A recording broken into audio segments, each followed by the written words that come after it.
Leon Trotsky, The Stalin School of Falsification. Introduction by Max Shachtman.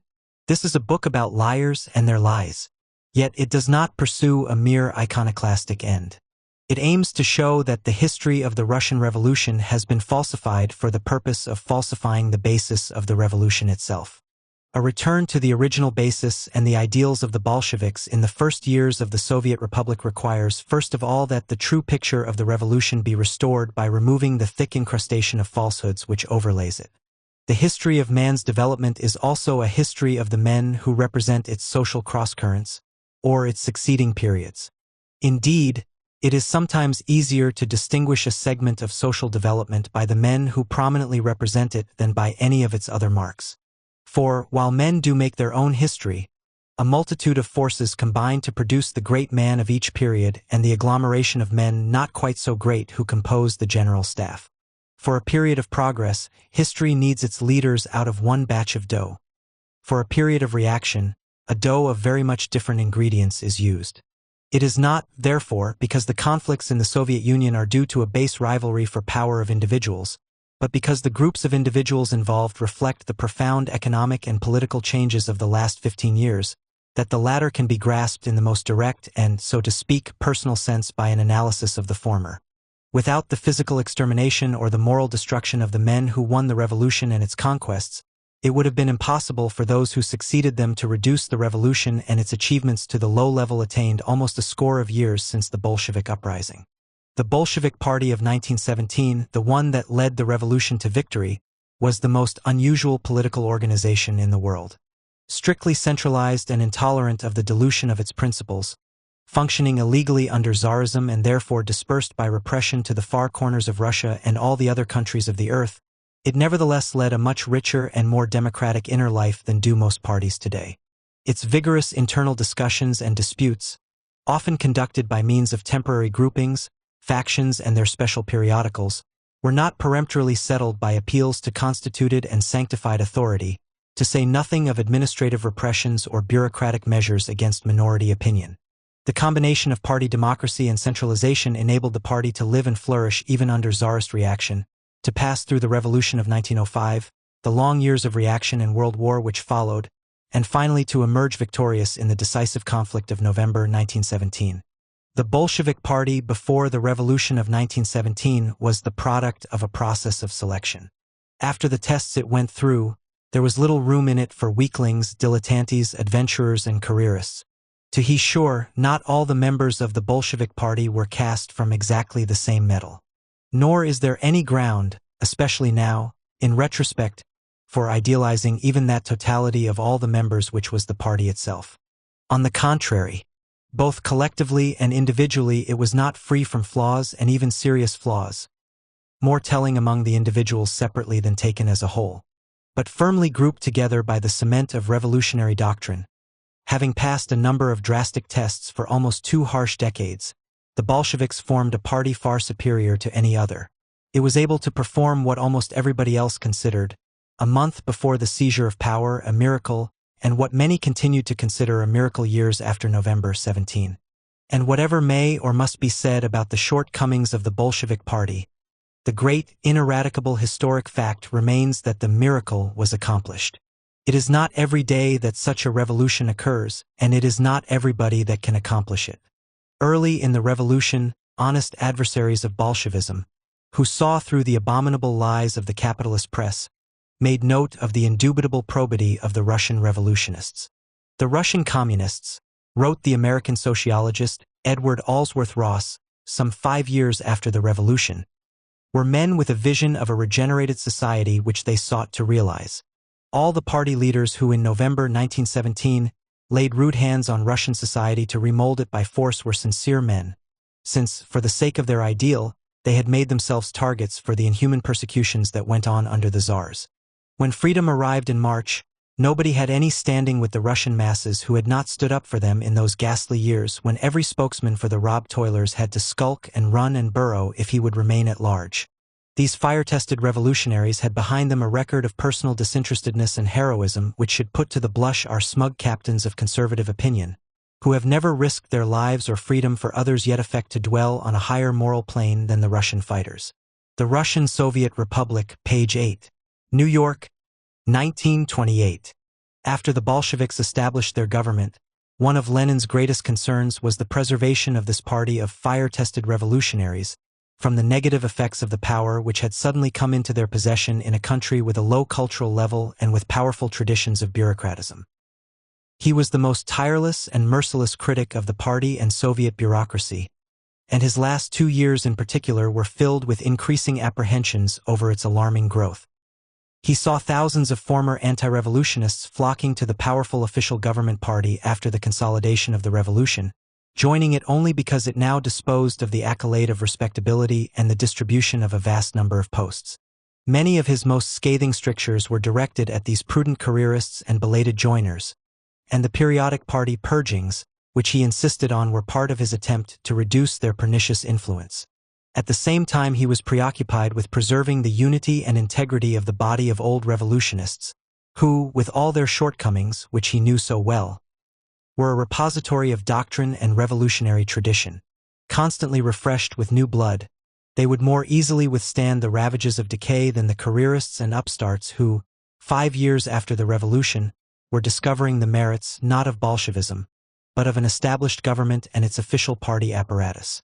It must always be taken into account, he wrote to the Central Committee of the party in March 1922, when the probationary period for new members was being discussed, that it is a great temptation to enter the party of the government. The throng of petty bourgeois and even anti-proletarian elements anxious to join our party will increase enormously in the near future. The 6 months period probation for the workers will not be able to dam back this throng, the more so as it will be easy for the petty bourgeois elements to become workers for the time being. If we are not to deceive ourselves and others, we must apply the definition of workers solely to those whose life has imparted to them a proletarian psychology, and who have worked for several years in shops or factories, not for the attainment of outside aims, but in consequence of general social and economic conditions. To state the matter openly, it must be recognized that at the present time the proletarian party policy is determined not so much by its membership as by the unlimited and powerful authority of that thin layer which we may name the old party guard. International Press Correspondence, Volume 6, No. 7, page 92. It would of course be absurd to attribute to Lenin a superstitious faith in the flawlessness of this old guard, but that it was generally considered as one of the main guarantees against retrogression, the old guard, that is, as a collective force, is conclusively attested by precisely that unlimited and powerful authority it enjoyed in the party and throughout the working class. In a country of some 150 million population, the old guard of the revolutionary movement constituted only a very small group, small even in relation to the size of the Communist Party. In the first years after the revolution, when the party had grown to between 1/3 and 500,000 members, the old guard rarely composed more than 10% of the ranks. Moreover, natural deaths and the fact that the thin layer contributed so many of its members to the fighters killed in the bitter civil war continually reduced its numbers. The 1922 census of the party membership, with 886,313 men and women registered, showed that a total of 45,585 members had joined the party in 1917 or before, and that the party contained only 10,431 members who had joined in 1916 or before, that is, prior to the outbreak of the March 1917 revolution. The 1925 census, registering 401,481 members, showed only 86,496 who joined the party not later than 1917, of whom only 8,249 of the pre-1917 period remained. Jahrbuch für Politik, Wirtschaft, Arbeiterbewegung, 1925 to 1926, page 487.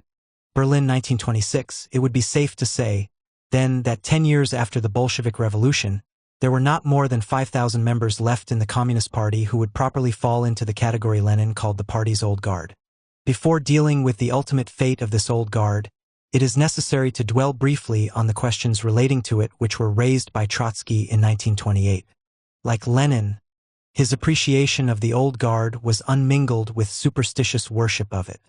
It was already evident that the wearing years of supreme tension through which the revolution and its leaders had passed, years of defending an isolated workers' republic against almost insuperable internal difficulties and foreign pressure unrelieved by a successful revolution in the West, were having their effect on the people and on the leading stratum of the party. Conservatism, routine, adaptation, bureaucratism all were producing significant changes in the political mentality of the party, from top to bottom. While underlining the tremendous importance of the old guard, Trotsky opened a drive for war upon bureaucratism and for pumping the restorative blood of the best forces in the new generation into the arteries of the old. Unless this were done, he emphasized, there was a danger of the degeneration of the old revolutionary group, a degeneration not unlike that of the old disciples of Marx and Engels, Adler, Bernstein, Kautsky, who had gradually abandoned their old positions. It is important to note that the first struggle against Trotskyism in the Russian Communist Party, the so-called literary discussion of 1923, was directed at Trotsky's alleged slanders of the old guard. The entire party apparatus was mobilized to defend the old guard and to smash Trotsky and his friends merely because they suggested the possibility, the danger of a degeneration of the ruling group.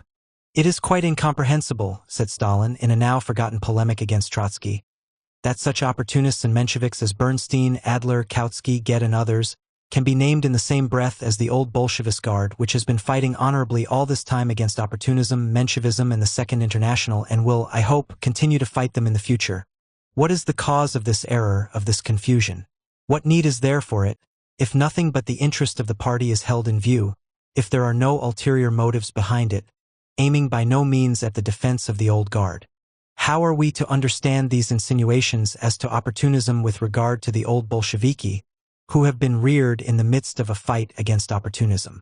In the third place, I am by no means convinced that the old Bolsheviki are absolutely immune against the danger of degeneration, any more than I can reasonably maintain that we are, for instance, immune against earthquake. Such a danger can and must be admitted as a possibility. But is this intended to signify that this danger is actual and present? I do not believe it. Neither has Comrade Trotsky mentioned any signs indicating that the danger of degeneration is an actual danger. International Press Correspondence, Volume 4, Number 12, page 87. In 1924, then, Stalin argued against Trotsky that the old Bolsheviks were no less absolutely immune against the danger of degeneration than they were from earthquakes, a rare enough phenomenon. And by old Bolsheviks, Stalin and his partisans had certain individuals in mind, specifically the more eminent representatives of that group. The political bureau named by the Central Committee after the 13th Party Congress in May 1924 was composed of Stalin, Bukharin, Zinoviev, Kamenev, Rykov, Tomsky, and Trotsky. In the struggle against Trotsky, the other 6 were named as the principal leaders of the old guard. 13 years later, Stalin has shot, driven to suicide, or is preparing to shoot all the other members of that political bureau, all the main leaders of the old guard who, though there was as much danger of their degeneration as there was of an earthquake, turned out to be, according to Stalin, fascists, assassins, spies, diversionists, wreckers, scum of the earth, and mad dogs. The drastic nature of the change in the Soviet Union since Lenin's death may be further emphasized by reference to Stalin's concluding polemic against the new opposition of Zinoviev, Kamenev, and Krupskaya at the 14th Party Congress in 1925. In 1928, after the 12th Congress, some people assembled in an underground, worked out a platform to abolish the political bureau and to politicize the Secretariat, that is, to convert the Secretariat into a political leadership by composing it out of Zinoviev, Trotsky, and Stalin. What is the significance of this platform? What does this mean? This means to lead the party without Rykov, without Kalinin, without Tomsky, without Molotov, without Bukharin. Nothing came of this platform, not only because it was unprincipled but also because without the comrades mentioned by me, it is impossible to lead the party. My emphasis. Not so long ago, therefore, Stalin exclaimed that it was impossible to lead the Communist Party without Rykov, Kalinin, Tomsky, Molotov, and Bukharin, not to mention Zinoviev and Trotsky. Of the 7 who received honorable mention as indispensable leaders, 1 has been shot, 1 has been driven to suicide or killed, 2 are awaiting trial for their lives, and Trotsky has a price on his head. The other 2 remain formally members of the political bureau, figureheads pure and simple, whose tenure even in that innocuous capacity is only a matter of time. The political bureau has become only slightly less of a fiction than the party itself. The unpoliticalizable Secretariat has become an omnipotent device in the hands of the leader, and Bukharin's joke in 1921, that the history of humanity is divided into 3 great periods, the Matriarchate, the Patriarchate, and the Secretariat, is no longer a joke. It is a rude reality, consummated by a rude and disloyal general secretary, and the handful of old Bolsheviks, the thin layer of the old guard. What has become of it? It has been crushed by the monstrous bureaucratic machine. Part of it was exterminated physically in the recent trials. The rest of it is in prison, and every prisoner is in daily danger of following Zinoviev and the others to their graves. There are many who seek to still the protesting voice of their conscience, or who rationalize their subservience to the mighty bureaucracy by disseminating a cowardly interpretation of the change. The former leaders who shouted so much about world revolution were primarily agitators, men who fitted in best with the romantic and heroic period of the revolution. But the world revolution has subsided now, and what is needed is a new type of leader.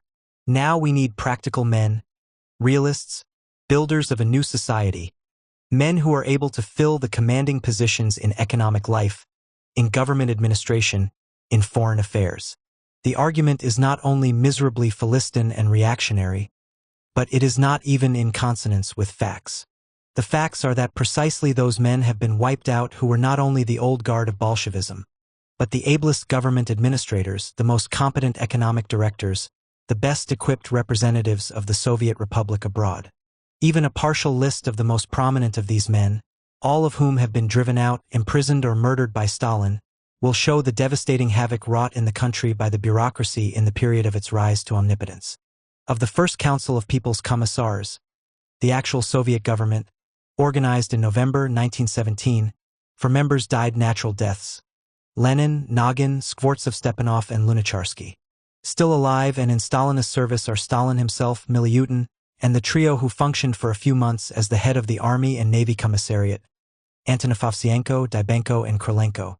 The other commissars were Rykov, now in prison; Shliapnikov, dying in prison, where he has been confined for years; Lomovapikov and N.F.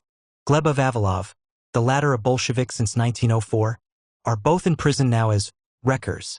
Teodorovich, condemned in November 1930 as a counter-revolutionary kondrativist, has vanished into some obscure hole. Trotsky, Soviet Russia's first commissar of foreign affairs, is in Mexican exile, charged by Moscow with being an agent of Hitler and the Mikado.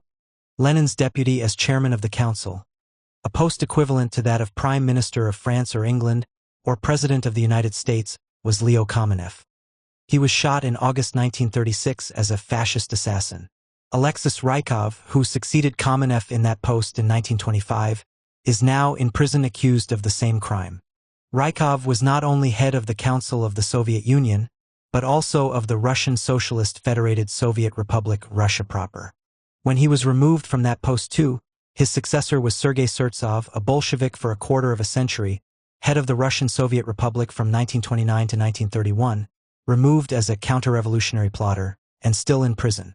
Also in prison, even rumored shot, is L. Sosnovsky, once Russia's most popular political writer, the early floor leader and whip of the Bolshevik group in the All-Russian Central Executive Committee of the Soviets. Driven to suicide in 1925 was Lutovinov, the secretary of the Central Executive Committee. Worn almost to death in the Verkhnarolsk solitary prison is the secretary of this same committee from 1922 to 1928, Timofey Sapronov, who joined the party in 1912. Avily Yenikidze, who succeeded Lutovinov in his post and retained it for more than a decade, was suddenly removed in 1935 and imprisoned with the whispered charges that this man, who had been so loyal a servitor of the bureaucracy for years, had participated in the plot to kill S.M. Kirov. His nephew, Lado Yenikidze, has been imprisoned for 9 years as a Trotskyist. In prison also is V.V. Schmidt, a worker Bolshevik, for years the head of the Miners' Union, former Commissar of Labor and one-time vice-chairman of the Central Executive Committee of the Soviets. Shot as a Trotskyist wrecker in January 1937, Mikhail Boguslavsky, an old Bolshevik, was chairman of the Small Council, the most important commission of the Council of People's Commissars. Occupying the same post at another time was the above-mentioned T.V. Sapronov, who was also president of the Executive Committee of the Moscow provincial government from 1918 to 1919. Like all the others whom the bureaucracy smashed, he occupied leading posts in those crucial years when leading posts were not lightly conferred. Executed or imprisoned are the heads of the most important local Soviets in Lenin's time. 4 years, the chairman of the Leningrad Soviet was Grigory Zinoviev. He was shot in the August 1936 trial. The secretary of the Leningrad Soviet, Kostina, is in a Siberian prison. The chairman of the next most important local Soviet government, that of Moscow, was Leo Kamenev until 1925. He was shot with Zinoviev. The secretary of the Moscow Soviet in the early days, Boguslavsky, was shot 5 months after the chairman. The first head of the Soviets in the Urals, the president of the executive committee of the region, was Beloborodov. When the Whites and the Czechoslovaks were advancing on Ekaterinburg, Beloborodov signed the order of execution of ex-Tsar Nicholas the Bloody. Now Beloborodov, one of the earliest Trotskyists who capitulated to Stalin in 1929, is in prison. Shot, in prison or in exile are virtually all the other Bolshevik leaders of the Urals region. Eugene Preobrazhensky, one of the party's leading economists and theoreticians, and co-author of what was once the standard textbook on communism in Russia and throughout the International. Ufimtsev in prison. Boris M. Eltsine, one of Lenin's oldest friends, is in prison, together with his son Viktor. The other son, Sergei, died in deportation. V.M. Chernik, head of the Urals Chaika, is in prison. Mrachkovsky has been shot. The chairman of the Regional Committee of the Russian Soviets in Finland in 1917, leader of the Bolsheviks in the Baltic Fleet, a confidant of Lenin, was Ivan T. Smilga, one of the oldest party leaders. His life, now being spent in prison, depends upon an order from Stalin. Yakub Drobnis, chairman of the Poltava Soviet in the first years, was shot as a Trotskyist wrecker in January 1937. Together with him went the former chairman of the Voronezh Soviet, Boguslavsky. Shot also was the first head of the Kiev Soviet, Gregory Pyatakov. Shot 5 months before was Ivan Nikitich Smirnov, the Lenin of Siberia, founder of the buffer Republic of the Far East and chairman of the Siberian Revolutionary Committee in the difficult days of the Civil War. The fate of Surtsov we already know. He was the first chairman of the Rostov Soviet as well as of its Revolutionary Military Committee. His fate has been shared for 9 years by the chairman of the first Bolshevik Soviet in Tiflis, Leto Dumbads, who is so paralyzed by shock received during the Civil War that he cannot feed or dress himself. He has been sent from prison to prison and is now a deportee in Sarapul, entirely alone, dying. One commissar of labor after another has been removed and is now in prison for inability or refusal to adapt himself to the Stalinist machine. Shliapnikov, Vladimir Smirnov, who followed him, then Mikhail Uglanov, and finally V.V. Schmidt. Also imprisoned or shot is the old Leningrad Bolshevik G. Fedorov, first chief of the conflicts department of the Commissariat of Labor. The occupants of the position of Commissar of Posts and Telegraphs have experienced a similar fate. The very first one, Gleba Vavilov, is in prison as a wrecker, and Smirnov, who held the post until his expulsion from the party in 1927, was shot as a Trotskyist assassin in 1936. Rykov, who held the post until 1936, is in the GPU prison where every refinement is used to extort from him one of those notorious confessions. Rykov's place was taken by Yagoda, who was demoted to it from his previous position as head of the GPU. A few weeks later, Yagoda too was removed and imprisoned. The charges? He embezzled fabulous sums and spent the money on revolting orgies. He is the agent Stalin used to frame up men like Smirnov, Kamenev, Mrachkovsky, and to execute them as scum of the earth. The two most important republics of the Soviet Union after Russia are the Ukraine and Georgia. All the most authentic Bolshevik leaders of these countries have either been shot or imprisoned by Stalin. Pyatakov, the head of the Provisional Workers' and Peasants' Government of the Ukraine, was executed in January 1937 for conspiring to sell the Ukraine to Hitler. Rakovsky, founder of the Ukrainian Soviet Republic in 1918, first chairman of its Council of People's Commissars and also its Commissar of Foreign Affairs, is in prison presumably for the same crime. Their prosecutor? Andrei Vyshinsky, who, in 1918, when the Pyatakovs and Rakovskys were fighting for the establishment of the Soviet power, was himself active in the work of sabotaging the provisioning of the Ukraine. The whole change that the Soviet Union has undergone is demonstrated by this symbolic contrast. Imprisoned on the charge of counter-revolutionary activity are founders of the Ukrainian Soviets like Kotsiubinsky, like General Dmitry Schmidt, the young worker who organized the first Ukrainian Red Cavalry forces in the struggle to liberate the Ukraine from the Whites. Drobnis, a distinguished figure in the Ukrainian Revolution, has already been mentioned. Imprisoned in the dungeons of Soloveyetsky prison is Alexander Shumsky, member of the Central Committee of the party and Ukrainian Commissar of Education, for resisting Stalin's bureaucratic policy with regard to national minorities. Eugenie Bosch, another of the Ukraine's best Bolshevik militants, was driven to suicide in 1925. Her act was repeated 8 years later by Skripnik, another old Bolshevik, Shumsky's successor as Commissar of Education, once chairman of the Central Council of Factory and Shop Committees in Petrograd in 1917 and later Commissar of the Workers' and Peasants' Inspection. The positions occupied by the great founders and builders of Soviet Ukraine have been concentrated in the hands of a single boss, Postyshev, an unknown, who rules the Ukraine for Stalin as provinces were ruled for the Tsar by his governor-generals. What Postyshev is to the Ukraine, Lavrenti Beria is to Georgia. He has taken the place of all the best Georgian Bolsheviks, who have filled Stalin's prisons, concentration camps, and places of deportation for years. The first 3 chairmen of the Council of People's Commissars of Soviet Georgia are now imprisoned: Budum Divani, Sergei Kaftaradze, and Gogoboridze. So is Makaradze, who, in 1921, was the first chairman and Commissar of Agriculture of the Provisional Council of Commissars of the Soviet Republic. The dreadful fate of Leto Dambadze, Commissar of Labor and Social Welfare of the same Provisional Council, has previously been referred to. The leaders of the Presidium of the Tiflis Congress of the Georgian Soviets in 1922, Toroshelidze and Misha Okajava, have just been arrested again as assassins and wreckers. Sulidze, one of the early leaders of the Tiflis government, has shared Dambadze's imprisonment and exile for years. So has Vasily Pankratov, the former vice-chairman of the Transcaucasian Chaika. So did Kotet Tsintsadze until his death a few years ago.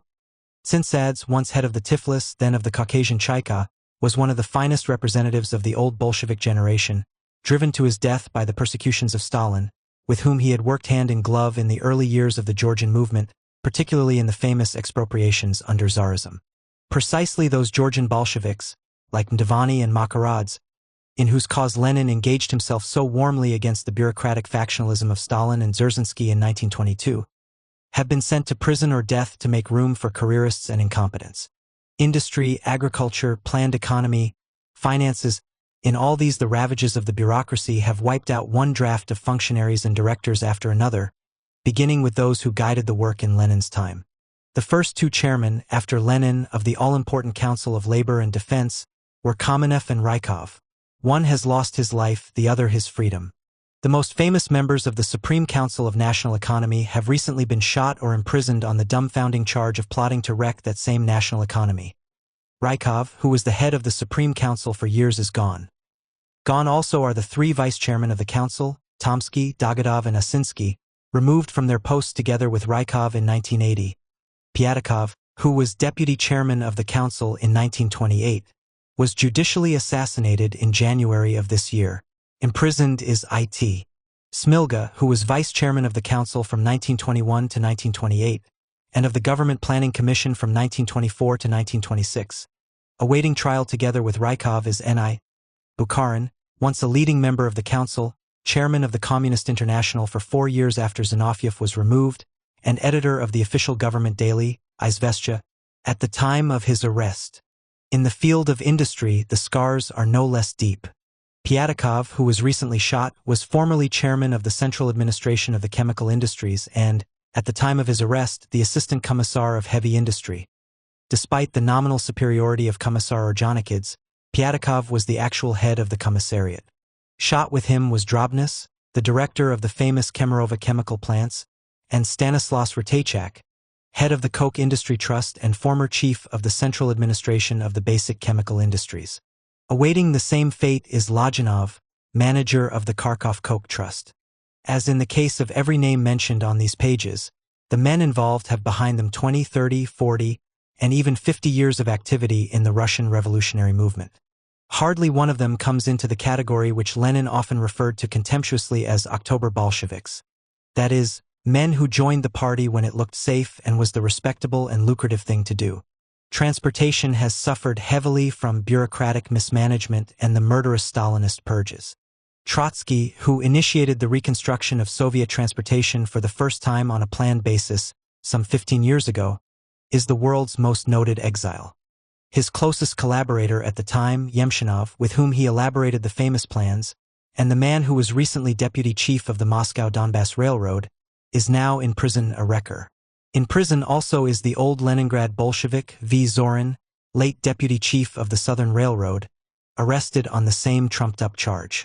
In prison also Mironov, chief of the Tomsk Railroad, Tolmachev, the director of Soviet transportation, who was arrested as early as 1932, Zoff, former assistant commissar of water transport, prominent in military work in the early years.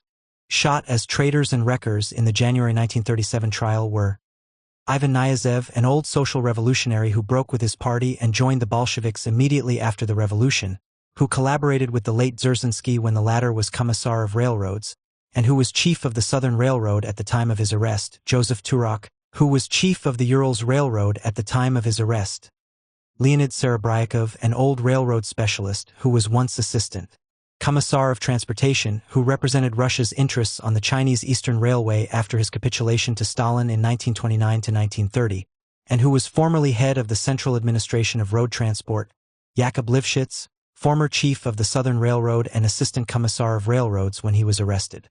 Mrachkovsky, who directed the building of the strategic railroad from Lake Baikal to the Amur River in 1931 to 1932, was shot in the August 1936 trial as an assassin. The equals of these men will not easily be found, much less manufactured by decree. Gregory Sokolnikov, commissar of finance from 1921 to 1926 and noted for stabilizing the chervonets, a 10-ruble gold currency, was sentenced to 10 years imprisonment at the January 1937 trial. Pyatakov, chief commissar of the State Bank in 1918 and its president 10 years later, was shot, however, a warning of the fate that still awaits Sokolnikov. Imprisoned are Preobrazinski, once a prominent official of the government's financial administration, Arkus, once the assistant director of the State Bank, Tumanov, manager of the powerful industrial bank. Remember that they were imprisoned by Yagoda, who is himself now charged with embezzlement. One leader in agriculture after another, either in the right wing or the left, has fallen under the blows of the blind, frightened or vindictive bureaucracy. Shot last year was II. Reingold, once assistant commissar of agriculture in the Department of Cotton Raising. Shot less than half a year later was Nikolai Muralov, once deputy commissar of agriculture, himself an agronomist, one of the few old Bolsheviks who, like Rykov and Shliapnikov, participated directly and actively in the 1905 revolution. Imprisoned as scapegoats or for insufficient sycophancy to Stalin are A.P. Smirnov, commissar of agriculture since July 1923. His successor, Teodorovich, who once headed the Peasants' International, and Eismont, vice-commissar of agriculture for food supplies in Russia in 1932 when he was arrested together with Tolmachev and scores of other high officials.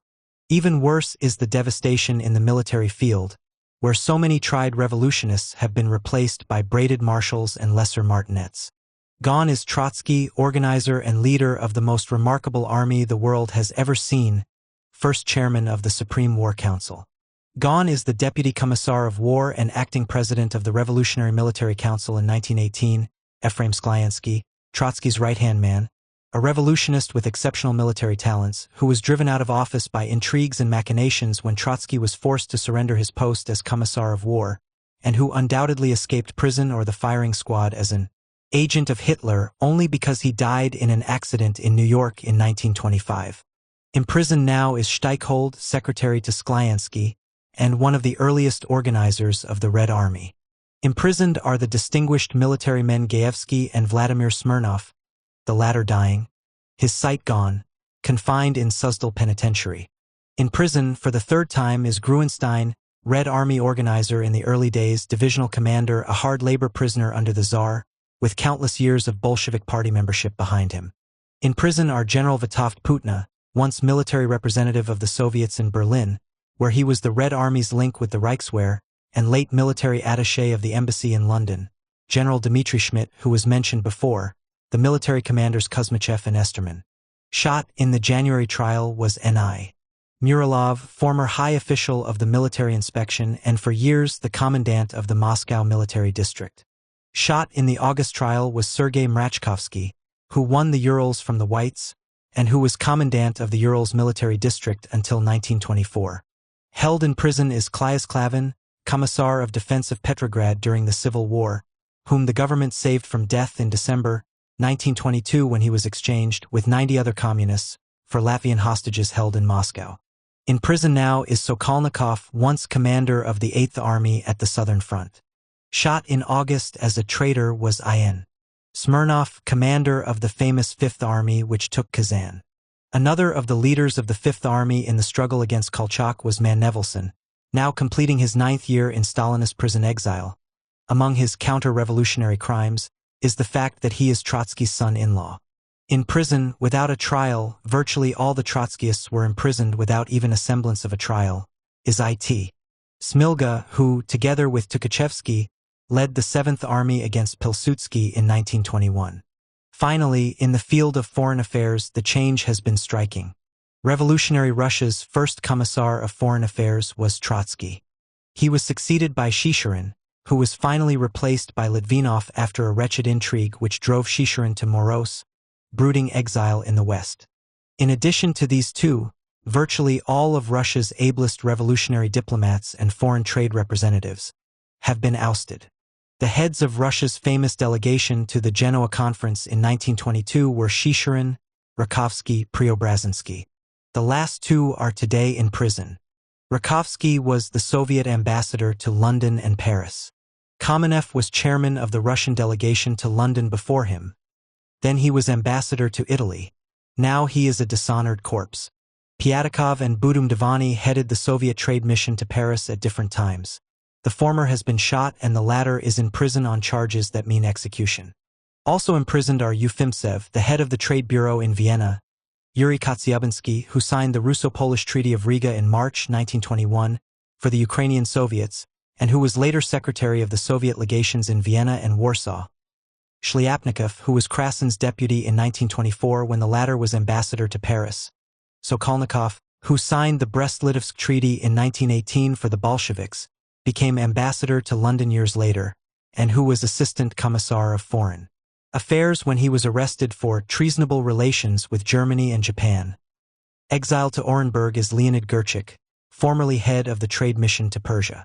One of Russia's most brilliant foreign representatives, A.A.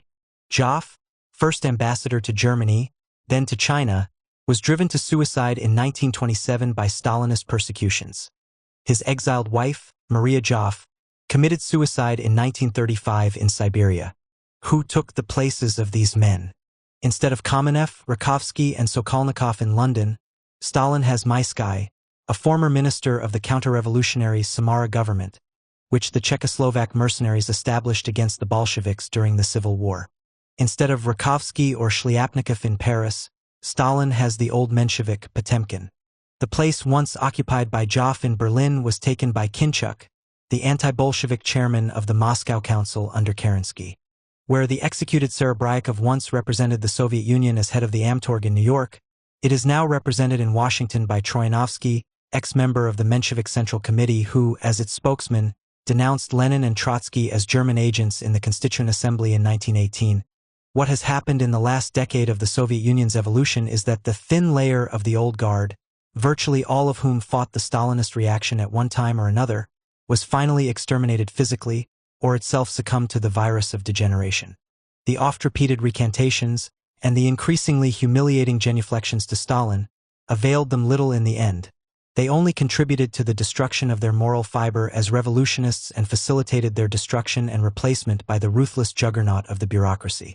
Whatever the final level to which they humbled or felt obliged to humble themselves, however wretchedly they behaved as capitulators who clung convulsively to a party membership card which no longer meant anything, they symbolized, and many of them even represented, poorly or well, a different epoch, a different tradition, a different ideology than that of the new ruling caste which could not, and would not, assimilate the old into the new. The period of social and political reaction represented by Stalin needed new and different men from those who had represented, to any important extent, the period of social and political progress.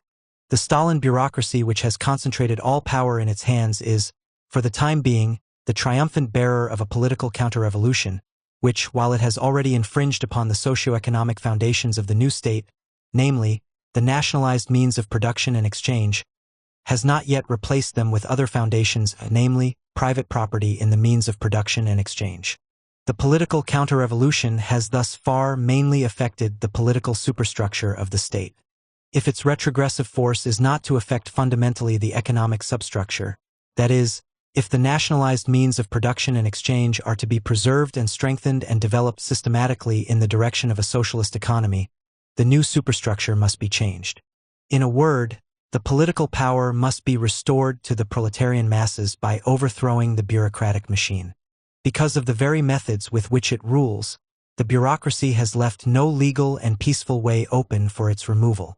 This is the background of the conclusion arrived at by the author of this book in his latest work, The Revolution Betrayed. The revolution which the bureaucracy is preparing against itself will not be social, like the October Revolution of 1917. It is not a question this time of changing the economic foundations of society, of replacing certain forms of property with other forms. History has known elsewhere not only social revolutions which substituted the bourgeois for the feudal regime, but also political revolutions which, without destroying the economic foundations of society, swept out an old ruling upper crust, 1880 and 1848 in France, February 1917 in Russia, etc. The overthrow of the Bonapartist caste will, of course, have deep social consequences, but in itself it will be confined within the limits of political revolution. Page 288. It is a political revolution that will not be led by the old guard or against it because, with few exceptions, it is no longer a factor in Soviet society and politics.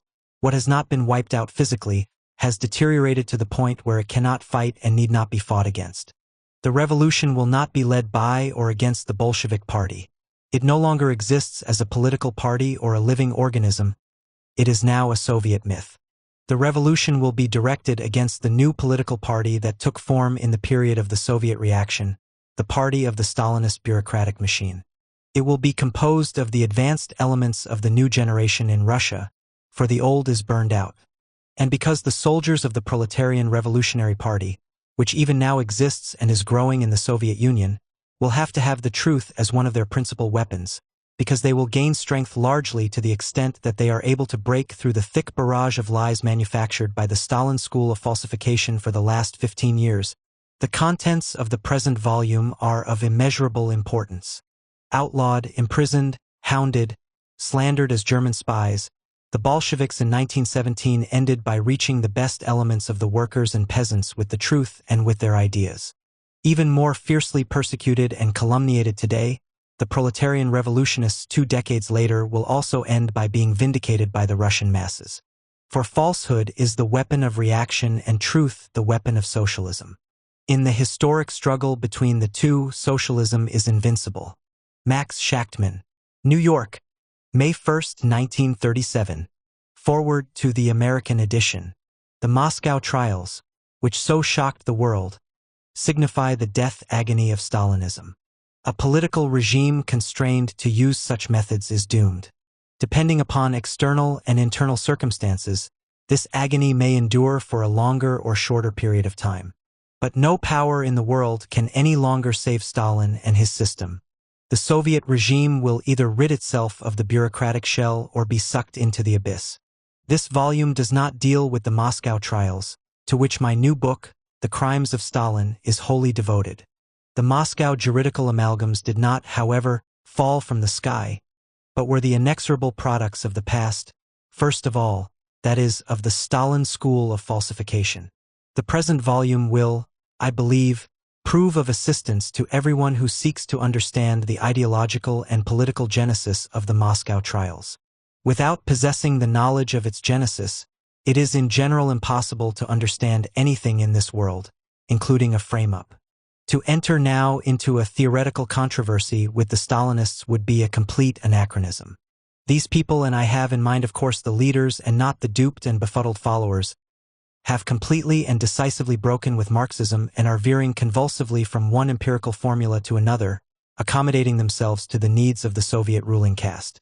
But it remains an incontestable historical fact that the preparation of the bloody judicial frame-ups had its inception in the minor historical distortions and innocent falsification of citations.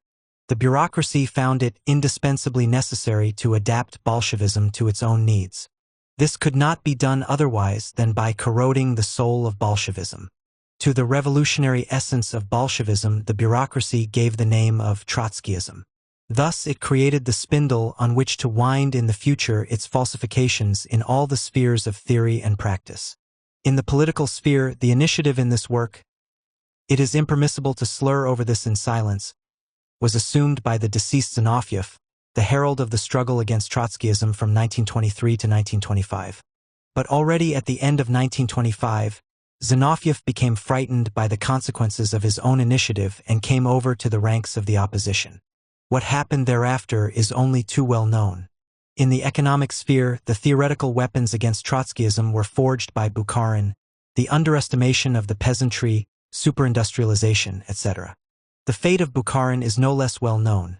The official champion of pure Leninism was soon proclaimed a bourgeois liberal, was later pardoned, and is now in jail awaiting trial. The most prominent place in the struggle against Trotskyism was accorded to historical questions. These involved both the history of the development of Russia as a whole, as well as the history of the Bolshevik Party and the October Revolution in particular. The deceased M.N. Pokrovsky must unquestionably be acknowledged as the most authoritative Soviet historian. For a number of years, he waged, with a vehemence peculiar to him, a struggle against my general views on the history of Russia and especially my conception of the October Revolution. Everything written by the other communist critics on this theme was merely a parroting of the ideas of Pokrovsky. While taking due cognizance of the erudition, conscientiousness and talent of the deceased scholar, it is impermissible not to state that Pokrovsky failed to master the method of Marxism, and instead of providing an analysis of the continued interaction of all the elements in the historical process, he provided for each occasion mechanistic constructions ad hoc, without bothering about their dialectic interconnection. A few years ago, such an appraisal sounded like blasphemy. Pokrovsky was the supreme authority of Soviet science. The reign of his school was absolute. His textbooks or the textbooks of his disciples circulated in millions of copies. Shortly before his death, he was idolized as the lawgiver in the domain of scientific thought. But already in 1935, steps were taken suddenly and all the more drastically to review his heritage. In the course of a few months, Pokrovsky was completely cashiered, crushed and discredited. He probably escaped the prisoner's dock only by his timely demise. It would naturally be absurd to expect that Pokrovsky's school has been liquidated in the interests of Marxism. No, Pokrovsky is accused of lacking patriotism, of irreverence toward Russia's past, of lacking national pride. In what did Stalin's own theoretical work express itself? In nothing. All he did was to exploit his fellow traveler theorists, in the interests of the new ruling caste. He will enter into the annals of the history of thought only as the organizer of the greatest school of falsification. But for this very reason Stalin, more truly and completely than anybody else, expresses the ideological physiognomy of the new ruling stratum. Each theoretical formula of anti-Trotskyism, whether it involved Zinoviev, Bukharin, or Pokrovsky, became at the very next stage an intolerable burden to the new masters of the situation. Official theory is today transformed into a blank sheet of paper on which the unfortunate theoreticians reverently trace the contours of the Stalinist boot. Retreating with 7-league strides from its Bolshevik past, the bureaucracy at first devoured at each successive stage its own theoreticians. Nowadays, that is no longer adequate. The bureaucracy cannot be reconciled with anything but the destruction of the entire old generation of Bolsheviks. Such is the consummation of the Soviet Thermidor. This volume contains no little material for the political characterization of the 4 most prominent men in the last 2 Moscow trials. Zinoviev-Kamenev on the one hand, Radek-Pyatakov on the other. The previous aberrations in politics and theory of both these couples act to facilitate in the extreme the understanding of their conduct in court, just as, on the other hand, the judicial trials cast a livid light on the preceding zigzags of these unfortunate victims of the GPU. Zinoviev and Kamenev were the initiators of the struggle against me in 1928. Pyatakov and Radek, the former by 3/4, the latter by half, stood in the camp of the opposition. In 1926, Zinoviev and Kamenev joined the opposition, At the same time, Radek and Feodorov became stauncher in their oppositional credo. In November 1927, Zinoviev and Kamenev turned to the path of capitulation. They were followed first by Feodorov and then by Radek. The specter of Trotskyism was first pushed forward by the triumvirate, Zinoviev, Kamenev, and Stalin, in 1924. In 1926, Zinoviev, at a meeting of the opposition center, told how the triumvirate had decided to revive artificially the old, pre-revolutionary, long-forgotten differences between Lenin and myself in order, by using the specter of Trotskyism as a cover, to wage a struggle against Trotsky. This story of Zinoviev is corroborated by the letters of Radek, December 25, 1927, and Feodorov, January 2, 1928, which the reader will find in this volume. Both these letters were written in the days when Zinoviev and Kamenev, to justify their capitulation, were once again pushing forward the specter of Trotskyism which they themselves had already exposed, while Radek and Feodorov were still seeking to maintain their old positions. But in the course of the very next year, Feodorov and after him Radek, too, found themselves compelled to resort to the official legend of Trotskyism, so as to prepare and justify their own capitulation. In these instances of ideological demoralization was reflected the growing social pressure of the bureaucracy. The old accusations, permanent revolution, underestimation of the peasantry, etc., proved altogether inadequate for the purpose of crushing the opposition and, later, of rooting it out physically. There ensued an epoch of criminal amalgams, at first petty and partial, and later ever more monstrous. The series of recantations of Zinoviev-Kamenev, growing in geometric progression, brought them in August 1986 to the prisoner's dock, charged with the assassination of Kirov, i.e., a crime with which they certainly had less connection than Stalin himself.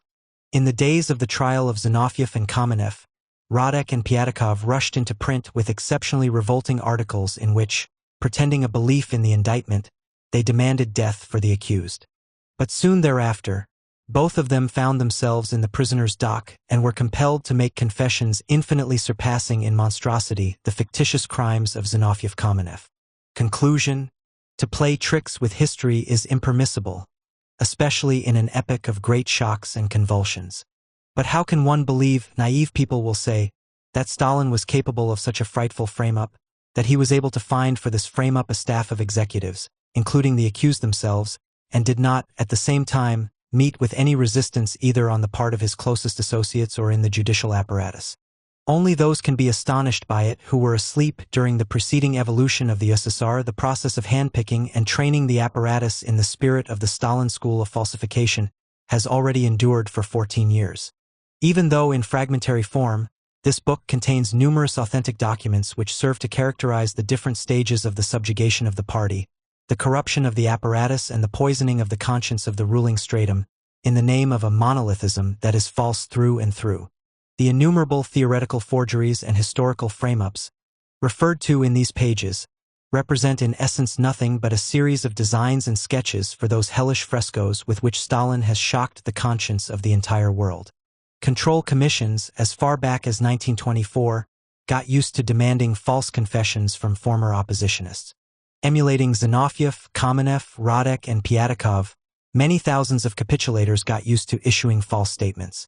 The papers carried articles dealing with these statements, which neither the authors nor the informed readers believed in for an instant. In each new edition of Lenin's collected works, the notes were subjected to a drastic revision. The minuses were replaced by pluses, the pluses by minuses. In encyclopedias and other reference books, the biographies were made over anew every year or so, and events were delineated in a new manner, for the sake of exalting some while demoting others. Thousands of writers, historians, and economists in the USSR write by command what they do not believe.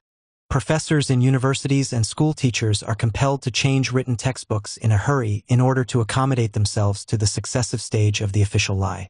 The spirit of the Inquisition thoroughly impregnating the atmosphere of the country feeds, as we have already said, from profound social sources.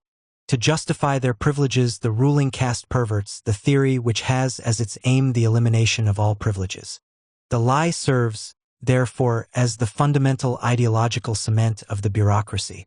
The more irreconcilable becomes the contradiction between the bureaucracy and the people, all the ruder becomes the lie, all the more brazenly is it converted into criminal falsification and judicial frame-up. Whoever has not understood this inner dialectic of the Stalinist regime will likewise fail to understand the Moscow trials. The death agony of Stalinism signifies the death agony of the Comintern. This international organization is now the main internal obstacle in the path of the emancipation of the working class. The selection of people without honor and without conscience has reached the same appalling proportions in the Comintern as in the state apparatus of the USSR. The leaders, by special appointment, change their convictions upon instructions by telegraph. They organize campaigns of vilification against Zinoviev, who used to be their infallible authority, against Bukharin, whom they used to acclaim as their leader, against Radek, whom only yesterday they reverently cited in the struggle against Trotskyism. The functionaries of the Comintern represent in all relations, theoretical, political, and moral, a type which is the polar opposite of the revolutionist. They hang on to Stalin, who in turn needs them for the maintenance of his tyranny in the USSR. The Moscow trials reveal to the very bottom the inner rottenness of the Comintern. After an initial period of bewilderment and vacillation, its swift disintegration is inevitable. It may take place much sooner than the collapse of the Stalinist system in the Soviet Union. The Second International has contrived in a number of countries to establish intimate connections with the Comintern in the period of its complete degeneration. The collapse of the Comintern must inevitably deal a cruel blow to the social democracy. But this does not mean that the world proletariat will be left without leadership.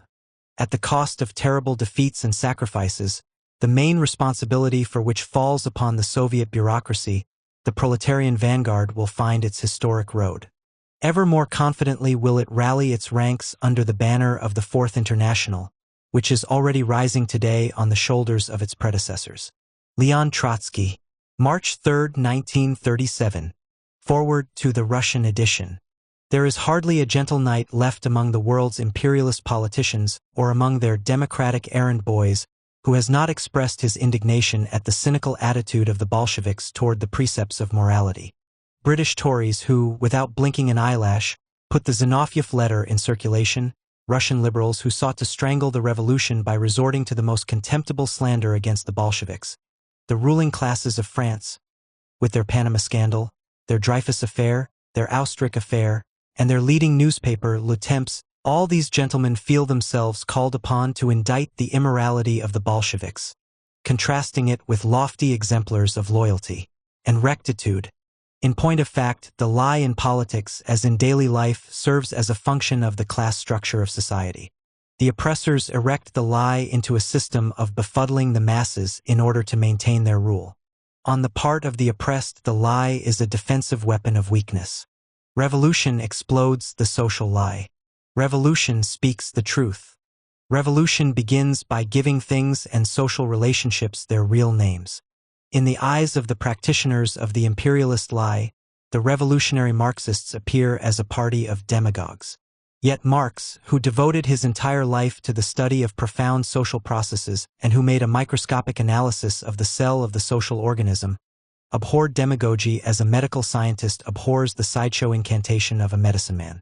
Lenin, with his profound revolutionary realism, exemplifies a political type which is the polar opposite of the demagogue. Indeed, what is demagogy? It is a deliberate play with sham values in politics, the dissemination of false promises and the solace of non-existent blessings. Is not the Church, then, one of the fundamental institutions of demagogy? The Church which, in exchange for a wax candle, offers eternal beatitude, all extras included? Meanwhile, the Church, as Lloyd George has correctly and aptly said, is the central power plant, feeding all the parties of law and order. But even the purely political programs of capitalistic parties are permeated through and through with the spirit of deliberate deception. Whatever destroys their traditional lie is looked upon as demagogy by the champions of law and order. Revolution, which is the most ruthless exposure of the contradictions of society and all of its falsity, seems to the upholders of the existing order the very spawn of demagogy. Thus, in the conscious attitude of the minority which builds its welfare on the suppression and the spiritual enslavement of the majority, all relationships are stood on their heads. But revolution itself is neither a single nor a harmonious process. Revolution is full of contradictions. It unfolds only by taking one step back after taking two steps forward. Revolution in its own turn sweeps into power a new ruling stratum which strives to secure its privileged position and is apt to view itself, not as the temporary historical vehicle of revolution, but rather as its completion and its crowning work. The epochs of ideological reaction which, more than once in history, have run parallel with economic successes, engender the need for revising revolutionary ideas and methods, and create their own conventional lie. Such is the content underlying the falsification of history against which this book is directed. Powerless to conduct policies in the spirit of the party's traditions, the epigones have busied themselves with altering the traditions to fit the requirements of their own policies. The so-called struggle against Trotskyism grew out of the bureaucratic reaction against the October Revolution and out of the urge for national tranquility. That the past was falsified and altered is not at all due to personal intrigue, nor is it an outgrowth of clique squabbles, as commonly depicted by the banal bourgeois historiographers. It is due to the workings of a profound political process with social roots of its own. Members of the American bourgeoisie, many of whom are the descendants of British convicts, having acquired the requisite number of millions, feel the urge to equip themselves with a respectable genealogy, drawn preferably from the kings of Scotland. The Soviet bureaucracy, likewise, after raising itself above the revolutionary class, could not help experiencing the need, in proportion as it entrenched its independent positions, for such an ideology as would justify its exceptional position and ensure it against dissatisfaction from below. It is for this reason that such colossal sweep has been attained by the alteration, perversion, and outright counterfeiting of the revolutionary past, still so recent. However, the contradictions of the economic process and of the world situation do not allow the bureaucracy to rest peacefully on the laurels of National Socialism. The convulsions of the official policy obstruct the erection of a new theory as well as of a new tradition. With every major historical zigzag, they are compelled to revamp history all over again. Thus far, we have had three large-scale alterations. The first was effected in the course of 1923 to 1926 by the so-called Old Guard, the immutable, unwavering, and inflexible disciples of Lenin. Let us recall the staff of the basic kernel of the Old Guard: Zinoviev, Kamenev, Stalin, Rykov, Trotsky, Bukharin, Kuibyshev. The history of the party was altered to suit the requirements of that period, principally by Zinoviev. In 1926, a new opposition appeared on the scene: Zinoviev, Kamenev, Krupskaya, Sokolnikov. Once again history was reviewed, this time by the Stalin-Bukharin bloc, with the review so calculated as to maintain the principal course of annihilating Trotskyism, while demoting retroactively one section of the Old Guard headed by Zinoviev and Kamenev, and at the same time exalting another section headed by Stalin and Bukharin. During that period, Bukharin functioned as the theoretician. Yaroslavsky made his debut as historian. But for the time being he remained the historian of the bloc between the centrists and the rights. Bukharin still remained the best theoretician after Lenin. Rykov was still maintained as an old and reliable Bolshevik. In 1929, after the Stalinists broke with the rights, theory and history underwent reconstruction for the third time. Stalin steps to the fore as a theoretician. Yaroslavsky becomes a specialist in the sphere of reviewing and correcting history. The theorem is within limits that are strictly confined. It must be proved that there existed no such thing in the past as the Old Guard. But Stalin did exist. In addition to Stalin, there existed a number of mere opportunists and strikebreakers, who for some unknown reason directed the Central Committee of the Bolshevik Party. Every new variant of the past served not only to supplement but also to destroy the preceding variant. As a result, the official history of the party and of the revolution represents, at the present time, a scroll on which various scribes have written as the spirit moved them, each scribe very much unconcerned with what another had written, or, in part, one and the same scribe very little concerned with his writings of yesterday. To decipher the successively accumulated falsifications of party history is to undertake an instructive labor sui generis of its own kind. The task we set ourselves is more modest. We propose to restore the most fundamental facts and documents which underlie the attempt to counterpoise Trotskyism to Leninism. Let us not forget that in all of its variations and permutations, The epigone ideology has always sought to maintain itself on this fundamental antithesis: Trotskyism versus Leninism. The main document in the present volume is my so-called letter to the IST part. It was written in 1927 in reply to an IAT part questionnaire. It circulated from hand to hand in the USSR in hundreds of copies, either retyped or copied by hand. Translations of them appeared in several languages. After the author's expulsion from the USSR, a fuller text of the letter was published in German, French, English, Spanish, Chinese, and other languages, but until now it has not appeared in the original, that is, in the Russian language. Contained in this volume are 3 speeches by the author, delivered before the highest bodies of the CPSU. They relate to the same question of the distortion of the past for the purpose of justifying new political tendencies. These speeches are also printed for the first time in the Russian language. The necessary explanations are given in the text of this book. 2 chapters. A contribution to a political biography of Stalin and the Red Army have already appeared in the bulletin of the Russian opposition. The latter chapter, Stalin and the Red Army, was written by N. Markin, to whom I herewith express my gratitude. The book includes, in addition, 2 documents of great historical significance: the minutes of the so-called March Conference of the Bolsheviks in the year 1917, and the recorded minutes of an exceptionally important session of the Petrograd Committee of the Party, November 1, 1917, in which Lenin and other members of the Central Committee participated. The March Conference was attended by Bolshevik delegates who arrived for the All-Russian Congress of the Soviets.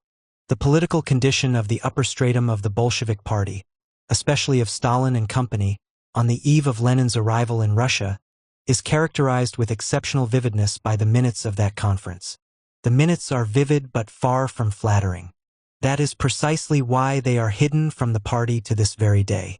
This document is printed here for the first time and is thereby preserved from certain destruction. The history of the recorded minutes of the November 1st session of the Petrograd Committee is contained in the text of the book. Here again we have before us a document hidden from the party with deliberate malice. The galley proofs bear the notation, "Junk this."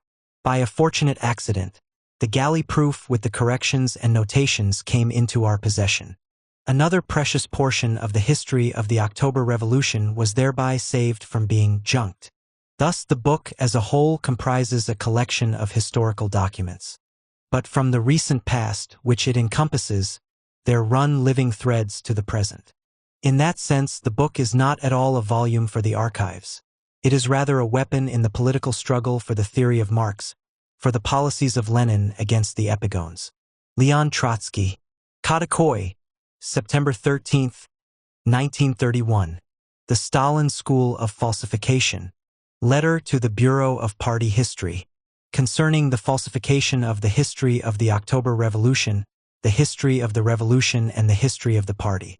Esteemed comrades, you have sent me a very detailed printed questionnaire concerning my participation in the October Revolution, and you request an answer. I doubt if I could add much to what is printed in various documents, speeches, articles, and books, my own among them. But I permit myself to ask you, what is the sense of questioning me about my participation in the October Revolution when the entire official machine, yours along with the rest, is occupied with concealing, destroying, or at least distorting every trace of that participation? Hundreds of comrades have asked me again and again why I continue silent in the face of a perfectly outrageous falsification, directed against me, of the history of the October Revolution and the history of our party. I certainly do not intend here to exhaust the theme of these falsifications. That would require several volumes. But in answer to your questionnaire, I will indicate a few dozen examples of this conscious and spiteful distortion of the past, which is now organized on an enormous scale, sustained by the authority of all kinds of public institutions, and even carried into the textbooks. The War and My Arrival in Petrograd, May 1917.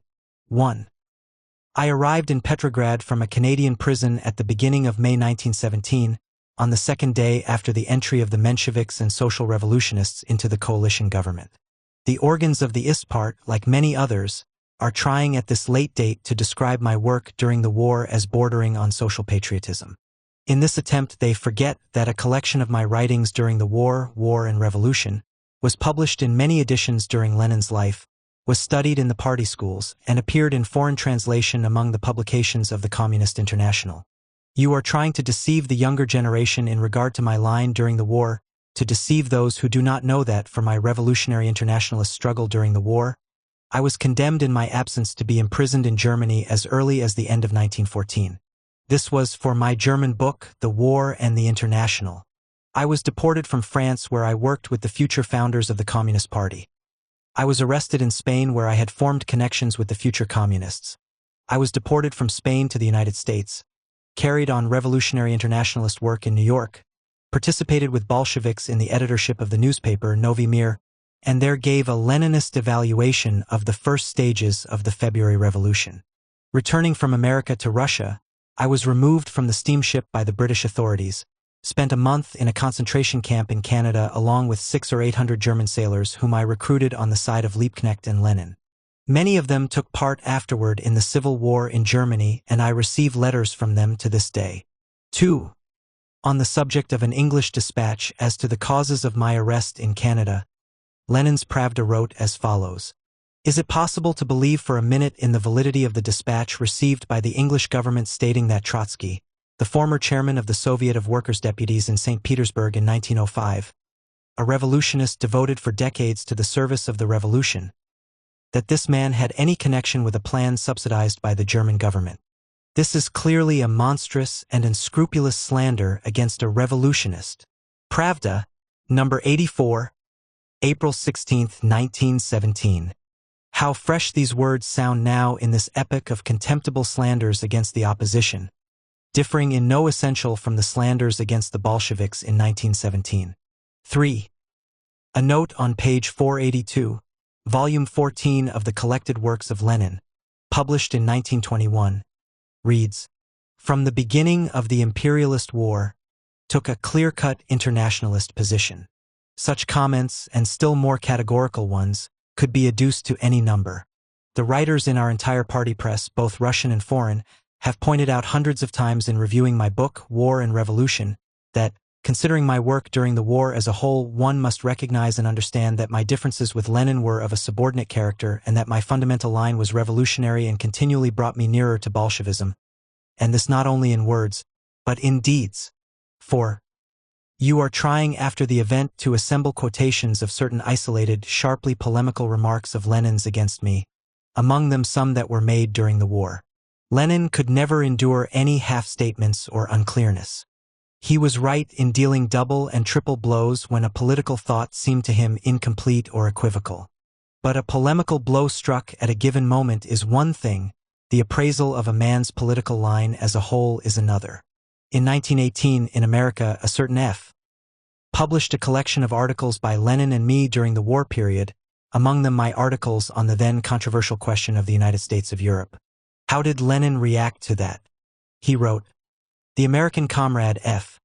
was wholly right in publishing a big volume containing a series of articles by Trotsky and me, and thus giving a handbook of the history of the Russian Revolution. Works, Volume 17, page 96, Russ. Edition. 5. I will not touch upon the conduct of the majority of my present accusers during the war and at the beginning of the February Revolution. Here one could relate many interesting things as to the Skvortsov-Stepanovs, Yaroslavskys, Voroshilovs, Orjonikidses, and many, many others.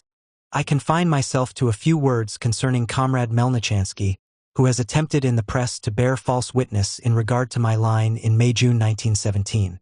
Everybody in America knew Melnichansky as a Menshevik. In the struggle of the Bolsheviks and revolutionary internationalists against social patriotism and centrism, Melnichansky took no part whatsoever. He sidestepped all such questions. He did the same thing in the Canadian camp where he, like many others, landed accidentally along with me and Chudnovsky. In making our plans for future work, Chudnovsky and I took the precaution not to impart them to Melnichansky. But since we had to live side by side in the barracks, Chudnovsky and I decided to put a point-blank question to Melnichansky. With whom was he going to work in Russia, with the Mensheviks or with the Bolsheviks? To Melnichansky's credit, it is necessary to state that he answered, with the Bolsheviks. Only after that did Chudnovsky and I begin to talk with him as with a co-thinker. Read over what Melnichansky wrote in 1924 and in 1927. Anybody who knew Melnichansky in America could only laugh at it. But why go back to America? You have only to listen to any current speech of Melnichansky in order to recognize the opportunist officeholder to whom Purcellism is much closer than Leninism. 6. On the arrival of our group in Petrograd, Comrade Fedorov, then a member of the Bolshevik Central Committee, welcomed us in its name at the Finland station and in his speech of welcome posed sharply the question of the next stages of the revolution, the dictatorship of the proletariat and the socialist course of development. The reply I gave was in full accord with Lenin's April theses which, for me, flowed unfailingly from the theory of the permanent revolution. As Comrade Fedorov told me subsequently, the fundamental point of his speech had been formulated by him in agreement with Lenin or, more accurately, at Lenin's direction. It goes without saying that Lenin considered this question decisive with regard to the possibility of our collaboration. 7. I did not enter the Bolshevik organization immediately upon my arrival from Canada. Why? Was it because I had disagreements? You are trying to concoct them now in retrospect. Whoever lived through the year 1917 as a member of the central kernel of the Bolsheviks knows that there was never a hint of any disagreement between Lenin and me from the very first day. On my arrival in Petrograd, or rather at the Finland station, I learned from the comrades sent to meet me that there existed in Petrograd an organization of revolutionary internationalists, the so-called Mezryansky, which was postponing the question of fusion with the Bolsheviks. In addition, certain of the leading members of this organization linked their decision on this question with my arrival. Among the personnel of the Mezryansky organization, which comprised about 4,000 Petrograd workers, were Uritsky, A.A. Joff, Lunacharsky, Urinev, Karakhan, Vladimirov, Manuelsky, Pozern, Litkins, and others. Here is the characterization of the Mezryansky organization given in a note, pages 488f. In volume 14 of Lenin's collected works, on the war question the Mezryansky held an internationalist position and in their tactics were close to the Bolsheviks. From the earliest days of my arrival, I stated first to Comrade Kamenev, afterward to the editorial horde of Pravda, in the presence of Lenin, Zinoviev, and Kamenev, that I was ready to join the Bolshevik organization immediately in view of the absence of any disagreements whatever, but that it was necessary to decide the question of the quickest possible way of attracting the Mezryansky organization into the party. I remember that some one of those present raised the question of how I thought the fusion should be carried out, what member of the Mezryansky should go into the editorial board of Pravda, who into the Central Committee, etc. I answered that for me that question had no political importance whatsoever in view of the absence of any disagreements. Among the membership of the Mezryansky organization there were elements which tried to impede the fusion, advancing this or that condition, etc. Urinev and, in part, Manuelsky. Between the Petersburg Committee of the party and the Mezryansky organization there had piled up, as always in such circumstances, old grudges, lack of confidence, etc. That and that alone caused the delay in our fusion until July. 8. Comrade Raskolnikov has covered no little paper in recent times with attempts to contrast my line in the year 1917 with Lenin's. It is too wearisome a task to adduce such examples, especially since his writing does not differ in the least from all the other falsifications of the same kind. It might prove more fruitful, therefore, to quote some words which this same Raskolnikov wrote about that period somewhat earlier. The echoes of past disagreements during the pre-war period had completely disappeared. No differences existed between the tactical line of Lenin and Trotsky. The fusion, already observable during the war, was completely and definitely achieved from the moment of Leon Davidovich's return to Russia. From his first public speech, all of us old Leninists felt that he was ours. In Kerensky's jail, Proletarskia Revolutsiya, number 10, 1923, pages 150f. Those words were written not in order to prove something or to refute something but just to tell what was. Later on Raskolnikov showed that he also knows how to tell what was not. In republishing his articles issued by the organs of the Istpart, Raskolnikov meticulously removed from them what was, in order to replace it with what was not. Maybe it is not worthwhile to dwell upon Comrade Raskolnikov, but this example is rather striking. In his review of the third volume of my collected works in Krasnaya November, number 7-8, 1924, pages 395-401, Raskolnikov asks, And what was the position of Trotsky himself in 1917? And answers. Comrade Trotsky still considered himself a member of the same general party with the Mensheviks, Tseretelli and Skobelev. And further, Comrade Trotsky had not yet clarified his attitude towards Bolshevism and Menshevism. At that time, Comrade Trotsky still occupied a vacillating, indefinite, straddling position. You might ask how these really impudent assertions can be reconciled with the words of this same Raskolnikov quoted above. The echoes of past disagreements during the pre-war period had completely disappeared.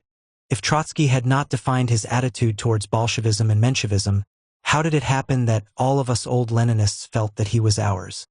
But that is not all. In the article of the same Raskolnikov entitled July Days, Proletarskia Revolutsiya, number 5, 17, 1928, pages 71f, we read, Leon Davidovich was not formally at that time a member of our party, but as a matter of fact he worked continuously within it from the day of his arrival from America. At any rate, immediately after his first speech in the Soviet, we all looked upon him as one of our party leaders. That seems clear. It seems to be beyond false interpretation. But never fear. Sufficient unto the day is the evil thereof. And how great is the evil of our day! An evil systematically organized and reinforced by official command and circular letter. In order that the conduct of Raskolnikov, characteristic not of him personally but of our entire present system of leadership and education, may appear in its full splendor, I must cite a longer paragraph from his article in Kerensky's prison. Here is what he says. Trotsky's attitude to Vladimir Ilyich was one of enormous respect. He esteemed Lenin higher than all contemporaries whom he had met in Russia and abroad. In the tone in which Trotsky spoke of Lenin you felt the devotion of a disciple. At that time Lenin had given 30 years' service to the proletariat, Trotsky 20. Then come the lines already quoted above. The echoes of past disagreements of the pre-war period had completely disappeared. All of us old Leninists felt that he was ours. This testimony of Raskolnikov as to Trotsky's attitude toward Lenin does not, of course, deter Raskolnikov from quoting the letter of Trotsky to Chkits, which was extracted from the garbage heap of émigré squabbles for the education of the younger members of the party. It should be added that Raskolnikov met me often in the line of duty in the summer months of 1917. He frequently drove me to Kronstadt. He turned to me many times for counsel, held long conversations with me in prison, and so forth. His personal reminiscences represent in this sense a valuable testimonial proof, whereas his later corrections are nothing more than the work of a falsifier fulfilling his task under orders. Before parting with Raskolnikov, let us hear how he portrayed in his reminiscences the reading by the investigator of the testimony of Ermolenko in regard to German gold, etc. During the reading of his testimony we made, from time to time, ironical comments, but when the dispassionate voice of the investigator arrived at the name, so dear to us, of Comrade Lenin, Trotsky could not restrain himself. He struck the table with his fist, rose to his full height, and announced with indignation that he refused to listen to this vile and lying testimony. Unable to restrain our wrath in the face of this unconcealed falsification, we all, to the last man, hotly supported Comrade Trotsky. Wrath in the face of unconcealed falsification is a perfectly understandable feeling. But leaving aside the trivial falsifications of Raskolnikov himself, also none too well concealed, let me ask, what is the attitude of the present Raskolnikov, having graduated from the Stalin school, to the latest creations a la Ermolenko in regard to the Wrangel officer and the counter-revolutionary conspiracy of the left opposition? From May to October 1917. 9. Many of the documents issued by the Bolsheviks in May, June, and July 1917 were written by me or with my editorial participation.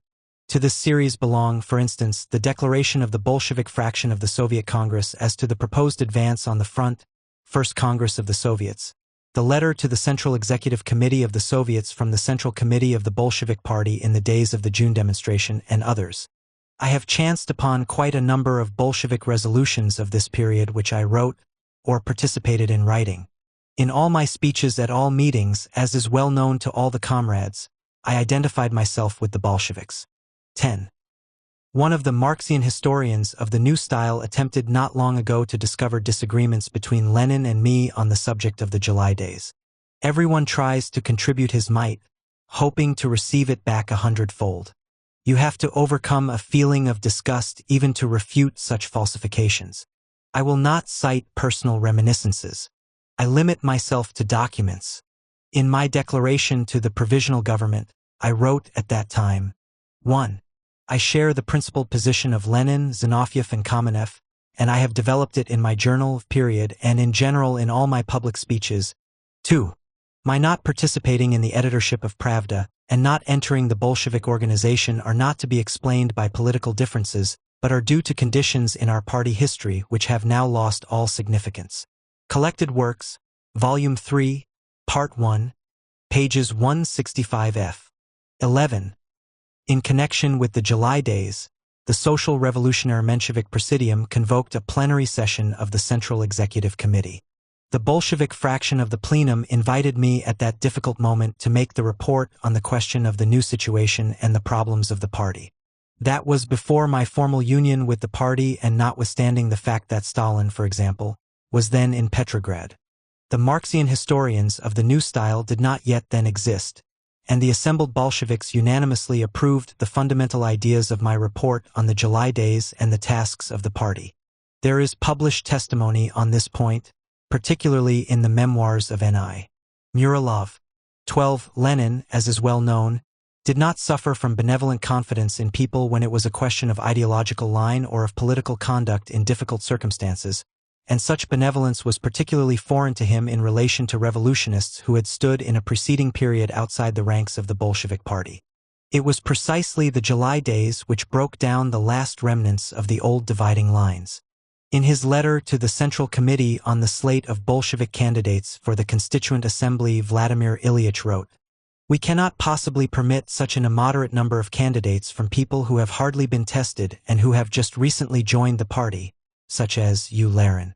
We must have special reconsideration and correction of the slate. It goes without saying that nobody would oppose such a nomination, for example, as that of L.D. Trotsky, for, in the first place, Trotsky immediately upon his arrival took the position of an internationalist. In the second place, he fought among the Mezryansky for fusion with the Bolsheviks. And finally, during the onerous July days, he proved himself both equal to the task and a devoted adherent of the party of the revolutionary proletariat. Obviously, that cannot be said for a majority of the recent members of the party who appear on the slate. The first legal central committee of the Bolsheviks in 1917, Leningrad Ispart, pages 305f. 13. The question of our attitude to the pre-parliament was discussed in Lenin's absence. I appeared as the reporter for those Bolsheviks who favored boycotting the pre-parliament. The majority of the Bolshevik faction of the Democratic Conference voted, as is well known, against the boycott. Lenin came out decisively in support of the minority. Here is what he wrote to the Central Committee on that score. We must boycott the pre-parliament. We must go to the Soviet of Workers, Soldiers, and Peasants' Deputies. We must go to the trade unions, go to the masses in general. We must summon them to struggle. We must give them the correct and clear slogan. Disperse the Bonapartist band of Kerensky together with the bogus pre-parliament, with its Tsereteli-Biligionite Duma. The Mensheviks and social revolutionists did not accept our compromise even after the Kornilov events, our proposal of a peaceful transfer of power to the Soviets, in which, at that time, we did not yet have a majority. They sank again into the swamp of dirty and infamous bargains with the cadets. Down with the Mensheviks and social revolutionists. Ruthless struggle against them. Ruthlessly drive them out of all revolutionary organizations. No negotiations, no conferences with these friends of the Kishkins, friends of Kornilov's landlords and capitalists. Saturday, September 22nd. Trotsky was for the boycott. Bravo, Comrade Trotsky. Boycottism was beaten in the Bolshevik faction attending the Democratic Conference. Long live the boycott. Prolerskaya Revolutsiya, No. 3, 1924. The October Insurrection. 14. As to my participation in the October Revolution, in the notes on page 482 in volume 14 of the Collected Works of Lenin, you read, after the majority of the Petrograd Soviet passed into the hands of the Bolsheviks, was elected its chairman and in that position organized and led the insurrection of October 25. How much is true here and how much false? Let the is part decide. If not the present one, then some future one. Lately, Stalin, at any rate, has categorically denied the truth of this assertion. Thus, I have to say that Comrade Trotsky played no particular role in the October insurrection and could not do so, that, being chairman of the Petrograd Soviet, he merely fulfilled the will of the corresponding party authority which guided his every step. And further, Comrade Trotsky played no particular role in the party or the October insurrection and could not do so, being a man comparatively new to our party in the October period. J. Stalin, Trotskyism or Leninism, pages 68f. To be sure, in giving this testimony, Stalin forgot what he himself said on the 6th of November 1918.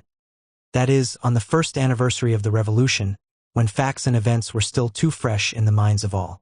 Even then, Stalin had already begun that work in relation to me which he has now developed on such a grand scale. But he was then compelled to conduct it far more cautiously and underhandedly than he is doing now. Here is what he wrote then in Pravda No. 241, under the title The Role of the Most Eminent Party Leaders. All the work of practical organization of the insurrection was conducted under the immediate leadership of the chairman of the Petrograd Soviet, Trotsky. It is possible to declare with certainty that the swift passing of the garrison to the side of the Soviet and the bold execution of the work of the Military Revolutionary Committee, the party owes principally and above all to Comrade Trotsky. These words, written by no means for the purpose of laudatory exaggeration, on the contrary, Stalin's goal was then wholly different. With his article he wanted to warn against exaggerating Trotsky's role. This is really why the article was written. These words sound like an absolutely incredible panegyric today, coming from the lips of Stalin. But at that time it was impossible to express oneself otherwise. It was said long ago that a truthful man has this advantage, that even with a bad memory he never contradicts himself, while a disloyal, unscrupulous, and dishonest man has always to remember what he said in the past, in order not to shame himself. 15. Stalin, with the help of the Yaroslavskys, is trying to construct a new history of the organization of the October insurrection, basing himself on the fact that the party created a practical center for the organizational leadership of the insurrection, of which, if you please, Trotsky was not a member. Neither was Lenin a member of that committee. That fact alone demonstrates that the committee had only a subordinate organizational significance, played no independent role whatever. The legend about this committee has been created today for the simple reason that Stalin was a member of it. Here is the membership: Sverdlov, Stalin, Dzerzhinsky, Bubnov, Uritsky. However unpleasant it is to dig into rubbish, it seems necessary for me, as a fairly close participant in and witness of the events of that time, to testify as follows. The role of Lenin, of course, needs no illumination. Sverdlov I often met, and I often turned to him for counsel and for people to help me. Comrade Kamenev, who, as is well known, held then a special position, the incorrectness of which he himself has long ago acknowledged, took, nevertheless, a most active part in the events of the insurrection. The decisive night, from the 25th to the 26th, Kamenev and I spent together in the quarters of the Military Revolutionary Committee, answering questions and giving orders by telephone. But stretch my memory as I will, I cannot answer the question in just what consisted, during those decisive days, the role of Stalin. It never once happened that I turned to him for advice or cooperation. He never showed the slightest initiative. He never advanced a single independent proposal. This fact no Marxian historian of the new style can alter. 16. I add this note on November 2, 1927. Stalin and Yaroslavsky, as I said above, have wasted much effort these last months in proving that the Military Revolutionary Center created by the Central Committee, consisting of Sverdlov, Stalin, Bubnov, Uritsky, and Dzerzhinsky, was allegedly the director of the whole course of the insurrection. Stalin has emphasized, in every way he could, the fact that Trotsky was not a member of that center. But alas, through sheer carelessness on the part of Stalin's historians, in Pravda of November 2, 1927, that is, after the present letter was written, there appeared an accurate excerpt from the minutes of the Central Committee for the 16th, 29th of October 1917. The Central Committee created a military revolutionary center with the following members: Sverdlov, Stalin, Bubnov, Uritsky, and Dzerzhinsky. This center is to be a constituent part of the Revolutionary Soviet Committee. The Revolutionary Soviet Committee is none other than the Military Revolutionary Committee created by the Petrograd Soviet. No other Soviet organ for the leadership of the insurrection existed. Thus, these 5 comrades, designated by the Central Committee, were required to supplement the staff of that same Military Revolutionary Committee of which Trotsky was chairman. Superfluous, it would seem, for Trotsky to be introduced a second time into the staff of an organization of which he was already chairman. How hard it is, after all, to correct history after the event. History of the October Revolution. 17. At Brest, I wrote a short outline of the October Revolution. This little book went through a large number of editions in various languages. Nobody ever told me that there is a flagrant omission in my book. Namely, that it nowhere points out the chief guide of the insurrection, the Military Revolutionary Center, of which Stalin and Bubnov were members. If I was so poorly informed of the history of the October insurrection, why did not somebody enlighten me? Why was my book studied with impunity in all the party schools during the early years of the revolution? But that is not all. Even in the year 1922, the Organization Bureau of the party seemed to think that I understood fairly well the history of the October Revolution. Here is a small but eloquent confirmation of that. Number 14802.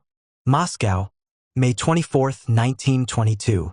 To Comrade Trotsky. Excerpt from the minutes of the session of the Organization Bureau of the Central Committee for May 22, 1922. Number 21. Commission Comrade Yakovlev by the 1st of October to compile, under the editorship of Comrade Trotsky, a textbook of the October Revolution. Secretary of the 2nd Department of Propaganda, signature. That was in May 1922. Both my book about the October Revolution as well as my book about the year 1905, having appeared before that time in many editions, must have been well known to the Organization Bureau, which was already at that period headed by Stalin. Nevertheless, the Organization Bureau deemed it necessary to assign me the task of editing the textbook of the history of the October Revolution. How is that? Evidently the eyes of Stalin and the Stalinists were opened to Trotskyism only after the eyes of Lenin had closed forever. Lost documents. 18. It was already after the October Revolution that, upon the insistence of the right wing, Kamenev, Rykov, Lunacharsky, and others, negotiations were carried on with the conciliationists regarding a coalition socialist government. As one of the conditions, the conciliationists demanded the exclusion from the government of Lenin and Trotsky. The rights were inclined to accept that condition. The question was considered at the session of November 1st, 14. This is what the minutes state. Session of the 1st, 14th of November 1917. Ultimatum of the majority of the Central Committee to the minority. It is proposed to exclude Lenin and Trotsky. This is a proposal to decapitate our party, and we do not accept it. That very day, that is, on the 1st, 14th of November, Lenin spoke on this issue at the meeting of the Petrograd Committee. The minutes of the Petrograd Committee meetings for 1917 were published on the 10th anniversary of October. Originally, the minutes of this session of the 1st, 14th of November 1917 were likewise included in that edition. In the first proof of the table of contents, this session is indicated. But afterwards, under orders from above, the minutes of November 1st, 14 were deleted and concealed from the party. It is easy to understand why. On the question of compromise, Lenin spoke to the party as follows.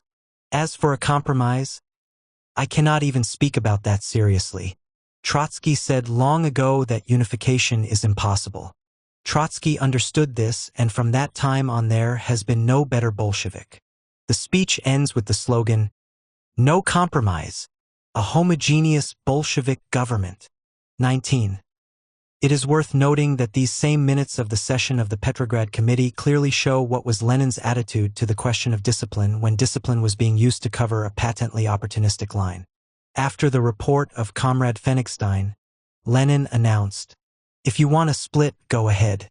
If you get the majority, take power in the Central Executive Committee and carry on. But we'll go to the sailors." It was precisely by means of this bold, decisive, irreconcilable way of putting the question that Lenin saved the party from a split. Iron discipline, yes, but on the basis of a revolutionary line. On the 4th of April, Lenin said, at the so-called March Party Conference, "Even our Bolsheviks show confidence in the provisional government.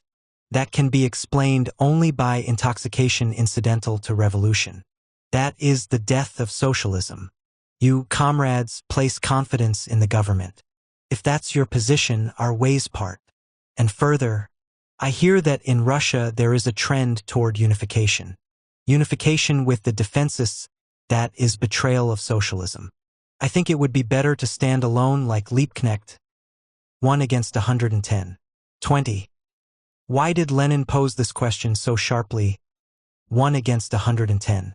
Because in the March Conference of 1917, semi-defensist and semi-coalitionist tendencies were very strong. At that conference, Stalin supported the resolution of the Krasnoyarsk Soviet of Deputies which advocated support of the provisional government in its activities, only insofar as it follows a course of satisfying the demands of the working class and the revolutionary peasantry in the revolution that is taking place. More than that, Stalin stood for unification with Tseretelli. Here is the verbatim excerpt from the minutes of the conference. Order of the day. Tseretelli's proposal for unification. Stalin, we ought to go. It is necessary to define our proposal as to the terms of unification. Unification is possible along the lines of Zimmerwald-Kienthal. When certain participants of the conference made objections to the effect that such a unification would be heterogeneous, Stalin replied, "There is no use running ahead and anticipating disagreements. There is no party life without disagreements. We will live down trivial disagreements within the party." Disagreements with Tseretelli, Stalin considered trivial. In his attitude toward the followers of Tseretelli, Stalin was for a broad democracy. There is no party life without disagreements. 21. Now, comrade directors of the IST part of the Central Committee, permit me to ask you, why have the minutes of the March 1917 Party Conference never yet seen the light of day? You broadcast questionnaires with innumerable graphs and rubrics. You collect every kind of triviality, often the most insignificant. Why do you keep on hiding the minutes of the March Conference which have tremendous significance for the history of the party? Those minutes reveal the state of mind of the leading elements of the party on the eve of Lenin's return to Russia. In the Secretariat of the Central Committee and in the Presidium of the Central Control Commission, I have repeatedly asked, why does the ISPART conceal from the party a document of such extraordinary importance? The document is known to you. It is in your possession. You do not publish it for the simple reason that it cruelly reflects upon the political physiognomy of Stalin at the end of March and the beginning of April, that is to say, in that period when Stalin independently tried to work out a political line. 22. In his same speech at the conference of April 4th, Lenin said, "Pravda demands from the government that it renounce annexations." Nonsense. Flagrant mockery of, the minutes are not edited. There are omissions and unfinished sentences in them. But the general sense and the general trend of the speech are absolutely clear. One of the editors of Pravda was Stalin. In Pravda, Stalin wrote semi-defensist articles and supported the provisional government insofar as, with petty reservations, Stalin welcomed the manifesto of Kerensky and Tseretelli to all the nations. A lying, social patriotic document which aroused nothing but indignation in Lenin. That is why, comrades of the ISPART, and that is the only reason why, you do not publish the minutes of the party conference of March 1917 but hide them from the party. 23.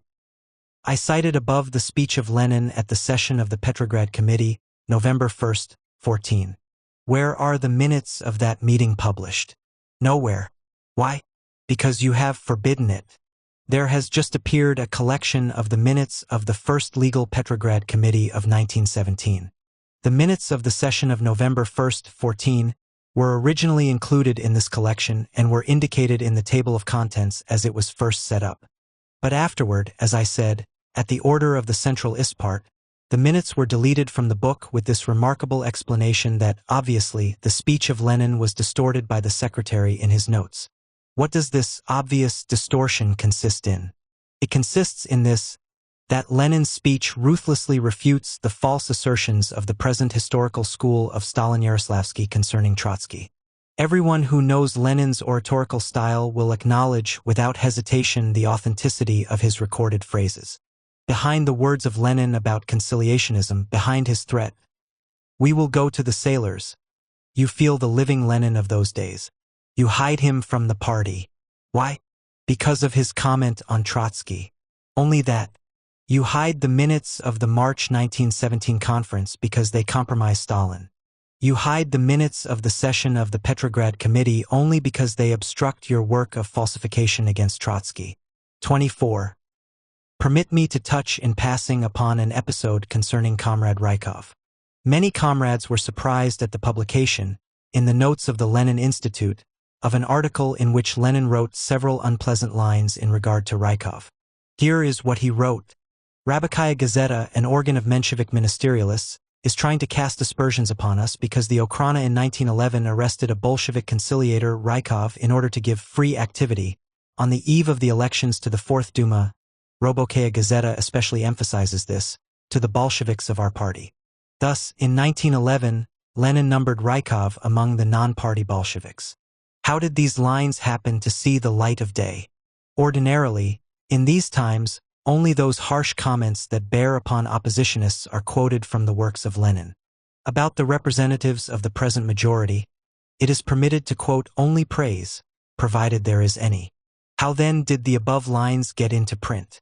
Everybody is explaining this fact in exactly the same way. Stalin's historians consider necessary so soon, a complete objectivity in regard to Rykov. Concerning Yaroslavsky. 25. 9/10 of his slanders and falsifications Yaroslavsky dedicates to the author of these lines. It would be hard to imagine lies more confused and at the same time more spiteful. Do not make the mistake of thinking, however, that Yaroslavsky always wrote in this way. No, he wrote quite differently. It was just as pedestrian, it was in just as bad taste, but to exactly the opposite effect. As late as the spring of L923, Yaroslavsky devoted an article to the beginnings of the political literary activity of the author of these lines. The article is a tumultuous panegyric, unbearable to read. It requires an effort to quote from it. But it can't be helped. In his character of inquisitor, Yaroslavsky takes a voluptuous pleasure in bringing face to face on the witness stand communists guilty of distributing the testament of Lenin, the letters of Lenin on the national question, and other criminal documents in which Lenin dared to criticize Stalin. Let us bring Yaroslavsky face to face with himself. The brilliant literary publicist activity of Comrade Trotsky gained him the worldwide renown of Prince of Pamphleteers. The English writer Bernard Shaw described him thus. Whoever has followed his activity during the course of a quarter of a century cannot but be convinced that this talent of the pamphleteer and polemicist developed, grew and blossomed with especial brilliancy during the years of our proletarian revolution. But even at the dawn of his activity, it was observable that we had before us an endowment most profound. All his newspaper articles were saturated with inspiration. They all partook of imagery, color, although they had to be written in the vice of the censorship of czarist absolutism which mutilated the bold thought and the bold form of everyone who wished to escape from the grip of those jaws and raise himself above the common level. But so great were the ripening underground forces, so strongly was felt the beating of the heart of the awakening people, so sharp were the developing contradictions, that all the censors in the world could not stamp out the creative power of such a shining individual personality as was already in those days the figure of L.D. Trotsky. Probably many have seen the quite widely distributed photograph of the youth Trotsky when he was first sentenced to exile in Siberia. That boisterous head of hair, those characteristic lips and lofty brow. Under that head of hair, under that lofty brow, was boiling even then a turbulent stream of images, thoughts, moods, sometimes diverting Comrade Trotsky a little from the broad road of history, compelling him sometimes to choose too long a detour, or, on the other hand, to cut his way fearlessly through where it was impossible to go through. But in all this questing we had before us a man profoundly dedicated to revolution, a man born to the role of tribune, with a tongue sharply whetted and flexible as steel, slaying his enemies, and a pen scattering in handfuls like artistic pearls the riches of his mind. And further, The articles at our disposal embrace a period of more than 2 years, from October 15, 1900 to September 12, 1902. The Siberian comrades read with delight these brilliant articles and awaited their appearance with impatience. Only a few knew who was the author, and those knowing Trotsky never guessed in those days that he would be one of the recognized leaders of the most revolutionary army and of the greatest revolution in the world. And finally, the conclusion.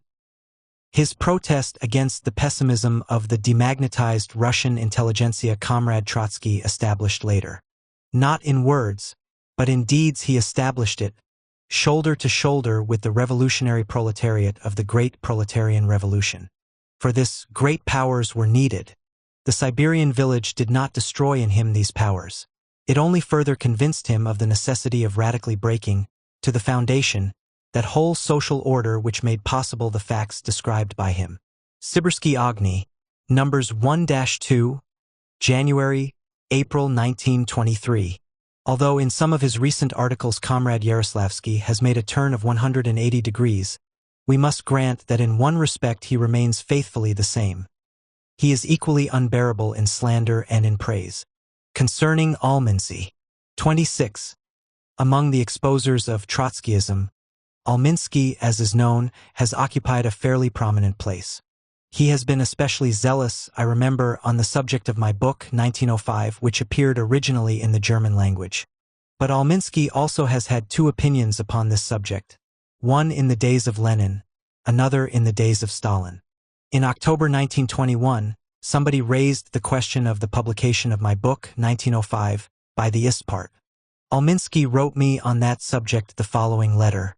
Dear Leon Davidovich, the Istpart will be delighted, of course, to publish your book in Russian, but the question is, to whom shall the translation be entrusted? You can't let the first man you meet translate a book by Trotsky. All the beauty and individuality of the style would be lost. Maybe you could squeeze an hour a day from your duties of state importance for this work. Also, by the way, of state importance, and dictate the text in Russian to a typist. Another question. Why not begin to prepare a complete collection of your writings? We could easily commission someone to take charge of that. It is high time it was done. The new generation, not knowing, as it should, the history of the party, unacquainted with old and recent writings of the leaders, will always be getting off the track. I am returning the book in the hope that it soon comes back to the Istpart in a Russian text. With best wishes, M. Alminsky. October 17, 1921. That is how Alminsky wrote at the end of 1921. That is to say, long after the controversies over the Brest-Litovsk peace and over the trade unions, controversies to which Alminsky and company are now trying to impart such an exaggerated importance. At the end of 1921, Alminsky considered the publication of 1905 a work of state importance. Alminsky was the initiator of the publication of my complete works, which he considered necessary for the education of party members. In the autumn of 1921, Alminsky was not a child. He knew the past. My disagreements with Bolshevism were known to him better than to anybody else. He himself had engaged in polemics with me in the old days. All this did not prevent him, in the autumn of 1921, from insisting upon the publication of a complete collection of my works in the interests of educating the party youth. Was Alminsky perhaps a Trotskyist in 1921? A word or two concerning Lunacharsky. 27. Lunacharsky also now appears among the exposers of the opposition. Trailing the others, he accuses us of pessimism and lack of faith. This role is especially becoming to Lunacharsky. Trailing the others, Lunacharsky occupies himself not only with contrasting Trotskyism and Leninism but also supports, in a very slightly disguised form, every kind of insinuation. Like certain others, Lunacharsky knows how to write on one and the same question, both for and against. In 1923, he issued a little book, Revolutionary Silhouettes. There is a chapter in that book dedicated to me. I will not quote this chapter for the oratorical exaggerations of its praise. I will quote merely two passages in which Lunacharsky speaks of my attitude toward Lenin. Trotsky is a prickly person, imperious. Only in his relations with Lenin, after their fusion, Trotsky always showed, and still shows, a tender and touching yieldingness, and with a modesty characteristic of the truly great, recognizes Lenin's superior authority. Page 25. And a few pages earlier, when Lenin lay wounded mortally as we feared, no one expressed our feeling about him better than Trotsky. In the terrible storm of world events, Trotsky, the other leader of the Russian Revolution, by no means inclined to sentimentalism, said, "When you think that Lenin might die, it seems as if all of our lives were useless, and you want to stop living." Ibid. Page 18. What sort of people are these who know how to write this thing or that depending on who gives them orders, history or the Secretariat? The Brest-Litovsk and the trade union controversy. Martinovism in the limelight. 28. What I have demonstrated above, with examples taken from the year 1917, could be carried through all the years that followed. I do not mean that there were no disagreements between Lenin and me. There were. The disagreements on the question of the Brest-Litovsk peace lasted several weeks and assumed a sharp character for several days. The attempt to present the differences on the question of the Brest-Litovsk peace as if they derived from my alleged underestimation of the peasantry is utterly ridiculous, and at best is an attempt to hang Bukharin's position onto me, a position with which I had nothing in common. Not for a moment did I suppose that in 1917 to 1918 it was possible to rouse the peasant masses for a revolutionary war. In estimating the moods of the peasant and labor masses after the imperialist war, I was wholly in agreement with Lenin. If I stood, at the time, for postponing as long as possible the moment of capitulation to Hohenzollern, it was not for the purpose of calling forth a revolutionary war, but in order to arouse the workers of Germany and Austria-Hungary to as great a revolutionary activity as possible. The decision to announce a state of war as terminated without signing a forced peace was dictated by the intention of testing in action whether or not Hohenzollern was still able to wage war against the revolution. This decision was adopted by the majority of our Central Committee and approved by the majority of the fraction of the All-Russian Central Executive Committee of the Soviets.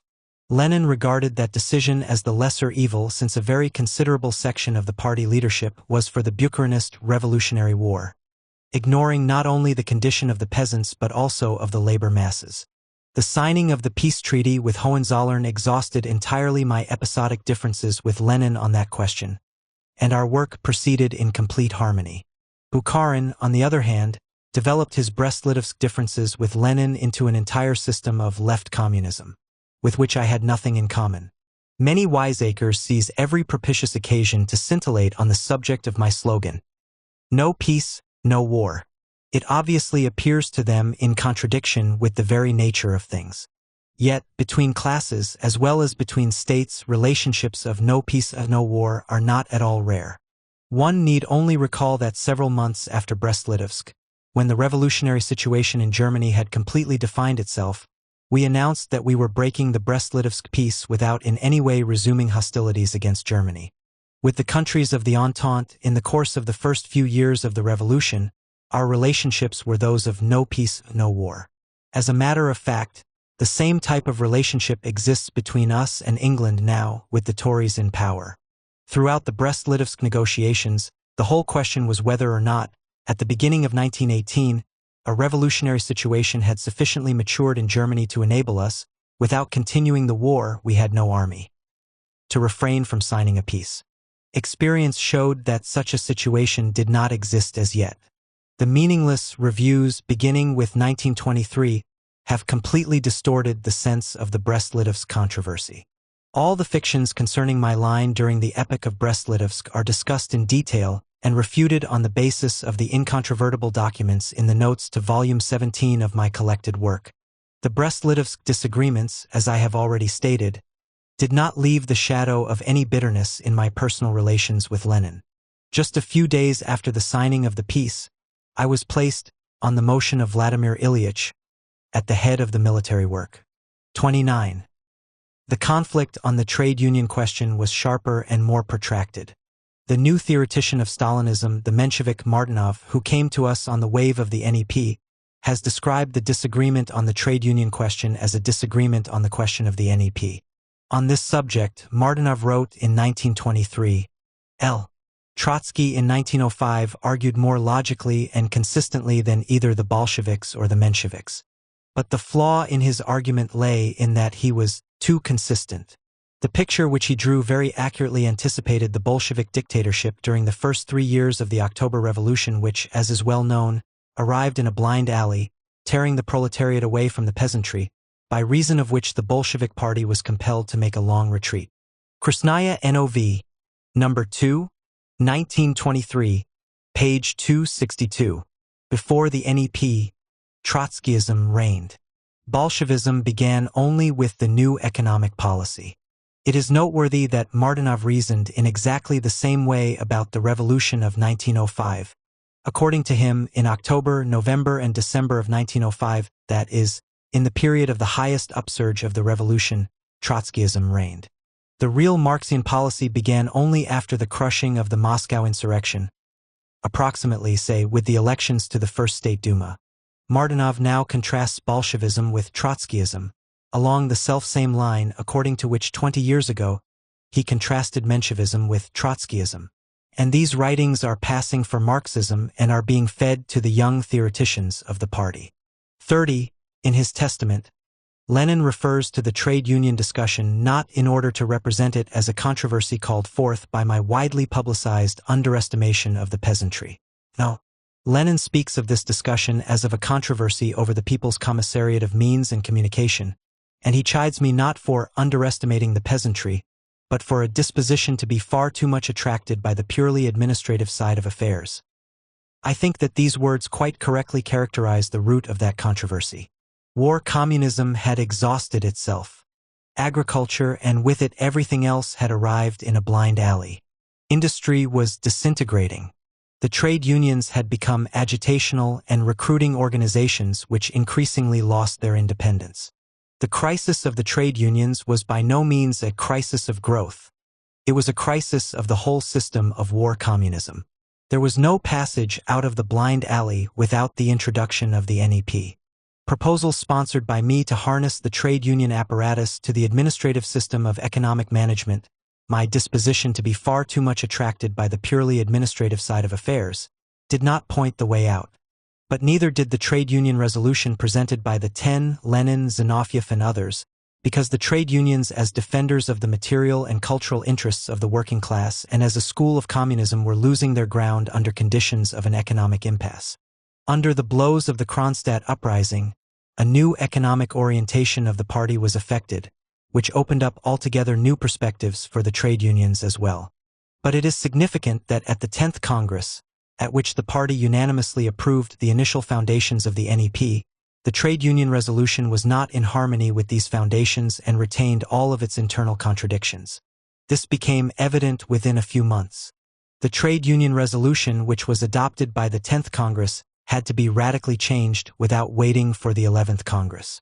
The new resolution, drafted by Lenin, which brought the work of the trade unions under the new conditions created by the NEP, was unanimously adopted. To study the trade union discussion without any relation to the question of the turn of our entire economic policy at the time means even now, 7 years later, not to understand the meaning of that discussion. This lack of understanding is precisely the source of all efforts to foist the underestimation of the peasantry upon me when, indeed, at the time of the trade union discussion, it was I who proposed the slogan, "Industry must turn its face to the village." More consistent falsifiers attempt to represent the matter as if I were opposed to the NEP. But irrefutable facts and documents prove that as early as the time of the 9th Congress I raised time and again the question of the necessity to pass from the food levy to taxes and, within certain limits, to the commodity forms of circulation. Only the rejection of these proposals in the face of a continuing decline of economy compelled me to seek a way out, along the opposite road, i.e., along the road of rigid management and closer inclusion of the trade unions, not as mass organizations but as administrative machinery, into the system of economic management under war communism. The transition to the NEP not only met with no objections on my part, but, on the contrary, corresponded entirely with all the conclusions I had drawn from my own experience in economic management and administration. Such is the actual content of the so-called trade union discussion. The volume of my collected works devoted to this period has not been published by the state publishers precisely because that book does not leave a stone unturned in exposing the legend created around the trade union discussion. 31. To believe the present party historians and theoreticians, you might think that the first 6 years of the revolution were entirely filled with disagreements about Brest-Litovsk and the trade unions. All the rest has disappeared. The preparation of the October insurrection, the insurrection itself, the creation of the government, the creation of the Red Army, the Civil War, the 4 Congresses of the Comintern, all the writings on communist propaganda, the work in the sphere of leadership of the foreign communist parties and our own. Of all this work, in which upon all fundamental questions, I was in complete accord with Lenin, there remain, according to the present historians, only 2 moments: Brest-Litovsk and the trade unions. 32. Stalin and his lackeys have worked hardest over the effort to picture the trade union discussion as my bitter struggle against Lenin. Here is what I said at the height of this discussion at our fraction in the Miners' Congress, January 26, 1921. Comrade Shliapnikov, in speaking here, perhaps I express his thought a little crudely, said, "Don't believe in this disagreement between Trotsky and Lenin. They will unite just the same and the struggle will be waged only against us." He says, "Don't believe." I don't know what this means about believing or not believing. Of course, we may unite. We may dispute in deciding any very important question, but the controversy only pushes our thoughts in the direction of unification. Trotsky, concluding speech, Second All-Russian Congress of Miners, January 26, 1921. Here is another passage from my speech which Lenin quoted in his pamphlet. During the sharpest polemic concerning Comrade Tomsky, I always said what is absolutely clear to me, that the leaders in our trade unions can be only people with the greatest experience, with the authority that Comrade Tomsky possesses. I said that at the meeting of our fraction during the 5th Trade Union Congress. I said it again the other day at Zemin's Theater. An ideological struggle in the party does not imply mutual repulsion. It implies rather influence mutually exerted. Collected Works, Volume 18, pt1, p.7l. And here is what Lenin said on this selfsame question in his concluding speech at the 10th Party Congress, summarizing the trade union discussion. The workers' opposition said, "Lenin and Trotsky will unite." Trotsky, taking the floor, replied, "Whoever does not understand that it is necessary to unite is going against the party. Of course, we will unite because we are party men." I supported Trotsky. To be sure, Trotsky and I have differed. When more or less equal groupings arise in the Central Committee, the party decides, and decides in such a way that we unite according to the will and directives of the party. That is the announcement with which Trotsky and I went to the Miners' Congress and have come here, i.e., to the Party Congress. Ibid. Page 132. Is that anything like the spiteful scribbling which is given out these days for a history of the trade union discussion in one political textbook after another? The thing becomes laughable when Bukharin incautiously proceeds to exploit the trade union discussion as a weapon against Trotskyism. Here is the way Lenin appraised Bukharin's position in that discussion. Hitherto the chief in the struggle has been Trotsky. But now Bukharin has left him way behind and completely eclipsed him. Bukharin has created a completely new situation in the struggle, for he has talked himself into a mistake 100 times bigger than all the mistakes of Trotsky put together. How could Bukharin talk himself into this break with communism? We know all the softness of Comrade Bukharin, one of the characteristics for which you love him so, and can't help loving him. We know that he is often jokingly called soft wax. It seems that any unprincipled person, any demagogue, can print on that soft wax anything he wants to. The harsh expression included in the quotation marks was used by Comrade Kamenev in the discussion of January 17th. And he had a right to use it.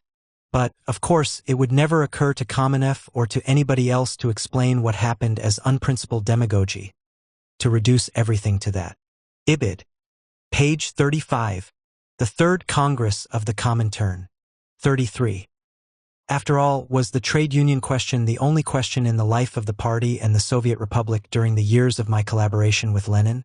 In the same year, 1921, the year of the 10th Party Congress, occurred the Third World Congress of the Comintern, which played an enormous role in the history of the international labor movement.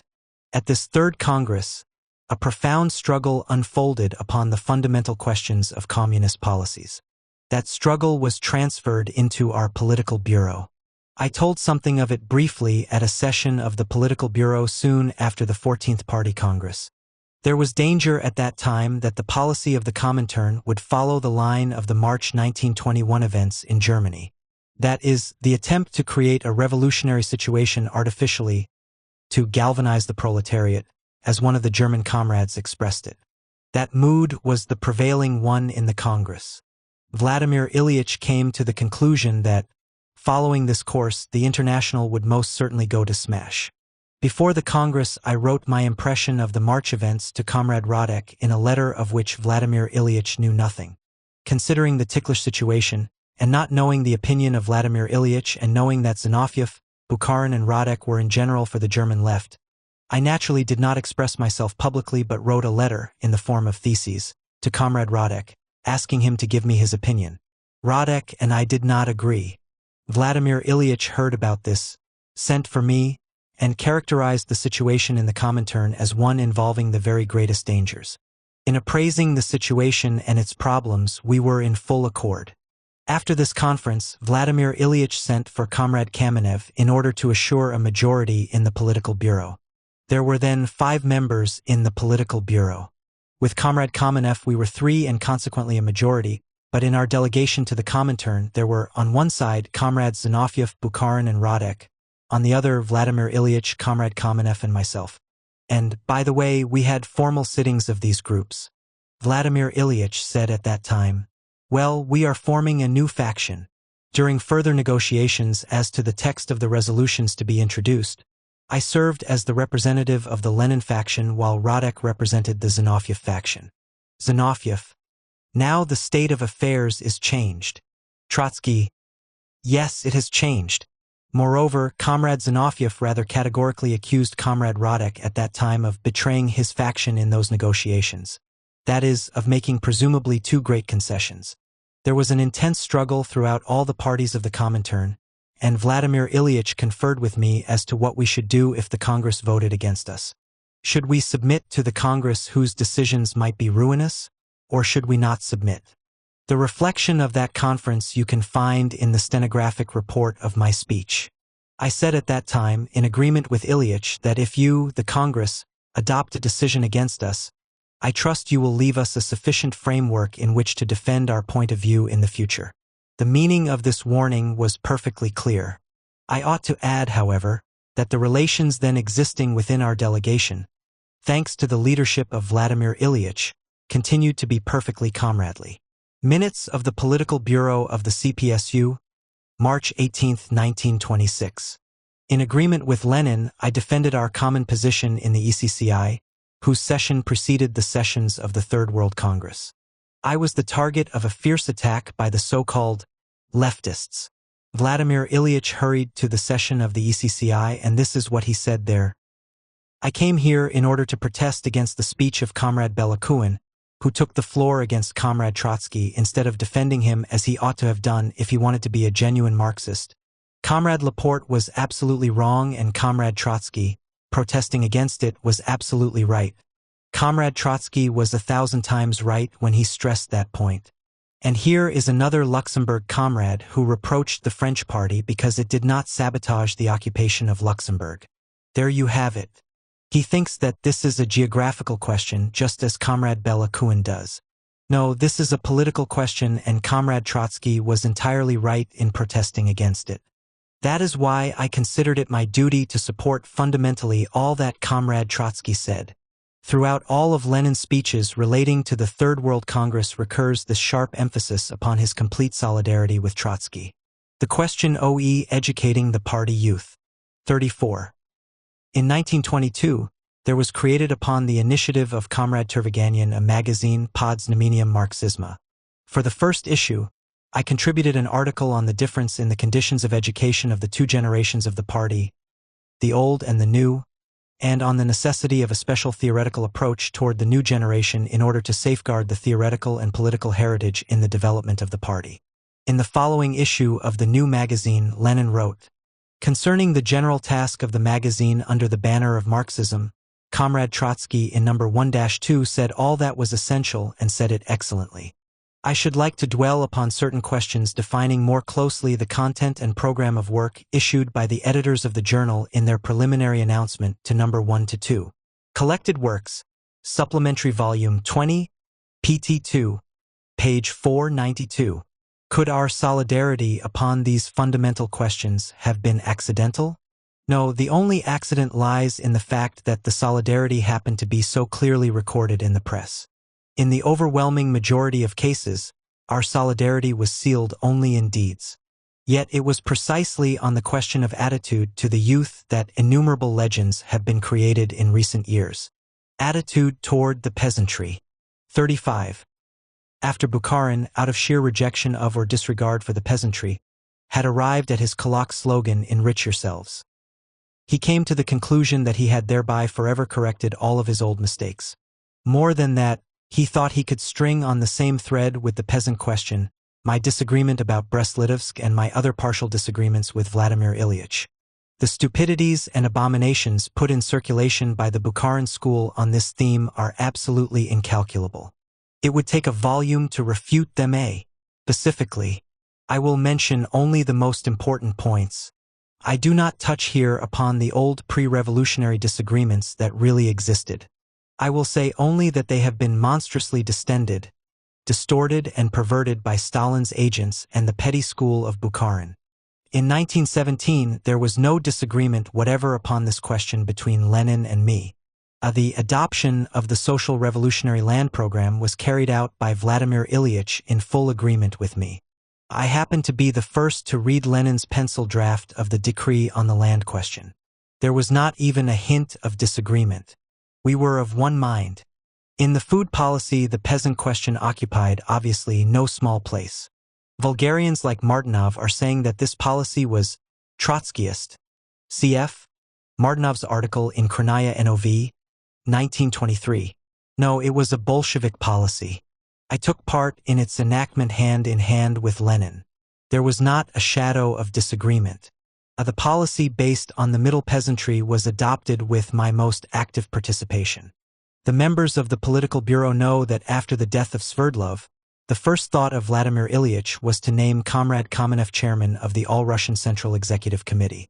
The proposal to select instead a worker-peasant figure came from me. I nominated Comrade Kalinin for the post. It was also on my suggestion that he was called All-Russian Starosta. All this is, of course, a trivial matter upon which it would not be worthwhile to pause. But at present these trivialities, these symptoms, are murderous evidence against the falsifiers of our past. And 9/10 of all our military policy and organization reduced itself to the policy of the relation of the workers to the peasantry. That policy against petty bourgeois guerrilla and amateur methods, Stalin, Voroshilov, and company, I carried out hand in hand with Vladimir Ilyich. I cite, for example, a whole series of my telegrams from Simbirsk and Ruzievka, March 1919, stressing the necessity of applying energetic measures in order to improve relations with the middle peasantry. I demanded that an authorized commission be sent to the Volga region for the purpose of checking up on the activities of local authorities and of making a study of the causes of peasant dissatisfaction. My third telegram, by direct wire to Stalin, Kremlin, Moscow, urgent, reads as follows. The Commission's task should be to strengthen the faith of the Volga peasantry in the Central Soviet government, to remove the most crying cases of local maladministration, and to punish the guilty representatives of the Soviet power, to gather all complaints and materials to be used as a basis of demonstrative decrees in favor of the middle peasants. Smilga could be appointed a member on this commission. Kamenev is likewise desirable, or some other authoritative figure. March 22, 1919, number 813. It was not Stalin who sent me this telegram, one of many, stressing the necessity of decrees to benefit the middle peasants, but it was I who sent it to Stalin. This took place not during the period of the 14th Congress, but at the beginning of the year 1919, when Stalin's views on the middle peasants were still unknown to anyone. Indeed, every page of the old records, without the slightest attempt at selection, rings today like a scathing exposure of the twaddle invented at this late date regarding my underestimation of the peasantry, or the underestimation of the middle peasants. At the beginning of 1920, Basing myself on an analysis of the condition of peasant economy, I introduced in the Political Bureau the proposal of a series of measures similar to the NEP. That proposal could not possibly have been dictated by a disregard for the peasantry. The trade union discussion was, as I said, a search for a way out of an economic blind alley. The transition to the NEP was carried out in complete unanimity. 36. All this can be proved on the basis of indisputable documents. Someday it will be. Here I limit myself to 2 quotations. In answer to questions asked by peasants as to our relation to the kulaks, the middle and the poor peasants, and as to alleged disagreements between Lenin and Trotsky on the peasant question, I wrote in 1919, "No disagreement upon this question in the centers of the Soviet government have existed or exist. The counter-revolutionists, whose cause is getting more and more hopeless, have nothing left but to deceive the toiling masses as to a pretended conflict supposed to be dividing the Council of People's Commissars within." Izvestia, February 7, 1919. Lenin wrote upon this theme, in answer to a question from the peasant Gulov, the following words. In Izvestia for February 2, there appeared a letter from Gulov, a peasant, who asks about the relation of the workers' and peasants' government to the middle peasantry and speaks of rumors to the effect that Lenin and Trotsky are not in harmony, that there are big disagreements between them, and especially upon the subject of the middle peasant. Comrade Trotsky has already given his answer in his open letter to the middle peasants in Izvestia for February 7. Comrade Trotsky says in this letter that the rumors of disagreement between him and me are a monstrous and a despicable lie, propagated by the landlords and capitalists and their conscious or unconscious servitors. I, upon my part, fully confirm this statement of Comrade Trotsky. There are no disagreements between him and me, and in regard to the middle peasants, there are no disagreements not only between Trotsky and me, but in general in the Communist Party of which we are both members. Comrade Trotsky in his letter explained clearly and in detail why the Party of the Communists and the present workers' and peasants' government elected by the Soviets and members of that party do not consider the middle peasants their enemies. I subscribe with both hands to what Comrade Trotsky said. Collected Works, Volume 16, pages 28f. Printed originally in Pravda. Number 85, February 15, 1919. Here we run into the same fact again. The rumor was first set going by the White Guards. Now it is caught up by the Stalin Bukharin school, developed and deliberately propagated. Military work. 37. On the subject of my military work, which began in the spring of 1918, an attempt has been made, under the guidance of Stalin, to rewrite history. In fact, the attempt has been made to rewrite the entire history of the Civil War for the sole purpose of the struggle against Trotskyism, or, to put it more precisely, the struggle against Trotsky. To rehearse here the story of the creation of the Red Army and the relation of Lenin to that work would be to write the history of the Civil War. For the time being, the Guzovs are writing it. Later, others will write it. I must limit myself to 2 or 3 examples supported by documents.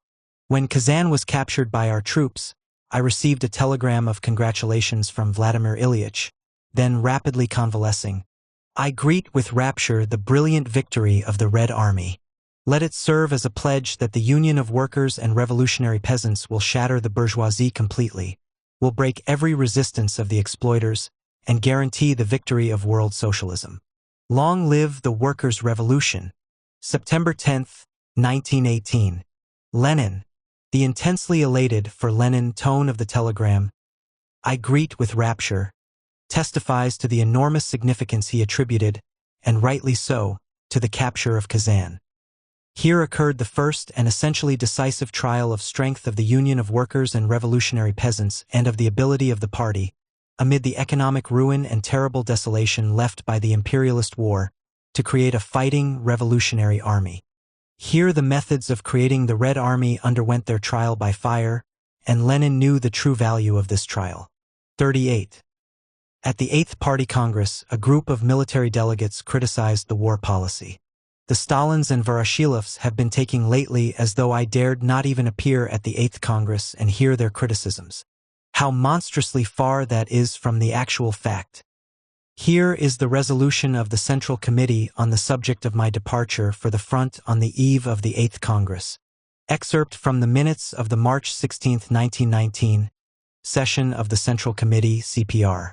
Present.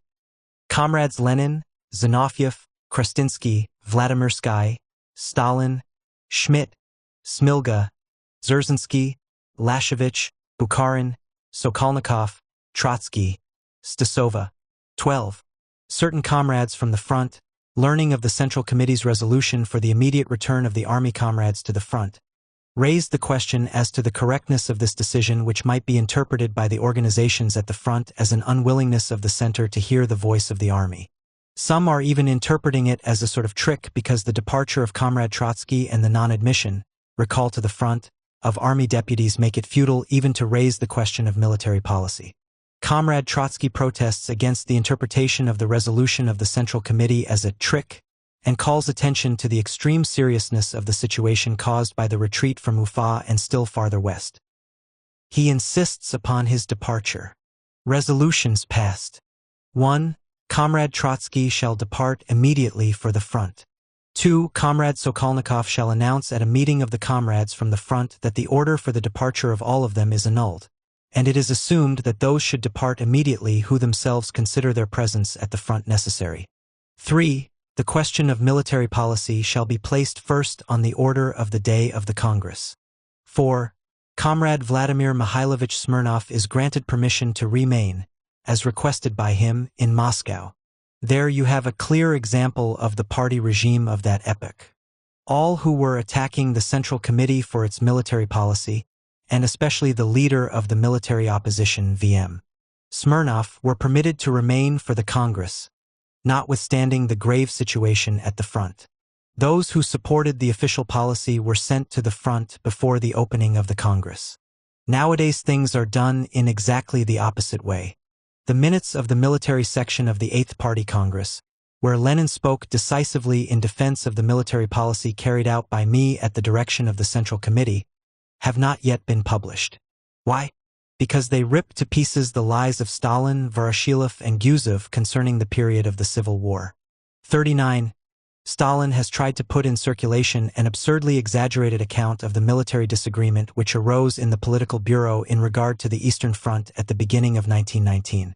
The essence of the disagreement was this: should we continue the offensive in Siberia or entrench ourselves in the Urals and throw the maximum of our forces to the south in order to liquidate the threat against Moscow? I was inclined, for a certain period of time, towards the second plan. Many military workers, among them Smilga, Lashevich I.N., Smirnov, K.I., Gruenstein, and many others, were in favor of the first plan. The first plan was adopted and gave admirable results. This disagreement did not involve any principle. It was purely practical. The subsequent test demonstrated that the army of Kolchak was wholly disintegrated. The offensive in Siberia was entirely successful. 40. The military work was harsh work. It was not carried out without pressure, repressions, and measures of force. Many prides were hurt, most often through necessity but sometimes by mistake. Much discontent resulted, and some of it, of course, was entirely legitimate. When the disagreements arose in regard to the Eastern Front, and the Central Committee was to decide the question as to the change of chief command, I offered the Central Committee my resignation from the post of People's Commissar for War. On the same day, July 5, 1919, the Central Committee adopted a resolution, of which the principal part follows. The Organization Bureau and the Political Bureau of the Central Committee, after considering the statement of Comrade Trotsky and discussing it in full, have come to the unanimous conclusion that his resignation cannot be accepted, being entirely out of question. The Organization Bureau and the Political Bureau of the Central Committee will do all that they can to make more convenient for Comrade Trotsky, and more fruitful for the Republic, that work on the Southern Front which Comrade Trotsky himself has chosen and which is the most difficult, the most dangerous, and the most important at the present moment.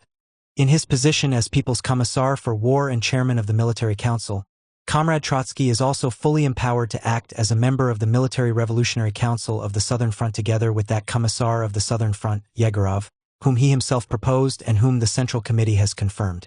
The Organization Bureau and the Political Bureau of the Central Committee give Comrade Trotsky full authority by every means whatsoever to achieve what he considers a necessary correction of policy on the military question and, if he so desires, to expedite the Congress of the party. The signatures to this resolution were Lenin, Kamenev, Krestinsky, Kalinin, Serebryakov, Stalin, Stasova. This resolution speaks for itself. It ended the controversial issue, and we passed on to the next point on the agenda.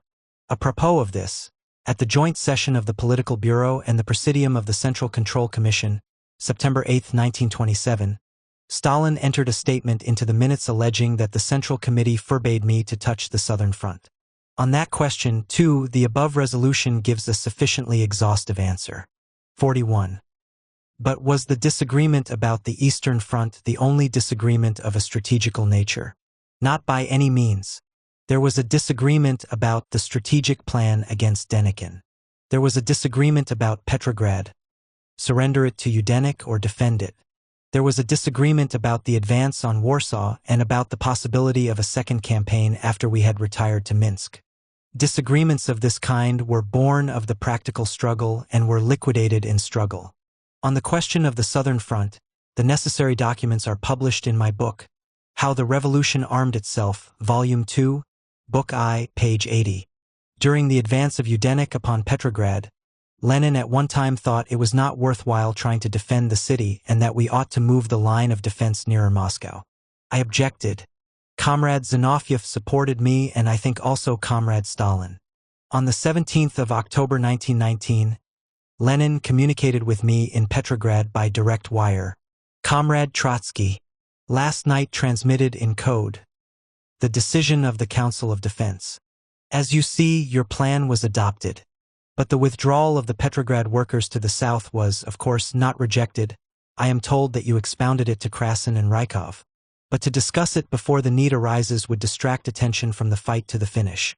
An attempt to outflank and cut off Petrograd will, of course, bring corresponding changes which you will carry out on the spot.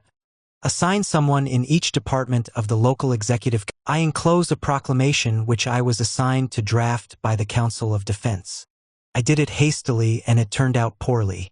You had better put my signature under yours. Greetings, Lenin. There were many such episodes. They had immense practical importance at the given moment, but they never had any principled significance. It was not a struggle over principles but a working out of the best plan for fighting off the enemy at a given moment and a given place. The Stalins and the Guzovs are trying to rewrite the history of the Civil War. They will not succeed. 42. The most contemptible part of the campaign of the Stalinists against me is their accusation that I had communists shot. This accusation was once put in circulation by our enemies, by their intelligence service. That is, the political departments of the White Armies tried to circulate leaflets among our Red soldiers, accusing the Red Command and Trotsky in particular of bloodthirstiness. The agentry of Stalin are now going the same road. Assume for a minute that this lie is true. Then why were Stalin, Yaroslavsky, Guzov, and the other agents of Stalin silent during the entire Civil War? What is implied by these current tardy revelations on the lips of the Stalin agentry? It means this: workers, peasants, and Red soldiers, the party deceived you when it told you that Trotsky, the commander of the army, was fulfilling the will of the party and carrying out its policy. In its innumerable articles about the work of Trotsky, in the resolutions of its party congresses and the congresses of the Soviets, the party deceived you, approving the military work of Trotsky and hiding from you such facts as the execution of communists. Lenin participated in this deceit, decisively supporting the military policy of Trotsky. That is the real meaning of these tardy revelations of Stalin. These revelations compromise not Trotsky but the party, its leadership. They undermine the confidence of the masses in all the Bolsheviks. For if, in the past, when Lenin and the main core of his colleagues stood at the head of the party, it was possible to conceal monstrous mistakes and even crimes, what can you expect now, when the personnel of the Central Committee is infinitely less authoritative? If, for example, Yaroslavsky in 1923, when the Civil War was already long past, sang the immoderate praises of Trotsky, his fidelity, his revolutionary devotion to the cause of the working class, then what is the thoughtful young party member going to say today? He is going to ask himself, just when was Yaroslavsky lying to me? When he exalted Trotsky above the skies, or now, when he is trying to cover him with mud? Such is the real work of Stalin and his agents in their effort to invent a new biography for him after the events. The party mass cannot possibly check upon the greater part of Stalin's revelations. Instead, they become firmly imbued with a loss of confidence in the leadership of the party, past, present, and future. We shall have to win this anew, this confidence of the party against Stalin and Stalinism. 43. As is known, Yusuf has devoted special energy to the literary revision of our war history. He has even written a brochure entitled Our Military Disagreements. In this brochure, it seems the poisonous gossip first appeared about shooting communists. Not deserters, not traitors, even though with party cards, but communists. Yusuf's misfortune, like that of many others, is that he has written twice about one and the same fact in question. Once in Lenin's time, once in Stalin's. Here is what Yusuf wrote the first time. The arrival of Comrade Trotsky produced a decisive change in the situation. The arrival of Trotsky's train at the wayside station, Sviazhsk, brought a firm will to victory, initiative, and momentum for all sides of the work of the army. From the very first day, in that station crowded with the wagon trains of the innumerable regiments, where were the headquarters of the political department and the commissary, as well as among the army troops deployed over a distance of 15 versts, everybody felt that a great turning point had arrived. This made itself felt first of all in the sphere of discipline.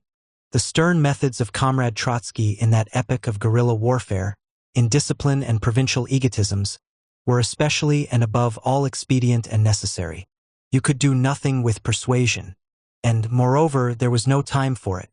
In the course of those 25 days that Comrade Trotsky spent in Sviazhsk, an enormous work was accomplished.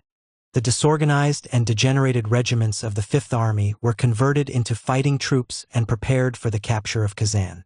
Proletarskia Revolutsiya, No. 2, 1924. Every member of the party who lived through the experience of the Civil War and has not lost his memory will say, at least to himself, if he is afraid to say it out loud, that you could quote by the score, if not by the hundred, such printed testimonials as this testimonial written by Yusuf. 44. I limit myself here to testimonials of the most authoritative character. In his recollections of Lenin, Gorky says, striking his fist on the table, he exclaimed, "Show me another man who would be able in a year to organize almost a model army. Yes, and win the esteem of the military specialists. We have such a man. We have everything, and you'll see miracles." Maxim Gorky, Vladimir Lenin, Leningrad, 1924, page 28. In the same conversation, Lenin said, according to Gorky, Yes, I know. They lie a lot about my relations with him. They lie a great deal, it seems, especially about Trotsky and me. Ibid. Page 28. Yes, they lied a lot about the relations of Lenin and Trotsky. But can you compare the amateurish lying of those days with the properly organized, all-Russian and international lying of today? In those days, the liars were the Black Hundreds, the White Guards, in part also the social revolutionists and Mensheviks. Now it is the Stalin faction that has seized this weapon. 45. In the Bolshevik fraction of the All-Russian Central Council of Trade Unions, January 12, 1920, Lenin said, "If we defeated Denikin and Kolchak, it was because our discipline was higher than that of all the capitalist countries of the world. Comrade Trotsky has introduced the death penalty and we will support him. He has introduced it by means of conscious organization and agitation on the part of communists." 46. I have not at hand the many other speeches of Lenin in defense of the military policy which I carried out in full accord with him. In particular, the minutes of the Conference of Delegates to the 8th Congress on Military Affairs remain unpublished. Why are those minutes unpublished? Because Lenin in that conference opposed with all his energy the colleagues of Stalin who are now so industriously falsifying the past. 47. But I have at hand one document which is worth 100. I spoke of this document in the Presidium of the Central Control Commission when Yaroslavsky started a poisonous intrigue against me, under protest from Orjonikidze. I quoted it at the last joint plenum, August 1927, when Voroshilov followed in the footsteps of Yaroslavsky. Lenin gave me, on his own initiative, a blank sheet of paper with the following lines written at the bottom. Comrades, knowing the harsh character of Comrade Trotsky's orders, I am so convinced, so absolutely convinced, of the correctness, expedience, and necessity for the good of our cause, of orders issued by Comrade Trotsky, that I give them my full support. V. Ulyanov, Lenin. The purpose of this blank I explained to the Presidium of the Central Control Commission in the following words. When he handed me that sheet of paper with these lines written at the bottom of a clean page, I was perplexed. He said, "I have been informed that rumors are being started against you that you are shooting communists. I give you this blank and I will give you as many of them as you want, stating that I support your decisions. Above it you can write any decision you want to and my signature will be ready." That was in July 1919. Since much gossip is now abroad about my relations with Vladimir Ilyich and what is far more important, his attitude toward me, I would suggest that somebody else show me such a blank page with his signature, where Lenin says that he endorses beforehand every decision that I might make. Upon these decisions depended not only the fate of individual communists but often a far greater thing. Concerning economic questions. 48. Martynov maintains, as is well known, that civil war and war communism are Trotskyism. This doctrine has now acquired a vast popularity. The creation of industrial armies, the militarization of labor and other measures flowing inevitably, just as did food distribution, from the conditions of that epoch, are portrayed by Philistines and vulgarians as manifestations of Trotskyism. On what side did Lenin stand in these questions? In the organization section of the 7th Congress of the Soviets, we were debating the question of bureaucratism in the directing centers. In my speech, I pointed out that bossism might choke our industries, that centralism is not an absolute principle, that the necessary coordination between local initiative and the leadership of the center had yet to be found in practice. Lenin in his speech emphasized his full agreement with me on centralism and added, "Let me say in conclusion that I agreed entirely with Comrade Trotsky when he said that there have been some very wrong attempts made here to present our disputes as a disagreement between workers and peasants and to mix up with this question, the question of the dictatorship of the proletariat." Speech on December 8, 1918, Collected Works, Volume 16, page 433. Our disputes. This means those very prolonged disputes in which Lenin and Trotsky were on one side, Rykov, Tomsky, Larin, and others on the other side. In these disputes, as in so many others, Stalin remained behind the scenes maneuvering and waiting. 49. At the caucus of the Bolshevik fraction of the All-Russian Central Council of Trade Unions, January 12, 1920, Lenin had the following to say on the subject of our disputes with Rykov, Tomsky, and others. Who started this disgusting departmental squabble? Not Comrade Trotsky. There is none of it in his theses. It was Comrades Lamov, Rykov, and Larin. Every one of them holds the highest office. They are all members of the Presidium of the All-Russian Council of National Economy. Among them is the chairman of the council who has so many titles that if I wanted to list them all I should lose 5 minutes of my 10-minute speech. Rykov and others have got up here and started a disgusting literary squabble. Comrade Trotsky posed the question of new problems and they have started a departmental polemic with the 7th Congress of the Soviets. Of course, we know that Comrades Lamov, Rykov, and Larin did not say this directly in their extremely stupid article. As some orator here has said, you must not indulge in polemics with the 7th Congress of the Soviets. If the 7th Congress of the Soviets made a mistake, correct that mistake in the meeting, say that it is a mistake and stop babbling about centralization and decentralization.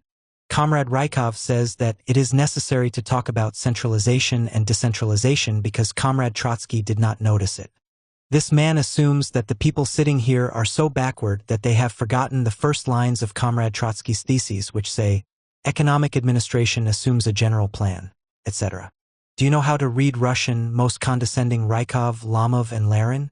Let's go back to the time when you were 16 years old and start babbling about centralization and decentralization. Is that the governmental work of the members of the Collegium, of the Presidium of the All-Russian Council of National Economy? This is nonsense and pathetic rubbish. It is a shame and disgrace to waste time on it. And further, war gave us the ability to carry discipline to a maximum and to centralize tens and hundreds of thousands of people, comrades who died to save the Soviet Republic. Without that we should have all gone to hell. I might add that this speech, which is at the disposition of the Lenin Institute, has not been published simply because it is inconvenient for the present historians. The concealment from the party of a part of our ideological inheritance from Lenin is a necessary element in the departure from the Leninist course. The speech of Lenin quoted above will be brought forward when the time comes to decapitate Rykov. 50. About my work on the railway transport service, Lenin said at the 8th Congress of the Soviets. You have seen already, by the way, from the theses of Comrade Emshinov and Comrade Trotsky that in this sphere we have to do with a real plan, looking ahead many years. Order No. L042 reckons on 5 years. In 5 years we can restore our transport, reduce the number of broken-down locomotives, and, if you please, as the most difficult I emphasize in the 9th thesis, the indication that we might even shorten that period, as has been done. When big plans are made based on a many years calculation, there are often skeptics who say, how can we calculate years ahead? God help us to do what we have to do right now. Comrades, it is necessary to learn how to combine both. You can't work without having a plan that assumes a long period and serious success. That this is necessary is proved by the indubitable improvement of the transport work. I want to call your attention to that place in the 9th thesis where it says that the term for reestablishment would be 4.5 years, but that it is already shortened because we are working above normal. The term is already cut down to 3.5 years. That is the way we should work in the other branches of our industry. Speech on December 2, 1920. Collected Works, Volume 17, pages 423f. I remark here that a year after I had issued Order No. 1042, in the order of Comrade Dzerzhinsky, concerning the fundamental principles of further work of the People's Commissariat of Means of Communication, for May 27, 1921, we read, owing to the fact that the lowering of the norms set by Orders No. 1042 and 1157, the first brilliant experiment in planned industrial work, is temporary, and due to the existing fuel crisis, measures must be taken to support and restore the equipment and the shops. 51. In 1924, Zinoviev put in circulation a charge against Trotsky that by issuing the Railway Order No. 1042, Trotsky almost ruined the transportation system. With this for a canvas, Stalin, Yaroslavsky, and Rudzatak later embroidered various designs. In its day, the legend made the rounds of all the publications of the Comintern. We have already quoted Lenin's and Dzerzhinsky's real opinions concerning Order No. 1042 and its significance for transportation. But there is comment of a more recent origin. In the yearbook of the Communist International issued in 1923, that is, on the eve of the campaign against Trotsky, the article entitled The Transportation System of the RSFSR and Its Reestablishment has the following to say. At that time, the transportation system was already completely disorganized. Not only was there no talk of reestablishing it, but matters had reached such a stage that in the Council of Labor and Defense, Professor Lomonosov, a member of the Collegium of the People's Commissariat of Means of Communication, made a report to the effect that the transportation system was on the verge of complete and inevitable stoppage. Comrade Trotsky, on taking charge of transportation, advanced 2 slogans which proved of decisive significance not only for transportation but for the economy of the country as a whole. Order No. 1042 is an historical event. According to that order, the locomotive park should have been restored in 5 years. Communist propaganda based on that order and communist enthusiasm called forth by it must be regarded as the highest level attained by the enthusiastic readiness of the masses for heroic achievements in labor. Yearbook of the Communist International, Petrograd, Moscow, 1923, page 363. You will observe that Order No. 1042 served different functions at different periods. 52. As to the alleged attempt on my part to shut down the Putilov shops, in Comrade Rykov's theses written in October 1927, that is, for years after the question arose, there appears again the legend about my urging the shutting down of the Putilov shops. In this case, as, by the way, in many others, Comrade Rykov is acting very incautiously, collecting material against himself. The fact is that the proposal to shut down the Putilov shops was introduced in the Political Bureau at the beginning of 1923 by Comrade Rykov himself as chairman of the All-Russian Council of National Economy. Rykov demonstrated that the Putilov shops will not be needed in the course of the next 10 years and that trying to maintain them artificially will have a harmful effect upon other factories. The Political Bureau, and I among others, took the data adduced by Comrade Rykov for good coin. I was not the only one who voted for the closing of the Putilov shops upon the proposal of Comrade Rykov. So did Stalin for that matter. Comrade Zinoviev was away on leave of absence. He protested against the decision. The question was raised again in the political bureau and the decision reversed.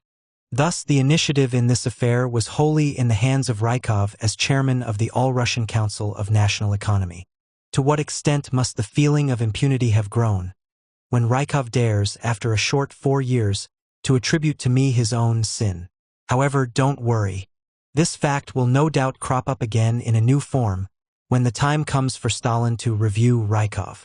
You won't have long to wait. 53.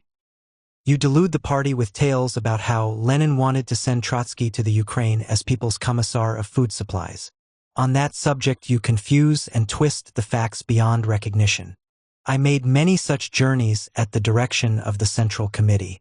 In full agreement with Lenin, I went to the Ukraine to improve the organization of the coal industry in the Don Basin. In full agreement with Lenin, I worked as chairman of the Soviet of the Industrial Army in the Ural. It is perfectly true that Lenin insisted that I go to the Ukraine for 2 weeks. In order to improve the organization of the food supplies. I got in touch with Comrade Rakovsky by telephone. He informed me that all the necessary measures to guarantee food for the workers' centers had been taken without my help. Vladimir Ilyich at first insisted upon my going, but afterward abandoned the idea. That was all there was to it. It was a question of a practical fighting problem which Lenin considered the most important for the given moment. 54. Here is what Lenin said at the 8th All-Russian Congress of the Soviets, December 22, 1920, on the question of my journey to the Don Basin. Coal from the Don Basin, which we were receiving at the rate of 25 million poods a month, has now reached 50 million, thanks to the work of the Plenipotentiary Commission which was sent to the Don Basin with Comrade Trotsky as chairman, and which took the decision that experienced and responsible workers should be assigned there. At present, Comrade Pettikov has been sent there to direct the work. Collected Works, Volume 17, page 422, 55. Apropos of this, Comrade Pettikov was crowded out of the Don Basin by the underground intrigues of Stalin. Lenin considered this a serious blow to the coal industry, expressed his indignation against it in the political bureau, and protested publicly against the disorganizing activities of Stalin. That we have had immense success was demonstrated especially, for example, in the Don Basin, where such comrades as Pettikov have been working with extraordinary devotion and with extraordinary success in the sphere of the large-scale industries. Lenin's report at the 9th Congress of the Soviets, December 23, 1921. Collected Works, Volume 18, pt1, page 408. In the central management of the coal industry stood people not only of undoubted devotion but people of real education and great ability, and I think I make no mistake if I say talented people, and therefore the attention of the Central Committee was directed thither. We, the Central Committee, have after all had a certain amount of experience, and we decided unanimously not to remove the managing groups. I made inquiries among the Ukrainian comrades. And Comrade Orjonikidze I asked especially, and also the Central Committee directed him to go there and find out what was happening. Quite evidently there was enshrined there and every other kind of mess which the Bureau of Party History will be unable to unravel in 10 years, should they ever undertake the job. But the practical result was that, contrary to the unanimous orders of the Central Committee, the managing group was replaced by another. Lenin's report at the 11th Party Congress, March 27, 1923. It is known to all the members of the old political bureau of Stalin best of all that the acrid words of Lenin about intrigue against devoted, educated and talented leaders in the Don Basin referred to the intrigue of Stalin against Pettikov. 56. During the 9th Congress of the Soviets in December 1921, Lenin wrote some theses concerning the fundamental problems of industrial construction. I remember I answered that the theses were excellent and that there was only one point lacking, that about the specialists. In a few words, I indicated the contents of that point. The same day I received the following letter from Vladimir Ilyich. Strictly confidential. Comrade Trotsky, I am sitting in a meeting of non-party members with Kalinin. He advises me to make a short speech on that resolution which I introduced, and to which you proposed an amendment entirely correct about the specialists. Couldn't you undertake a very short report on that resolution on Wednesday at the plenum of the Congress?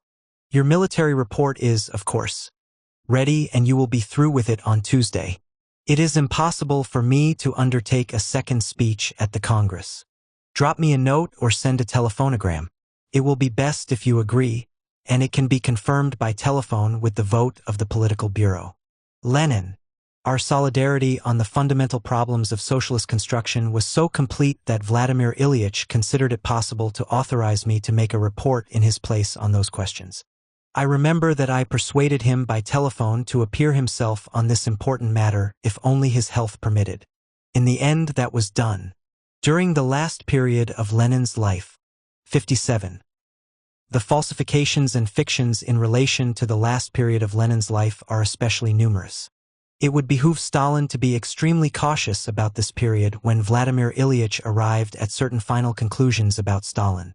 It is naturally difficult to expound the inner history of the Political Bureau during Vladimir Ilyich's active life. There were no minutes taken and only the decisions were recorded. That is why it is so easy to lift out separate, completely insignificant episodes, distort them and puff them up, or indeed simply invent disagreements where there was not a sign of one. Really shameful in its stupidity is the legend about the cuckoo, which is supposed to indicate, in retrospect, my pessimism. The cuckoo is the last resort of Stalin and Bukharin when they are driven to the wall by arguments or events. The cuckoo is borrowed from my conversation with Vladimir Ilyich in the first period of the NEP. The drain of our limited state resources awakened in me a serious alarm both from the point of view of the waste of the already limited resources of the workers' government as well as from the point of view of the possibility of swift accumulations of private capital at this critical period. I talked about that more than once with Vladimir Ilyich. In order to investigate the industrial processes in progress in the country, I organized at that time the so-called Moscow Amalgamated Network. In one of my conversations with Lenin, referring to certain flagrant examples of wastefulness, I used approximately this phrase: if we administer things that way, the cuckoo will soon be singing our death knell. Something of that kind. Phrases like that were repeated by every one of us more than once. How many times did Lenin exclaim, "If this keeps on, we're gone for sure"? It was a strong statement, but by no means a pessimistic prognosis. That is approximately the history of the cuckoo, with the dividends of which Stalin and Bukharin are trying to pay their debts for the Chinese Revolution, the Anglo-Russian Committee, the economic leadership, and the party regime. To be sure, practical disagreements arose often enough in the Political Bureau, and among them disagreements between Vladimir Ilyich and me. The whole question is, what place did these disagreements occupy in the common work? On that theme, the Stalin faction, with extreme lack of caution, is putting into circulation spiteful legends which go to pieces at the first touch of real fact, and which will ultimately turn wholly against Stalin. 58. To refute these legends, it is necessary to take first of all the period of Lenin's illness, more accurately, the period between the two heavy attacks of it, when the doctors permitted Lenin to take part in the work, and when many important questions were decided by correspondence. In this correspondence, that is, in unquestionable documents, it is possible to see what debated questions arose in the Central Committee, who had disagreements with whom, and in part also what was the attitude of Vladimir Ilyich toward individual comrades. I will adduce a few examples. The monopoly of foreign trade. 59. In the Central Committee at the end of 1922, there arose a very fundamental disagreement on the question of the monopoly of foreign trade. I do not want to exaggerate its significance in retrospect, but the political groupings created in the Central Committee around that question were, nevertheless, very characteristic. On the initiative of Comrade Sokolnikov, the Central Committee adopted a decision which meant a serious breach in the monopoly of foreign trade. Vladimir Ilyich was decisively against this resolution. Learning from Krasin that I was not present at the plenum of the Central Committee and that I had expressed myself against the resolution, Lenin entered into correspondence with me. Those letters are not yet published, any more than the correspondence of Lenin with the Political Bureau on the question of the monopoly of foreign trade. The censorship established over our inheritance from Lenin is ruthless. You publish 2 or 3 words written by Lenin on a scrap of paper, if only they may directly or indirectly be used to injure the opposition. You suppress documents of vast and fundamental significance, if they directly or indirectly involve Stalin. I quote the letters from Lenin touching that question. Comrade Trotsky, I am sending you a letter from Krastinsky. Write immediately. Do you agree? I will fight at the plenum for the monopoly. And you? Yours, Lenin. P.S. Better return it quick. To Comrades Frumkin and Stamoniakov, copy to Trotsky. In view of my increasing sickness, I cannot be present at the plenum. I am conscious how awkwardly, and even worse than awkwardly, I am behaving in relation to you, but all the same I cannot possibly speak. Today I have received the enclosed letter from Comrade Trotsky, with which I agree in all essentials, with the exception perhaps of the last lines about the State Planning Commission. I will write Trotsky of my agreement with him and ask him to take upon himself, in view of my sickness, the defense of my position at the plenum. I think that this defense ought to be divided into three parts. First, the defense of the fundamental principle of the monopoly of foreign trade, its full and final confirmation. Second, delegate to a special commission the detailed consideration of those practical plans for realizing this monopoly which are advanced by Ivanissov. At least half of this commission ought to consist of representatives from the Commissariat of Foreign Trade. Third, the question of the work of the State Planning Commission ought to be considered separately. And by the way, I think that there will be no disagreement between me and Trotsky if he confines himself to the demand that the work of the State Planning Commission, carried on under the aegis of the development of state industry, should give its opinion about all parts of the activity of the People's Commissariat of Foreign Trade. I hope to write again today or tomorrow, and send you my declaration on the essence of the given problem at the plenum of the Central Committee. At any rate, I think that this question is of such fundamental importance that in case I do not get the agreement of the plenum, I ought to carry it into the Party Congress, and before that, announce the exist-ing disagreement in the fraction of our party at the coming Congress of the Soviets. Lenin. Dictated to L.F. December 12, 1922. To Comrade Trotsky, copy to Frumkin and Stamoniakov. Comrade Trotsky, I received your comment on the letter of Krastinsky and the plans of Ivanissov. I think that we are in maximum agreement, and I think that the question of the State Planning Commission in the given situation excludes or postpones the dispute as to whether the State Planning Commission needs to have administrative rights. At any rate, I earnestly ask you to take upon yourself at the coming plenum the defense of our common opinion of the unconditional necessity of preserving and reinforcing the monopoly of foreign trade. Inasmuch as the preceding plenum adopted a decision going wholly contrary to the monopoly of foreign trade, and since it is impossible to yield on this question, I think, as I say in my letter to Frumkin and Stamoniakov, that in case of our defeat we must carry the question into the Party Congress. For that we will need a short exposition of our disagreement before the party fraction of the coming Congress of the Soviets. If I can, I will write one, and I should be very glad if you would do the same thing. Vacillation on this question will do us untold injury. The argument against the monopoly amounts to an accusation of inadequacy against our apparatus. But our apparatus is inadequate here and everywhere, and to renounce the monopoly because of the inadequacy of the apparatus would be to pour the baby out with the bath. Lenin. Dictated by telephone to L.F. December 18, 1922. To Comrade Trotsky. I send you a letter received today from Frumkin.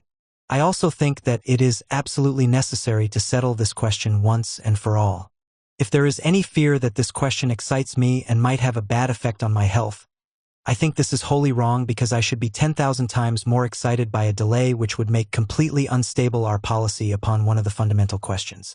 Therefore, I call your attention to the enclosed letter and earnestly ask you to support an immediate consideration of this question. I am convinced that if we are in danger of losing out, it would be far more advantageous to lose out before the Party Congress and immediately turn to the fraction of the Soviet Congress than to lose out after the Congress. Perhaps such a compromise as this would be accepted. Adopt the decision about confirmation of the monopoly now, but raise the case tie-in nevertheless at the Party Congress and make that AGR meant now.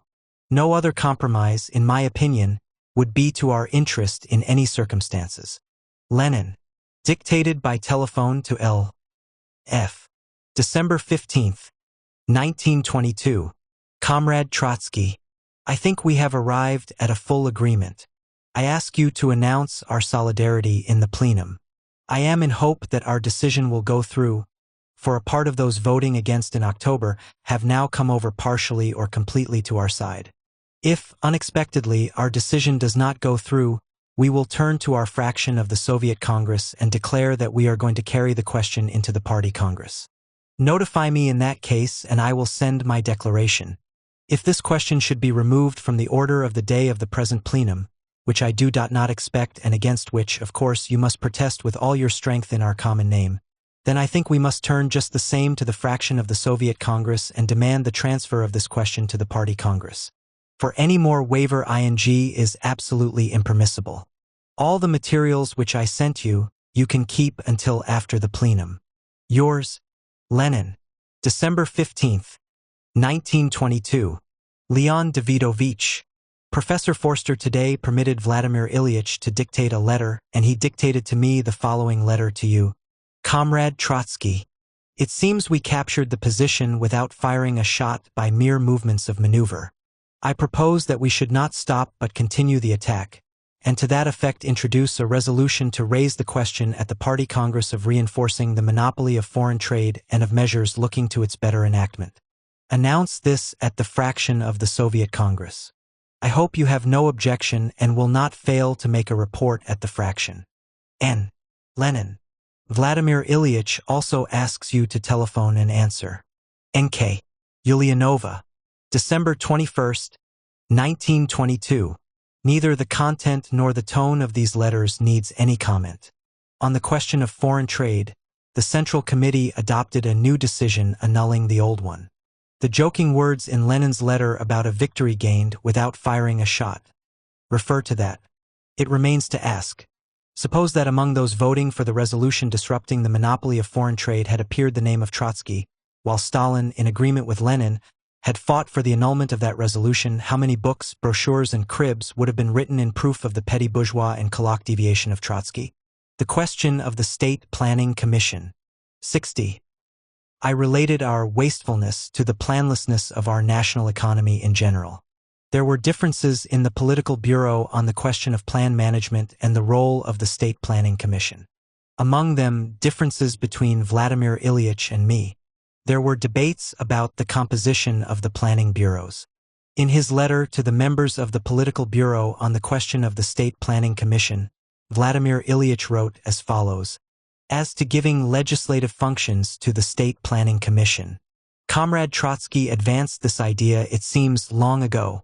I opposed it then because I thought that there would be in that case a fundamental incoherence in our system of legislative institutions, but after attentively reconsidering the matter, I find that there is an essentially healthy thought here. The State Planning Commission stands somewhat apart from our legislative institutions, notwithstanding the fact that as a meeting center of the leaders, experts and representatives of science and technology, it possesses, as a matter of fact, the best possible data for a correct judgment of things. In that respect, I think I should and must come over to Comrade Trotsky, but not in respect to giving the chairmanship of the State Planning Commission to any one of our political leaders, or to the chairman of the Supreme Council of National Economy, and so forth. December 27, 1922. These disagreements about the State Planning Commission were mentioned above in Lenin's letters to me on the question of the monopoly of foreign trade. Lenin there proposed to postpone that question, describing it, not quite accurately, as a question of the administrative rights of the State Planning Commission. In insisting on the all-sided reinforcement of the State Planning Commission, the subordination to it of the planning work of all the departments, I did not propose to give the State Planning Commission administrative rights, believing that they ought to be concentrated as before in the hands of the Council of Labor and Defense. But that is not the essential thing now. Both the character and the tone of the above letter show how calmly, and purely as a matter of business, Lenin regarded our previously existing disagreements, proposing to the Political Bureau to resolve those disagreements in the direction of a very close approach to the views which I had defended. How many lies have been told the party on this subject? Lenin's letters on the national question. 61. I will not quote here Lenin's principal letter against Stalin on the national question. It is printed in the stenographic reports of the plenum of July 1926 and, moreover, it is being passed around in individual copies. They will fail to conceal the letter. But there are other documents on the same theme, completely unknown to the party. The keepers of the archives and the historians of the Stalin School are taking every measure to prevent those documents from appearing. They will continue to do so. They are quite capable, in fact, of simply destroying them. For that reason, I think it necessary to quote here the most important excerpts from an earlier letter of Lenin and the answer of Stalin on the question of the structure of the USSR. Lenin's letter, dated September 27, 1922, was addressed to Comrade Kamenev, a copy being sent to all the members of the Political Bureau. Here is the beginning of the letter. You probably have already received from Stalin the resolution of his commission on the admission of the independent republics into the RSFSR. If you have not received it, get it from the secretary and please read it immediately. I spoke about it yesterday with Sokolnikov, today with Stalin. Tomorrow I will see Mdivani, a Georgian communist suspected of advocating independence. In my opinion, the question is supremely important. Stalin is somewhat inclined to hurry. You must think it over well, Zinoviev too. You once intended to take this matter up and did so to some extent. Stalin has already agreed to one concession in Section 1. Instead of saying entry into the RSFSR to say formal unification with the RSFSR in a union of Soviet republics of Europe and Asia. I trust the spirit of this concession is obvious. We acknowledge ourselves on an equal basis with the Ukrainian SSR and the other republics, and together with them on the basis of equality we enter into a new union, a new federation, the Union of Soviet Republics of Europe and Asia. There follows a whole series of Lenin's corrections made in the same spirit. In the concluding part of his letter, Lenin says, Stalin agreed to postpone introducing the resolution in the Political Bureau until my arrival. I arrive Monday, October 2nd. I should like to have a meeting with you in Rykov for a couple of hours, in the morning, say from 1 to 2, and, if necessary, in the evening, say 5 to 7 or 6 to 8. Here is my preliminary project. On the basis of conversations with Mdivani and other comrades, I will fight also for other changes. I urge you to do the same and answer me. Yours, Lenin. P.S. Send copies to all members of the Political Bureau. Stalin sent his answer to Lenin to the members of the Political Bureau the same day, September 27, 1922. I quote from his answer two important passages. Lenin's correction to paragraph 2, proposing to create, along with the All-Russian Central Executive Committee of the RSFSR, a Central Executive Committee of the Federation should not, in my opinion, be adopted. The existence of two Central Executive Committees in Moscow, one of which will obviously represent a lower house, and the other an upper house, will give us nothing but conflict and debate. And further, 4. On the subject of paragraph 4, in my opinion, Comrade Lenin himself hurried a little, demanding a fusion of the commissariats of finance, food supply, labor, and national economy with the commissariats of the Federation. There is hardly a doubt that this hurriedness will supply fuel to the advocates of independence, to the detriment of the national liberalism of Comrade Lenin. 5. Comrade Lenin's correction of paragraph 5 is, in my opinion, superfluous. J. Stalin. This extraordinarily illuminating correspondence, concealed like many similar documents from the party, preceded the famous letter of Lenin on the national question. In his remarks upon Stalin's draft, Lenin is exceptionally reserved and mild in his expression. Lenin still hoped, in that period, to adjust the matter without a major conflict. He gently accuses Stalin of hurrying. Stalin's accusation against Mdivani of independence. Lenin places in quotation marks, obviously dissociating himself from that accusation. Moreover, Lenin especially emphasizes the fact that he is introducing his corrections on the basis of conversations with Mdivani and other comrades. Stalin's answer, on the contrary, is marked by rudeness. The concluding phrase of the fourth point is especially worthy of attention. There is hardly a doubt that this hurriedness will supply fuel to the advocates of independence, to the detriment of the national liberalism of Comrade Lenin. Thus Lenin had come to the point of being accused of national liberalism. The further course of the struggle over the national question showed Lenin that he could not straighten things out by means of internal and, so to speak, family methods of influencing Stalin, that it was necessary to appeal to the Congress and to the party. With this purpose, Lenin wrote in several installments his letter on the national question.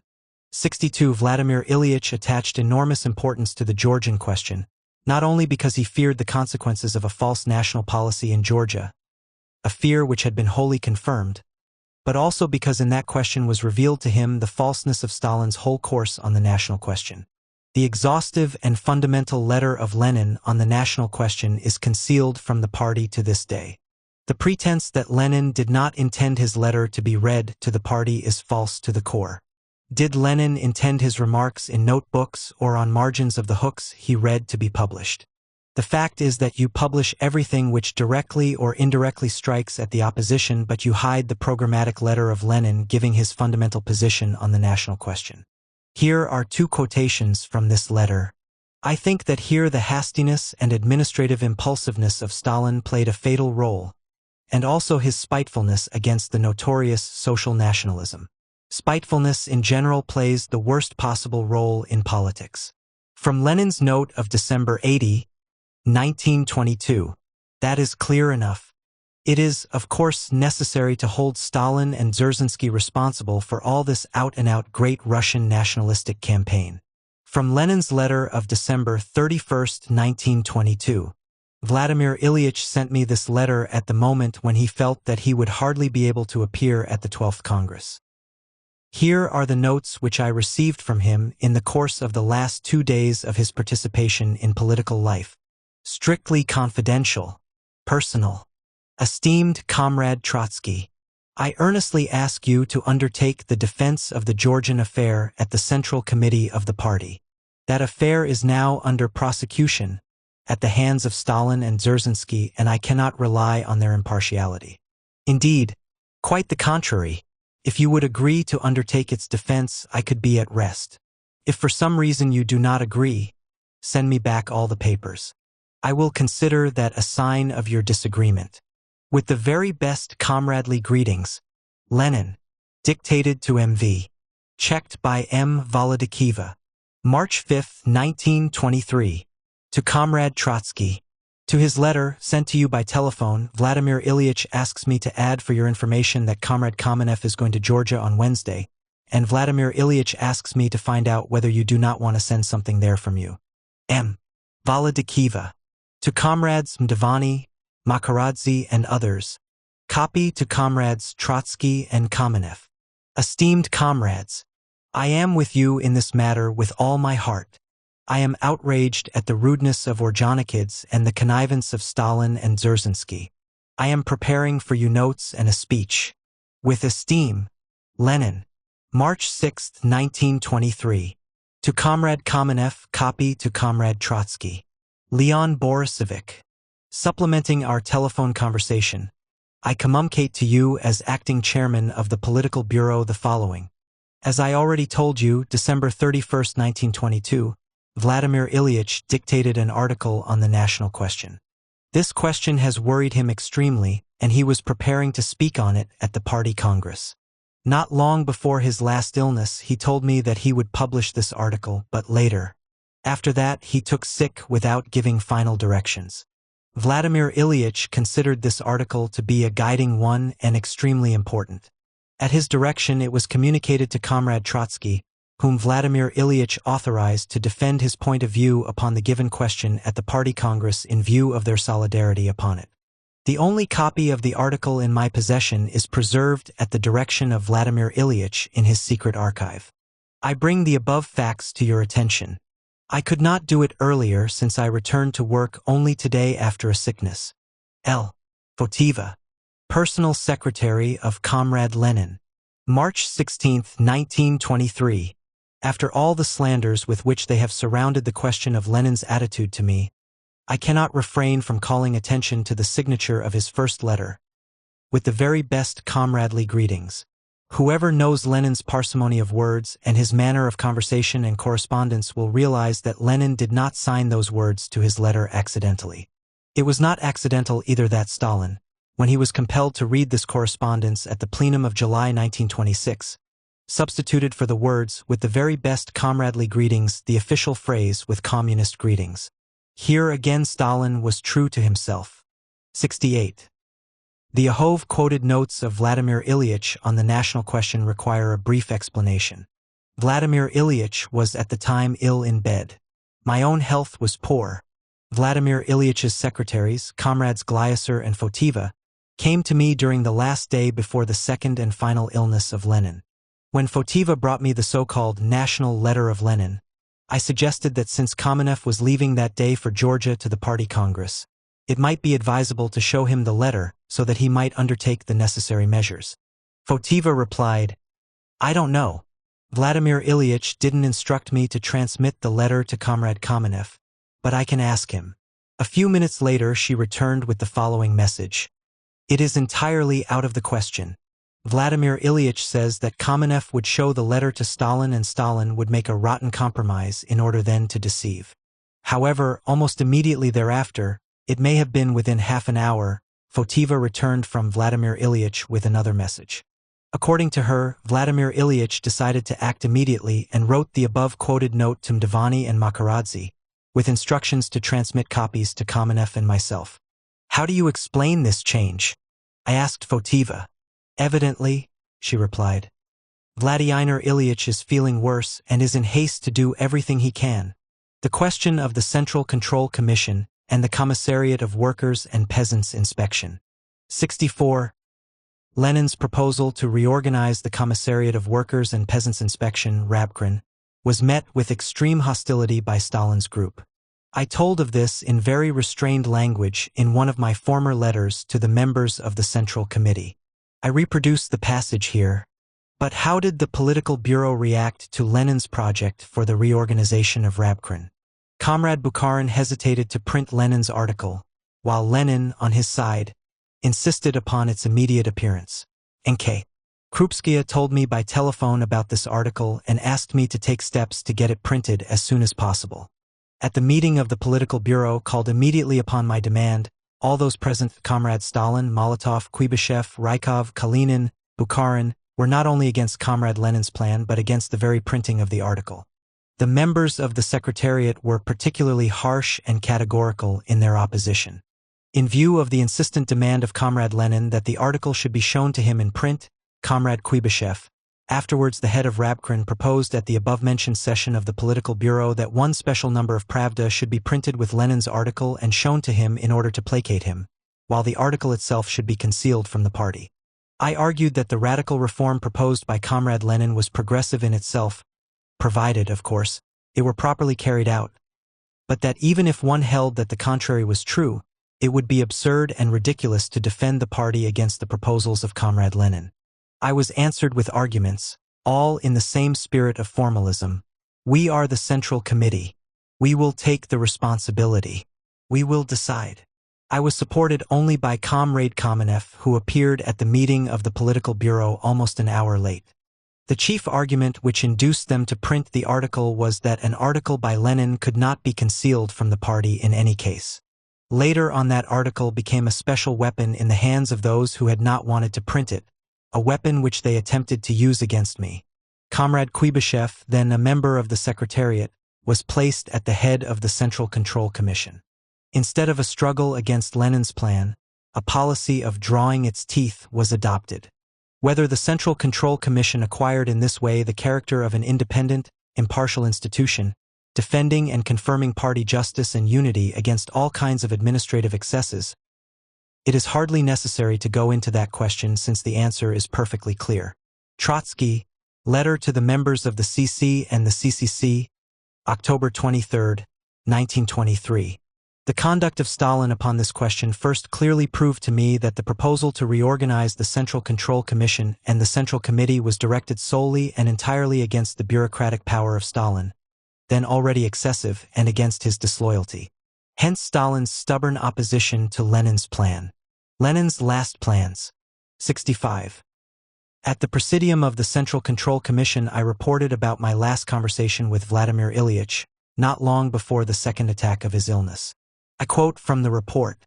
"Lenin summoned me to his room in the Kremlin, spoke of the terrible growth of bureaucratism in our Soviet apparatus and of the necessity of finding a lever with which to get at that problem. He proposed to create a special commission of the Central Committee and asked me to take active part in the work. I answered him, Vladimir Ilyich, it is my conviction that in the present struggle with bureaucratism in the Soviet apparatus, we must not forget that there is taking place, both in the provinces and in the center, a special selection of functionaries and specialists, party and non-party, around certain ruling party personalities and groups, in the provinces, in the districts, in the party locals, and in the center, that is, the Central Committee. Attacking a functionary, you run into the party leader. The specialist is a member of his retinue. Under present circumstances, I could not undertake this work. Vladimir Ilyich reflected a moment, and here I quote him verbatim, said, "That is, I propose a struggle with Soviet bureaucratism, and you are proposing to include the bureaucratism of the organization bureau of the party." I laughed at the unexpectedness of this, because no such finished formulation of the idea was in my mind. I answered, "I suppose that's it." Then Vladimir Ilyich said, "Very well, then I propose a bloc." I said, "It is a pleasure to form a bloc with a good man." At the end of our conversation, Vladimir Ilyich said that he would propose the creation by the Central Committee of a commission to fight bureaucratism in general, and through that we would be able to reach the organization bureau of the Central Committee. The organizational side he promised to think over further. At that we parted. I then waited 2 weeks for the bell to summon me, but Ilyich's health became continually worse, and he was soon confined to bed. After that, Vladimir Ilyich sent me his letters on the national question through his secretaries. And so that work was never carried through. In the essence of the matter, that plan of Lenin was wholly directed against Stalin. It flowed from the same train of thought which found its expression in the so-called Testament of Lenin. 66. Yes, I had disagreements with Lenin. But Stalin's attempt, relying upon these facts, to distort the general character of our relations goes to pieces completely when confronted with the facts of that period when, as I have said, things were decided not in conversation and in votes of which no record remained, but by means of correspondence. That is, in the interval between the first and second illnesses of Lenin. To summarize, on the national question, Vladimir Ilyich was preparing for the 12th Party Congress a decisive attack upon Stalin. Of this his secretaries told me in his name and at his direction. The phrase of Lenin that they repeated oftenest of all was, "Vladimir Ilyich is preparing a bomb against Stalin." In his article about the Rabkrin, Lenin says, "The People's Commissariat of Rabkrin does not enjoy at the present moment a shadow of authority. Everybody knows that a worse organized institution than our Commissariat of Rabkrin does not exist, and that in the present circumstances you cannot expect a thing of that commissariat. As a matter of fact, what is the use of creating another commissariat whose work is carried on any old way, not inspiring the slightest confidence, and whose word enjoys infinitely small authority? I ask any of the present leaders of Rabkrin or any of the people connected with it, can they tell me, in good conscience, what is the practical use of such a commissariat as Rabkrin? Lenin, better less, but better, March 4, 1923. Stalin stood at the head of Rabkrin throughout the first years of the revolution. Lenin's volley here was directed wholly against him. See, in the same article we read, "We have bureaucratism not only in the Soviet institutions but also in the party." These words, clear enough in themselves, acquire an especially sharp significance in connection with my last conversation with Vladimir Ilyich, quoted above, where he spoke of our forming a bloc against the Organization Bureau of the Central Committee as the fountainhead of bureaucratism. The mild and typically Leninist remark in parenthesis was directed wholly against Stalin. Of the Testament it is needless to speak. It is filled with distrust of Stalin, his rudeness and disloyalty. It speaks of the possible misuse of power on his part and the danger, due to this, of a party split. The sole organizational inference indicated in the Testament, from all the characterizations made there, is this: remove Stalin from the post of General Secretary. Finally, the last letter which Lenin ever wrote in his life, or rather dictated, was a letter to Stalin breaking off all comradely relations with him. Comrade Kamenev told me of that letter on the same night it was written, March 5 to 6, 1923. Comrade Zinoviev told about that letter at the joint plenum of the Central Committee and the Central Control Commission. The existence of the letter was confirmed in the minutes by the testimony of M.I. Ulyanova. Documents on the subject of this incident exist, says a declaration of M. Ulyanova at the presidium of the plenum. Enumerating the warnings which Lenin gave to Stalin, Comrade Zinoviev said at the July plenum, 1926, and the third warning consists of this, that at the beginning of the year 1923 Vladimir Ilyich, in a personal letter to Comrade Stalin, broke off all comradely relations with him. Minutes, 4th issue, page 32. M. Ulyanova tried to present the matter in such a way that the breaking off of comradely relations announced by Lenin to Stalin in the last letter before his death seemed to be evoked by personal and not political causes. Minutes, 4th issue, page 104. Need we recall that with Lenin personal motives always derived from political revolutionary party causes? Rudeness and disloyalty are also personal qualities. But Lenin warned the party about them not for personal, but for party reasons. Lenin's letter, breaking off comradely relations with Stalin, had exactly the same character. That last letter was written after the letter on the national question and after the testament. Attempts are being made in vain to weaken the moral weight of the last letter of Lenin. The party has a right to know that letter. That is how the facts stand. That is how Stalin is deceiving the party. Discussion during the years 1923 to 1927. 67. During Lenin's lifetime, and especially at the time of the discussions over the Brest-Litovsk peace and over the trade unions, which have since been so grossly exaggerated and distorted, the word Trotskyism did not exist at all. The party held that whatever occasional differences there were, they unfolded on the historical foundations of Bolshevism. The extreme opponents of Lenin on the question of Brest-Litovsk were Bukharin, Yaroslavsky, Kuibyshev, Solts, Safarov, and scores of other old Bolsheviks, who made up the faction of the left communists. They would have been legitimately amazed had it occurred to anyone at that time to say that their position was Trotskyism, especially since on all the fundamental issues which separated the left communists from Lenin, I was on the side of Lenin. The same must be said about the trade union discussion. The tendency to stress the administrative side grew out of the entire practice of war communism and affected innumerable old Bolsheviks. If, at the time of the discussion, anyone had mentioned such a thing as Trotskyism, he would simply have been regarded as temporarily insane. The bogey of Trotskyism was projected after Lenin had withdrawn entirely from work, precisely at the time of the discussion of 1923. It was then that the criticism of the theory of the permanent revolution began for the purpose of stringing together the differences which had arisen on a new stage of historical development.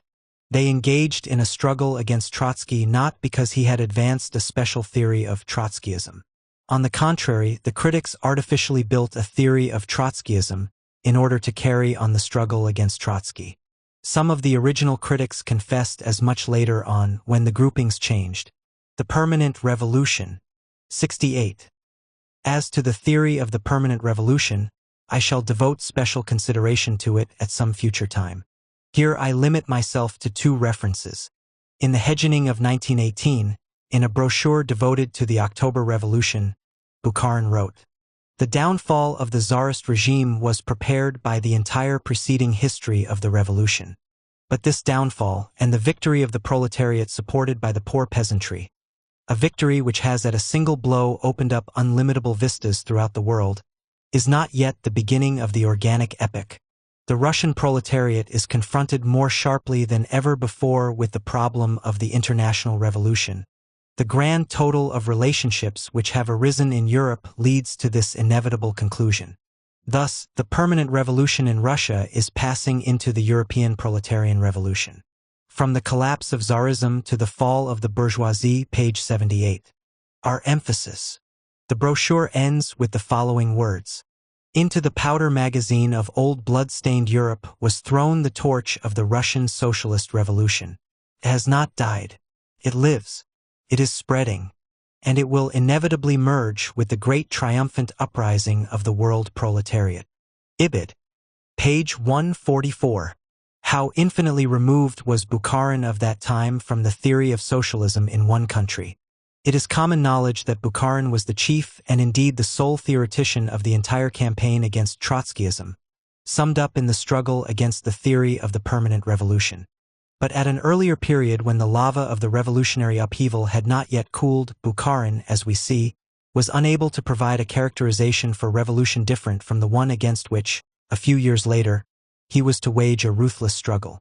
Bukharin's brochure was issued by the official party publishing house, Preboy, under the supervision of the Central Committee. Not only did no one declare that pamphlet heretical but, on the contrary, everyone accepted it as the official and unchallenged expression of the views of the Central Committee of the party. This brochure went through several editions in the course of the next few years. Together with another brochure devoted to the February Revolution, it appeared in translations into German, French, English, and other languages, under the general title, From the Collapse of Tsarism to the Fall of the Bourgeoisie. In 1923, the brochure was published, apparently for the last time, by the Kharkov Party publishing house, Proletary. The preface to this edition expressed the conviction that this little book will prove of great interest not only to new members of the party, the youth and so forth, but also to the Bolshevik old guard of the underground period of our party. That Bukharin is not very staunch in his views is sufficiently well known. If we are to believe the legend created for the first time in the autumn of 1924, that there was an impassable abyss between Lenin's understanding of revolution and Trotsky's theory of the permanent revolution, and that the old generation of the party was brought up on the understanding of the irreconcilability of these two theories, then it is incomprehensible why Bukharin, at the beginning of 1918, could preach this theory with impunity, calling it by its name, the theory of the permanent revolution. How did it happen that not a single person, literally nobody in the entire party, took issue with Bukharin? How and why did the official publishing house of the Central Committee publish this brochure? How and why did Lenin happen to keep silent? How and why did the Comintern publish in several foreign languages this brochure of Bukharin in defense of the permanent revolution? How and why did Bukharin's brochure retain its status as a party textbook up to the very death of Lenin? How and why was Bukharin's brochure republished as late as 1923 and warmly recommended both to the party youth and to the Bolshevik old guard in Kharkov, the future center of Stalinist zealots? This brochure of Bukharin's differs from his later writings and from the entire latter-day Stalinist historiography, not only in its characterization of the revolution, but also in its manner of portraying the participants of the revolution. For example, we find the following on page 131 of the Kharkov edition. The focal point of political life became not the pathetic Soviet of the Republic, but the impending Congress of the Russian Revolution. In the center of this work of mobilization stood the Petersburg Soviet, which demonstratively elected as its chairman Trotsky, the most brilliant tribune of the proletarian uprising. And further, on page 188, on the 25th of October, Trotsky, the brilliant and courageous tribune of the insurrection, the indefatigable and flaming herald of revolution, declared in the name of the Military Revolutionary Committee of the Petersburg Soviet, to the thunderous applause of the assembly, that the provisional government no longer exists. And as living proof of this fact, greeted by a stormy ovation, Lenin appeared on the tribunal, liberated from illegality by the new revolution. In 1923 to 1924, the party was overwhelmed by the flood of so-called discussion against Trotskyism. It wrecked a great many things that had been reared by the October Revolution. It flooded newspapers, libraries, reading rooms, and buried under its silt and slime countless documents relating to the greatest epoch in the development of the party and the revolution. Now we are compelled to extract these documents in fragments in order to restore the past. 69. In 1921, one of the many editions of Trotsky's old book entitled Summaries and Perspectives of the Revolution was published in the English language. Contained in it is the most complete exposition of the theory of permanent revolution. The English edition is supplied with a preface by the author dated March 12, 1919, Kremlin, and originally written for the Russian edition of the brochure issued in 1919.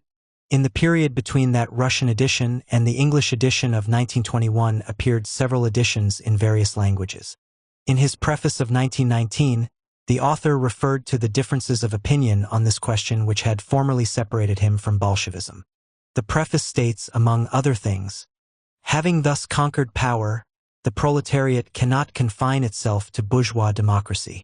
The proletariat is compelled to resort to the tactic of the permanent revolution. That is to say, it must destroy the barrier between the minimum and maximum programs of social democracy, introduce increasingly radical social reforms, and strive for the direct and forthright support of the European Revolution. That position was developed in the present brochure, which was originally written in 1904 to 1906. Destroy the barrier between the minimum and maximum programs. That is precisely the formula for the growing over of the bourgeois democratic revolution into the socialist revolution. Such a process is predicated on the conquest of power by the proletariat which, by the logic of its position, is compelled to introduce increasingly radical social reforms. And who published this brochure? The publisher did not at all deem it necessary to hide his criminal identity. The title page reads, "Published by the Communist International, Moscow 1921. The last page of the brochure bears the notation in Russian, "Print shop of the Comintern." The chairman of the Comintern was Zinoviev. Bukharin was in full-time employ of the Comintern. The edition could not have passed unnoticed by them, especially since there were several editions. Nor could the edition in the Russian language have passed unnoticed by the Central Committee of the party as a whole, especially since the brochure was expressly published by it, nor by Lenin in particular. At that period, the question of interpreting the significance of the October Revolution was very sharply posed in the mind of every member of the party, and especially of its leading cadres. I am compelled to ask again, how was it that on the most important and most burning question, not only the Central Committee but even the Comintern could disseminate a brochure devoted wholly to the defense and exposition of the theory of the permanent revolution and, moreover, containing a preface written specially for the new edition, in which the author declared that the course of events had confirmed that theory? Is it your contention that until 1924 the Bolshevik Party and the Comintern were headed only by blind or ignorant men, or what is worse, Mensheviks and counter-revolutionists? We demand an answer to this question, one of 100, one of 1,000 similar questions. Discussions in the post-Lenin period. 70. I do not propose to analyze here the discussion of 1923. The controversy opened at that time still continues. The fundamental controversial questions were the interrelations between the city and country, the scissors, the disproportions, whether the threat to the Smichka in the next period lay in industries lagging behind or in the attempt to leap ahead. B. The role of plan management of national economy from the point of view of the struggle of socialist and capitalist tendencies. C. The party regime. D. The problems of international revolutionary strategy. Germany, Bulgaria, Estonia. Since that time, the controversial questions have assumed a much clearer aspect and have been expressed in more adequate form in a number of the documents of the opposition. However, the main line sketched by the opposition in 1923 has been wholly confirmed. The July 1926 declaration signed by comrades Zinoviev and Kamenev states the following. At the present moment, there can no longer be any doubt that the main nucleus of the opposition of the year 1923 had correctly warned us of the danger of sliding away from the proletarian line and of the alarming growth of the apparatus regime. Nevertheless, scores and hundreds of leaders of the opposition of 1923, among them many old worker Bolsheviks tempered in the struggle, immune to careerism and servility, remain to this day removed from party work, despite their proven constancy and submission to discipline. That declaration alone suffices to show how puny on the scales of theory is the weight of the phantom of Trotskyism, created and fostered to befuddle the party. The label Trotskyism has been applied since 1923, and especially since 1924, to the correct application of Marxism with regard to the new stage in the development of the October Revolution and of our party. A few conclusions. The above is a very small part of those facts, testimonials and quotations which I might adduce in refutation of the history of the last 10 years as falsified by Stalin, Yaroslavsky and company. I must add that the falsification is not limited to these 10 years but spreads over the whole preceding history of the party, converting it into an uninterrupted struggle of Bolshevism with Trotskyism. In that sphere the falsifiers feel especially free, for the events belong to an already comparatively remote past, and they can make an arbitrary selection of documents. The thought of Lenin is counterfeited by means of a one-sided selection of quotations. At present, however, I will not enter into the preceding period of my revolutionary activities, 1897 to 1917, since the motive of the present letter is your questionnaire as to my participation in the October Revolution and my meetings and relations with Lenin. As to the 20 years preceding the October Revolution, I will confine myself to a few lines. I was of that minority, Menshinstvo, of the Second Congress, 1903, from which Menshevism subsequently developed. I remained politically and organizationally associated with this minority only until the autumn of 1904, approximately until the so-called land campaign of the New Iskra, when my irreconcilable conflict with Menshevism upon the questions of bourgeois liberalism and the perspectives of the revolution defined itself. In 1904, that is, 23 years ago, I broke politically and organizationally with Menshevism. I never called myself or considered myself a Menshevik. At the plenum of the Executive Committee of the Comintern, on December 9, 1926, in connection with the question of Trotskyism, I made the following statement. Generally speaking, I do not think that the biographical method can lead us to a decision about questions of principle. It is indubitable that I made mistakes upon many questions, especially during my struggle against Bolshevism. From that, however, it hardly follows that political questions ought to be examined not according to their inner content but on the basis of biography. Otherwise, we should have to demand an elaboration of the biographies of all the delegates. I personally may refer to a certain great precedent. In Germany there lived and fought a man by the name of Franz Mehring, who only after a long and energetic struggle against the social democracy, until late years we all called ourselves social democrats, only after he was fully mature joined the Social Democratic Party. Mehring wrote the history of the German social democracy at first as an enemy, not as a lackey of capitalism, but as intellectually opposed to it, and afterward he rewrote it in that splendid work on the German social democracy as its true friend. On the other hand, Kautsky and Bernstein never struggled openly against Marx, and they both stood under the whip of Friedrich Engels. Bernstein, moreover, is famous as the literary executor of Engels. Nevertheless, Franz Mehring died and was buried as a Marxist, as a communist, whereas the other two, Kautsky and Bernstein, still live the lives of reformist dogs. The biographical element is, of course, important, but of itself it decides nothing. As I have many times stated, in my disagreements with Bolshevism upon a series of fundamental questions, the error was on my side. In order to give an approximate outline in a few words of the nature and extent of those former disagreements of mine with Bolshevism, I will say this. During the time when I stood outside the Bolshevik Party, during that period when my differences with Bolshevism reached their highest point, the distance separating me from the views of Lenin was never as great as the distance which separates the present positions of Stalin Bukharin from the very foundations of Marxism and Leninism. Every new stage in the development of the party and the revolution, every new book, every new fashionable theory, has called forth a new zigzag and a new blunder on the part of Bukharin. His whole theoretical and political biography is a chain of errors committed within the formal framework of Bolshevism. The mistakes of Bukharin since the death of Lenin far exceed in their scale, and especially in their political consequences, all his earlier mistakes. This scholiast emptying Marxism of all concrete reality, converting it into a game with ideas, often into mere verbal sophistry, has proved naturally the most suitable theoretician for the period of the sliding over of the party leadership from the proletarian to the petty bourgeois rails. Without sophistry this cannot be done. Hence the present theoretical role of Bukharin. In all those very few questions upon which Stalin has attempted to occupy an independent position, or has merely given, without the immediate direction of Lenin, his own answer upon major issues, he has always and invariably, and so to speak organically, occupied an opportunist position. The struggle of Lenin against Menshevism, against periodism and conciliationism, Stalin denounced from exile as an émigré tempest in a teapot, cf. Zaria Vostoka, December 23, 1925.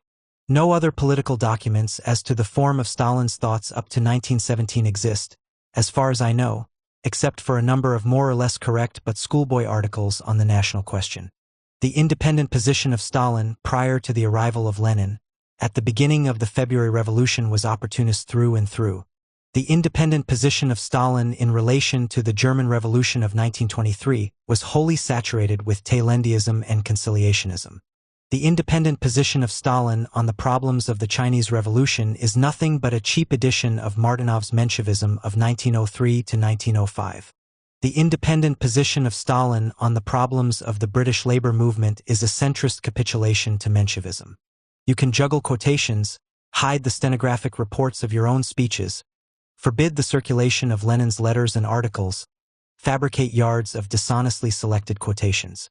You can suppress, conceal, and burn up historic documents. You can extend your censorship even to photographic and moving picture records of revolutionary events. All these things Stalin is doing. But the results do not and will not justify his expectations. Only a limited mind like Stalin's could imagine that these pitiful machinations will make men forget the gigantic events of modern history. In the year 1918, Stalin, at the very outset of his campaign against me, found it necessary, as we have already learned, to write the following words. All the work of practical organization of the insurrection was carried out under the direct leadership of the chairman of the Petrograd Soviet, Comrade Trotsky. We can say with certainty that the swift passing of the garrison to the side of the Soviet and the bold execution of the work of the Military Revolutionary Committee, the party owes principally and above all to Comrade Trotsky. Stalin, Pravda, November 6, 1918. With full responsibility for my words, I am now compelled to say that the cruel massacre of the Chinese proletariat and the Chinese Revolution at its three most important turning points, the strengthening of the position of the trade union agents of British imperialism after the general strike of 1926, and, finally, the general weakening of the position of the Communist International and the Soviet Union, the party owes principally and above all to Stalin. October 21, 1927. The Stalin School of Falsification. Some documents relating to the origin of the legend of Trotskyism. In November 1927, Zinoviev and Kamenev, after spending nearly 2 years in the opposition, found it necessary to return to the haven of the Stalinist bureaucracy. For their credentials, they sought once again to present a declaration of their disagreement with Trotskyism. But the misfortune is that Zinoviev and Kamenev, while they were in the opposition, had bestirred themselves to expose completely the workings of the machine in the preceding period from 1928 to 1926, when they together with Stalin had manufactured the legend of Trotskyism in their conspiratorial laboratory. On the eve of my exile to Central Asia, I sent a letter to a number of comrades. The text of this letter together with the replies is printed below, with minor omissions. Moscow, November 21, 1927. Dear comrades, Zinoviev and Kamenev and their closest associates, after a considerable interval, are again bringing up the legend of Trotskyism. For this reason, I should like to establish the following facts. 1. When the so-called literary discussion was first kindled in 1924, certain comrades closest to our group declared that the publication of the Lessons of October was tactical error because it provided the then majority of the political bureau with a pretext for launching a literary discussion. On my part, I maintained that the literary discussion would have been launched in any case, on one pretext or another. The gist of the literary discussion consisted in piling up as many facts and quotations as possible against me, culling them from the entire past history of the party, and presenting them, in a distorted perspective and in actual violation of historical truth, to the uninformed party masses. In point of fact, the literary discussion had no bearing whatever upon my book, The Lessons of October. Any one of my books or speeches might have served as a formal pretext for burying the party underneath an avalanche, a drive against Trotskyism. That was my reply to those comrades who were inclined to view the publication of the Lessons of October as a tactical blunder. After the formation of our bloc with the Leningrad group during one of the conferences in the presence of several other comrades, I put substantially the following question to Zinoviev. Could you please tell me whether the so-called literary discussion against Trotskyism would have taken place if I had not published the Lessons of October? Without the slightest hesitation, Zinoviev replied, yes, indeed. The Lessons of October served only as a pretext. Failing that, a different motive would have been found, and the discussion would have assumed somewhat different forms, nothing more. 2. In the Declaration of July 1926, signed by Zinoviev and Kamenev, the following statement occurs. There can no longer be any doubt now that the main nucleus of the 1923 opposition correctly warned against the dangers of the departure from the proletarian line and against the alarming growth of the apparatus regime. Nevertheless, scores and hundreds of the leaders of the 1928 opposition, among them many old worker Bolsheviks, tempered in the struggle and immune to careerism and toadyism, remain to this day removed from party work despite their proven constancy and submission to discipline. 3. At the joint plenum of the Central Committee and the Central Control Commission of July 14 to July 23, 1926, Zinoviev said, "I have made many mistakes, but I consider two mistakes as my most important ones. My first mistake of 1917 is known to all of you. The second mistake I consider more dangerous because the first one was made under Lenin. The mistake of 1917 was corrected by Lenin and made good by us within a few days with the help of Lenin, but my mistake of 1923 consisted in interrupting. Then why did you dupe the entire party? Zinoviev, we say, there can no longer be any doubt now that the main nucleus of the 1923 opposition, as the development of the present ruling faction has shown, correctly warned against the dangers of the departure from the proletarian line, and against the alarming growth of the apparatus regime. Yes, in the question of suppression by the bureaucratized apparatus, Trotsky proved to be right as against us." Minutes, 4th issue, page 33. In this manner, Zinoviev admitted his mistake of 1923 in waging a struggle against Trotskyism, and even characterized it as much more dangerous than that of 1917, when he opposed the October insurrection. 4.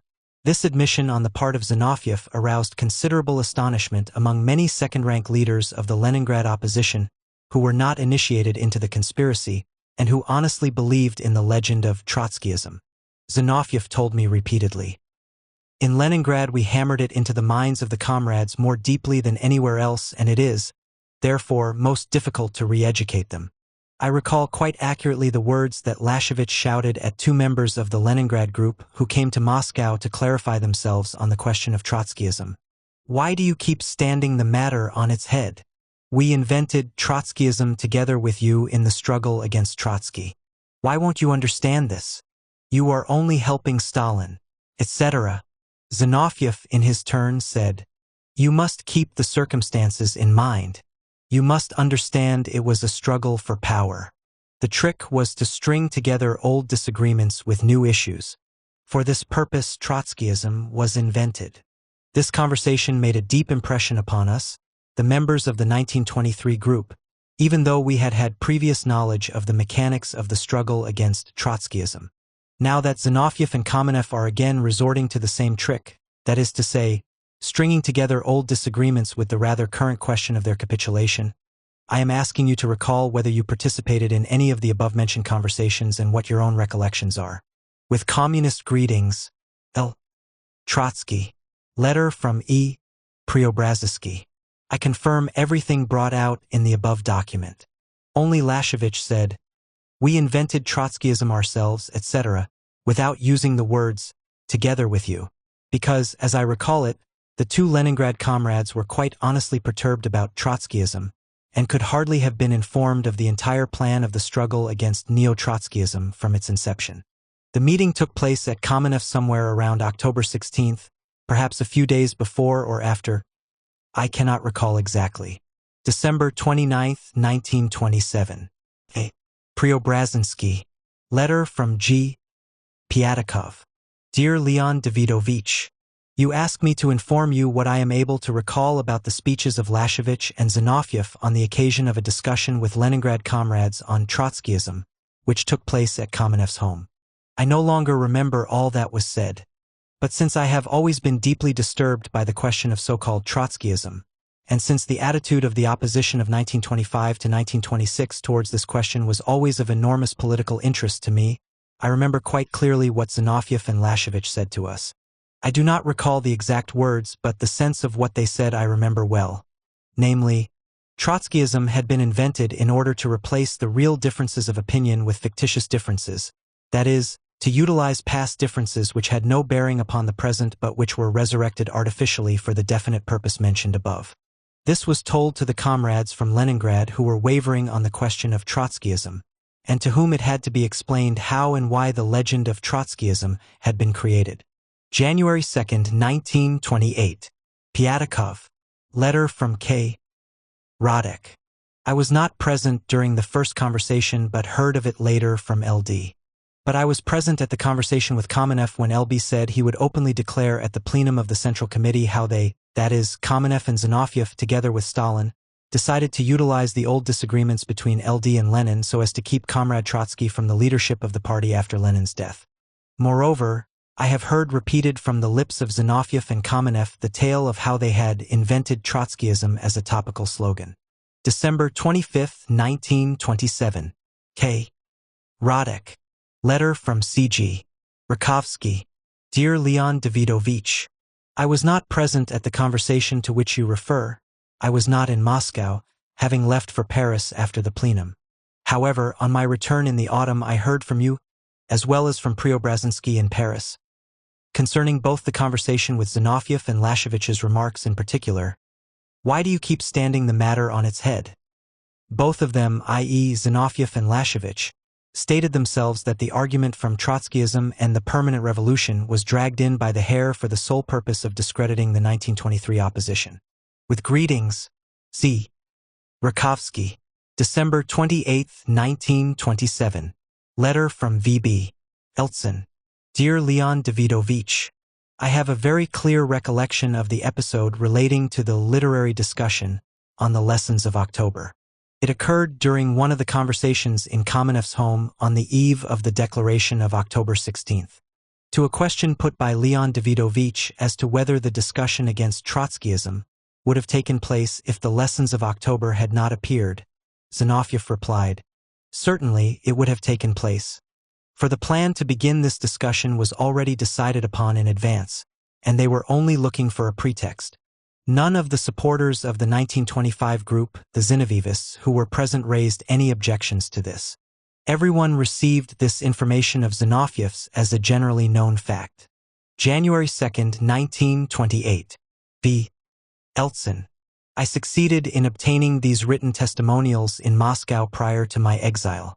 These testimonials serve only to illustrate what is clear enough to those comrades who are better informed. They cast a rather glaring light upon the repulsive ideological jugglery on the question of Trotskyism. In the years from 1917 to 1923, there was no mention ever made of Trotskyism. That was the period, apart from other things, of the October insurrection, the Civil War, the construction of the Soviet state and of the Red Army, the elaboration of our party program, the founding of the Communist International, the formation of its cadres, the drafting of its fundamental documents, including the programmatic theses and the manifestos of the CI. In 1923, after Lenin's withdrawal from work, serious differences broke out in the main nucleus of the Central Committee. In the course of the next 4 years, these differences were to develop into two irreconcilable political lines. In 1924, the phantom of Trotskyism was brought into the arena after meticulous preparations behind the scenes. The guiding spirits in the campaign were Zinoviev and Kamenev. They stood at the head of the Bolshevik Old Guard, in the terminology of that period, on the opposing side as Trotskyism. But the Old Guard group suffered a split in 1925. Within a few months, Zinoviev and Kamenev found themselves compelled to admit that the main nucleus of the 1923 opposition, the so-called Trotskyists, proved to be right on the fundamental controversial questions.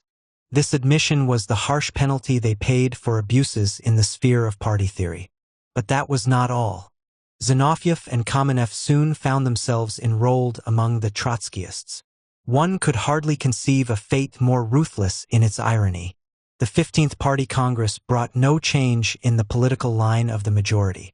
On the contrary, the Congress set its seal of approval upon this line. It condemned the opposition and banished the latter from the party. So far as Zinoviev and Kamenev were concerned, this provided them with sufficient cause to hide the danger of Thermidor. Instead, they sought to resurrect the phantom of Trotskyism. It would not surprise us at all if Zinoviev were to undertake writing a brochure against the Trotskyist danger, while Kamenev begins quoting from his articles and speeches of 1923 to 1924. Unprincipled politics carries with it its own punishment. It disintegrates when confronted with facts. It undermines confidence in itself, and it ultimately becomes a laughingstock. Individuals, even such outstanding men as Zinoviev and Kamenev, come and go, but the political line remains. Moscow, January 3, 1928. Since the above lines were written, more than 2 years have elapsed. Pettikov and Radek, the chief witnesses against the falsifiers who had created the legend of Trotskyism, failed to foresee that a few months after signing their eloquent depositions, reproduced here in facsimile, they themselves would take a different road. The paths of ideological backsliding are truly incalculable. The undertow of a revolutionary ebb tide is so powerful that people flounder in it, and heads and feet become so mixed up in the foam as to be indistinguishable. Despite its tragicomic aspects, the fate of the capitulators has a very weighty meaning. The frailty of men serves only to underscore the power of ideas. It is not the author of this book but rather his adversaries who have built and appraised all party groupings, with their attitude toward Trotskyism as a measuring rod. In the struggle against Trotskyism, Stalin turned theoretician and Molotov leader. Zinoviev and Kamenev marched hand in hand with Stalin, broke with Stalin and returned to Stalin, and each time Trotskyism served as the touchstone. The right wing, Bukharin, Rykov, Tomsky, broke with Stalin, accusing him of Trotskyism. Stalin, in his wisdom, turned the selfsame accusation against the rights. Pettikov, Radek, and other second-draft capitulators were compelled to drink from the selfsame fountain. What does it all mean? First of all, it means that all these individuals and groups possess nothing they can call their own. All of them are repelled by something.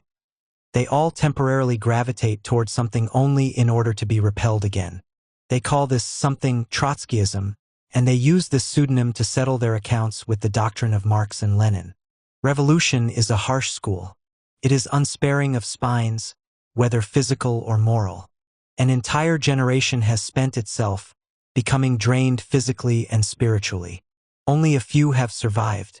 The overwhelming majority of the Stalinist tops consists of men drained to the core.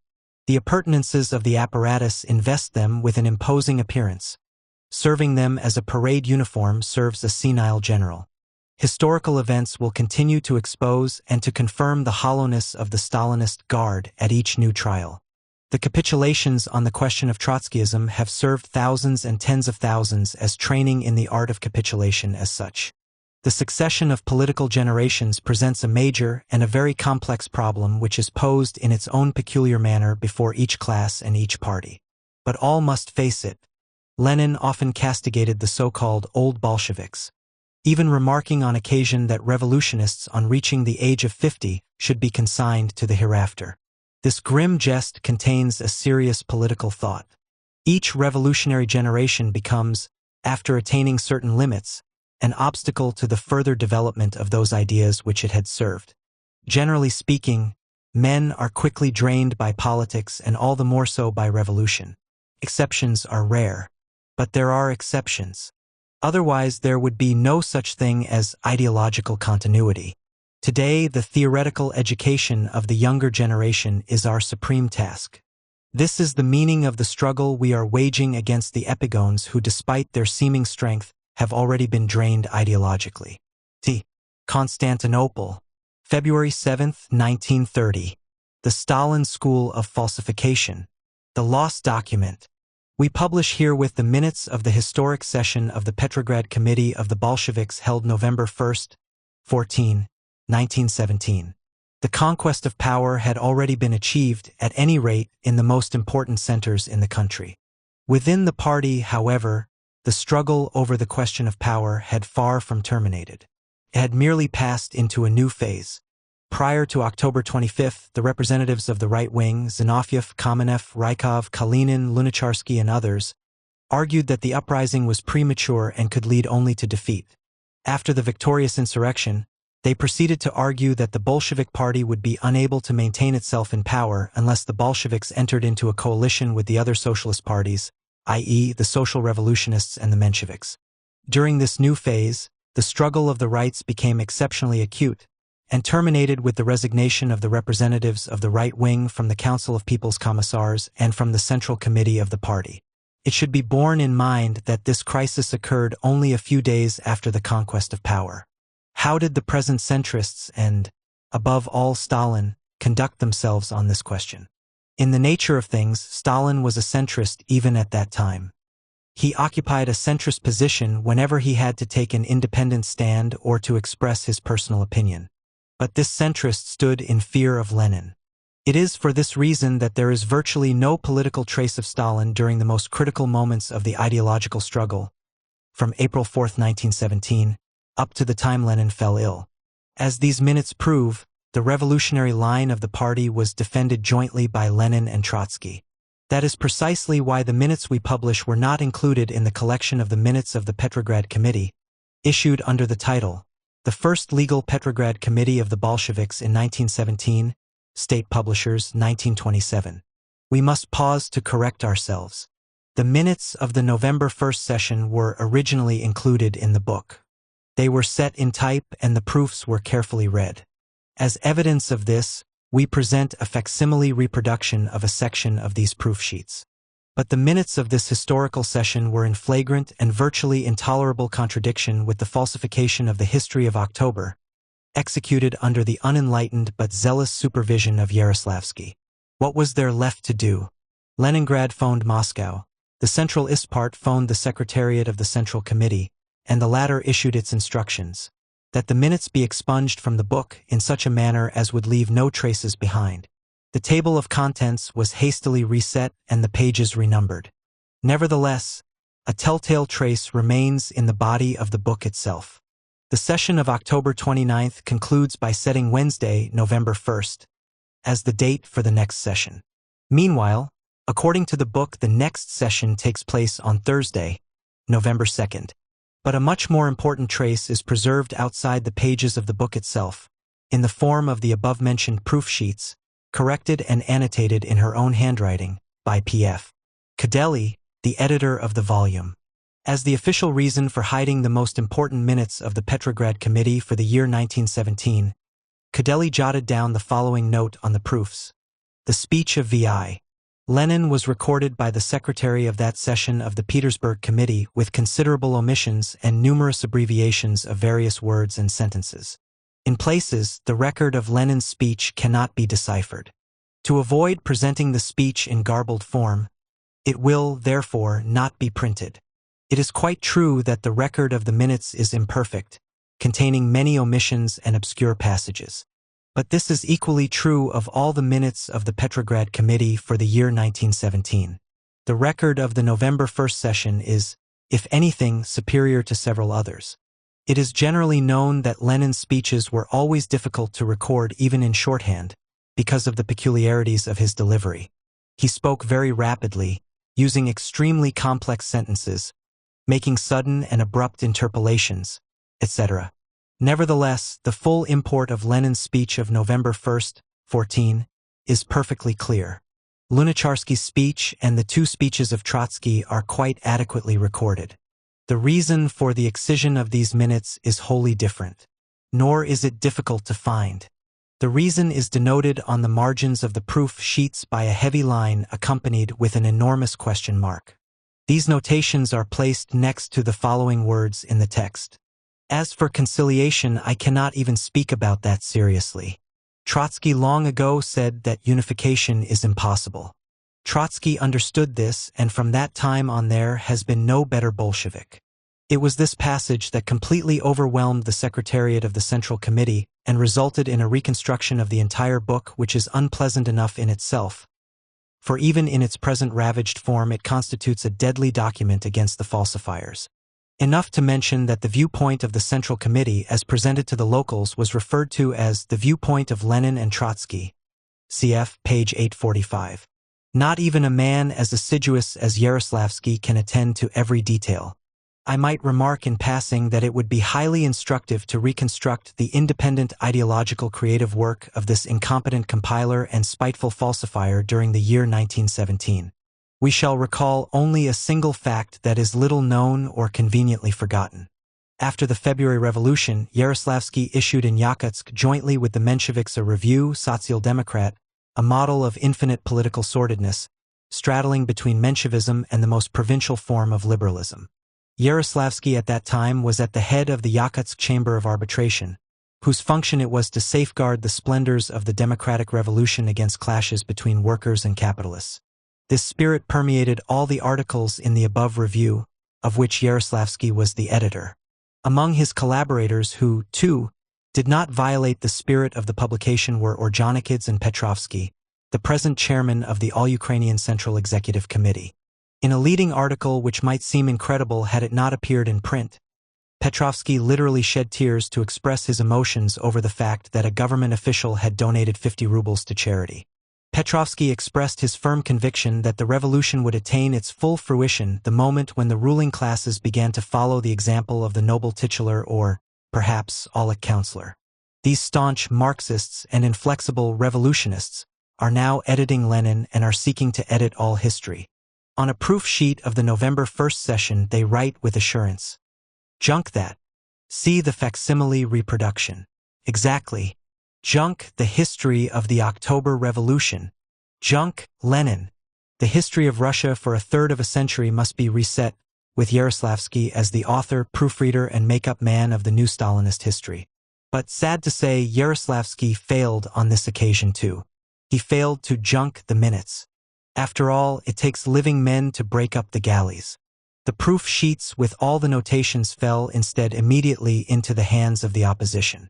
It is not the only document of this kind. As to the editing of the text printed by us here, we were guided solely by the same methods as were used by the editors of the above-mentioned collection of the minutes of the Petrograd Committee. Wherever the meaning of the sentences leaves no room for doubt, we have corrected the grammar or the syntax to assist the reader. Half-formed or unintelligible phrases have been deleted.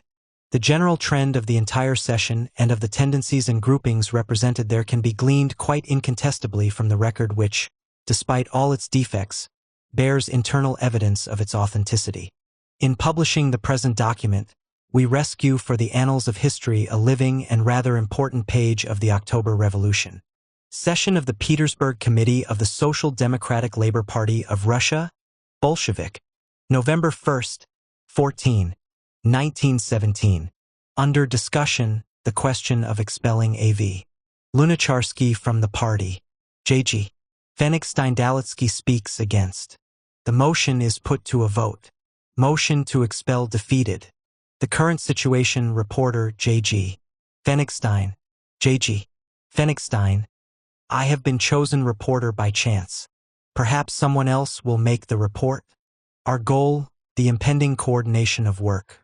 What is involved here is a coalition with other socialist parties. Such considerations as blood being spilled or the workers being weary should not predominate. For a political party that wants to make history, these facts cannot constitute obstacles. The task is, what to do in order to satisfy the just demands of workers and peasants. What was the Second Revolution? It was inevitable. Class contradictions were growing. We have pointed this out. The revolution was not political. It brought with it a series of changes in economic and social spheres. A great process was being consummated. Illusions were being dissipated. The mood of the Soviets and of the popular masses was changing. They were losing the illusions. All were coming to the conclusion that the Soviet state was necessary.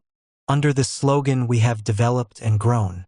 We have elaborated a number of slogans relating to the economic struggle, etc. Our party has grown. We have had the support of the masses. Lenin. I cannot make a report, but I shall give some information upon a question which is of great interest to all. That is, the question of the crisis in the party, which broke out at a time when the party was already in power. The polemic waged by Rabochi Put and my speeches against Kamenev and Zinoviev are no news to all those who have been following the life of the party. Formerly, Delo Naroda used to say that the Bolsheviks would be afraid to take power. This compelled me to take up my pen in order to show the bankruptcy and the infinite stupidity of the social revolutionists. I wrote, "Will the Bolsheviks retain power?" The question of the armed insurrection was raised at the October 1st session of the Central Committee. I had fears of opportunism from the side of the internationalist fusionists, but these were dissipated. However, certain members of the Central Committee came out in opposition. This grieved me deeply. Thus, the question of power has been posed for a long time. Couldn't we now renounce it because of the disagreement on the part of Zinoviev and Kamenev? The insurrection was necessary.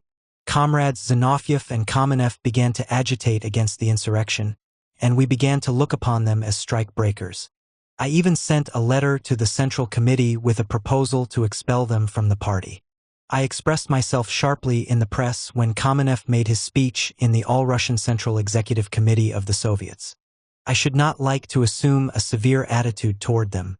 I take a favorable attitude toward Kamenev's negotiations in the Central Executive Committee with a view to conciliation because we are not opposed to it in principle. However, when the social revolutionists declined to participate in the government, it was clear to me that they did so after Kerensky rose up in opposition. Some delay occurred in Moscow, i.e., the seizure of power in Moscow. R became pessimistic. Moscow, if you please, is incapable of taking power and so on. And so they raised the question of conciliation. The insurrection poses new tasks. Other forces, other qualities are required. In Moscow, for instance, there were many cases of cruelty on the part of the Junkers, shootings of captive soldiers, etc. The Junkers, sons of the bourgeoisie, understood that with the advent of the people's rule, the rule of the bourgeoisie came to an end, for even at the conference we outlined a number of such measures as the seizure of the banks and so on. The Bolsheviks, on the contrary, were often much too soft. Now, if the bourgeoisie had triumphed, it would have acted as it did in 1848 and 1871. Who was there that believed that we would not meet with sabotage on the part of the bourgeoisie? This was clear even to an infant.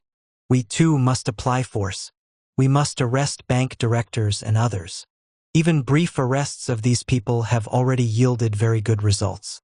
This hardly surprises me, for I know how little capable they are of doing any fighting themselves. The most important thing in their eyes is to safeguard their cozy posts.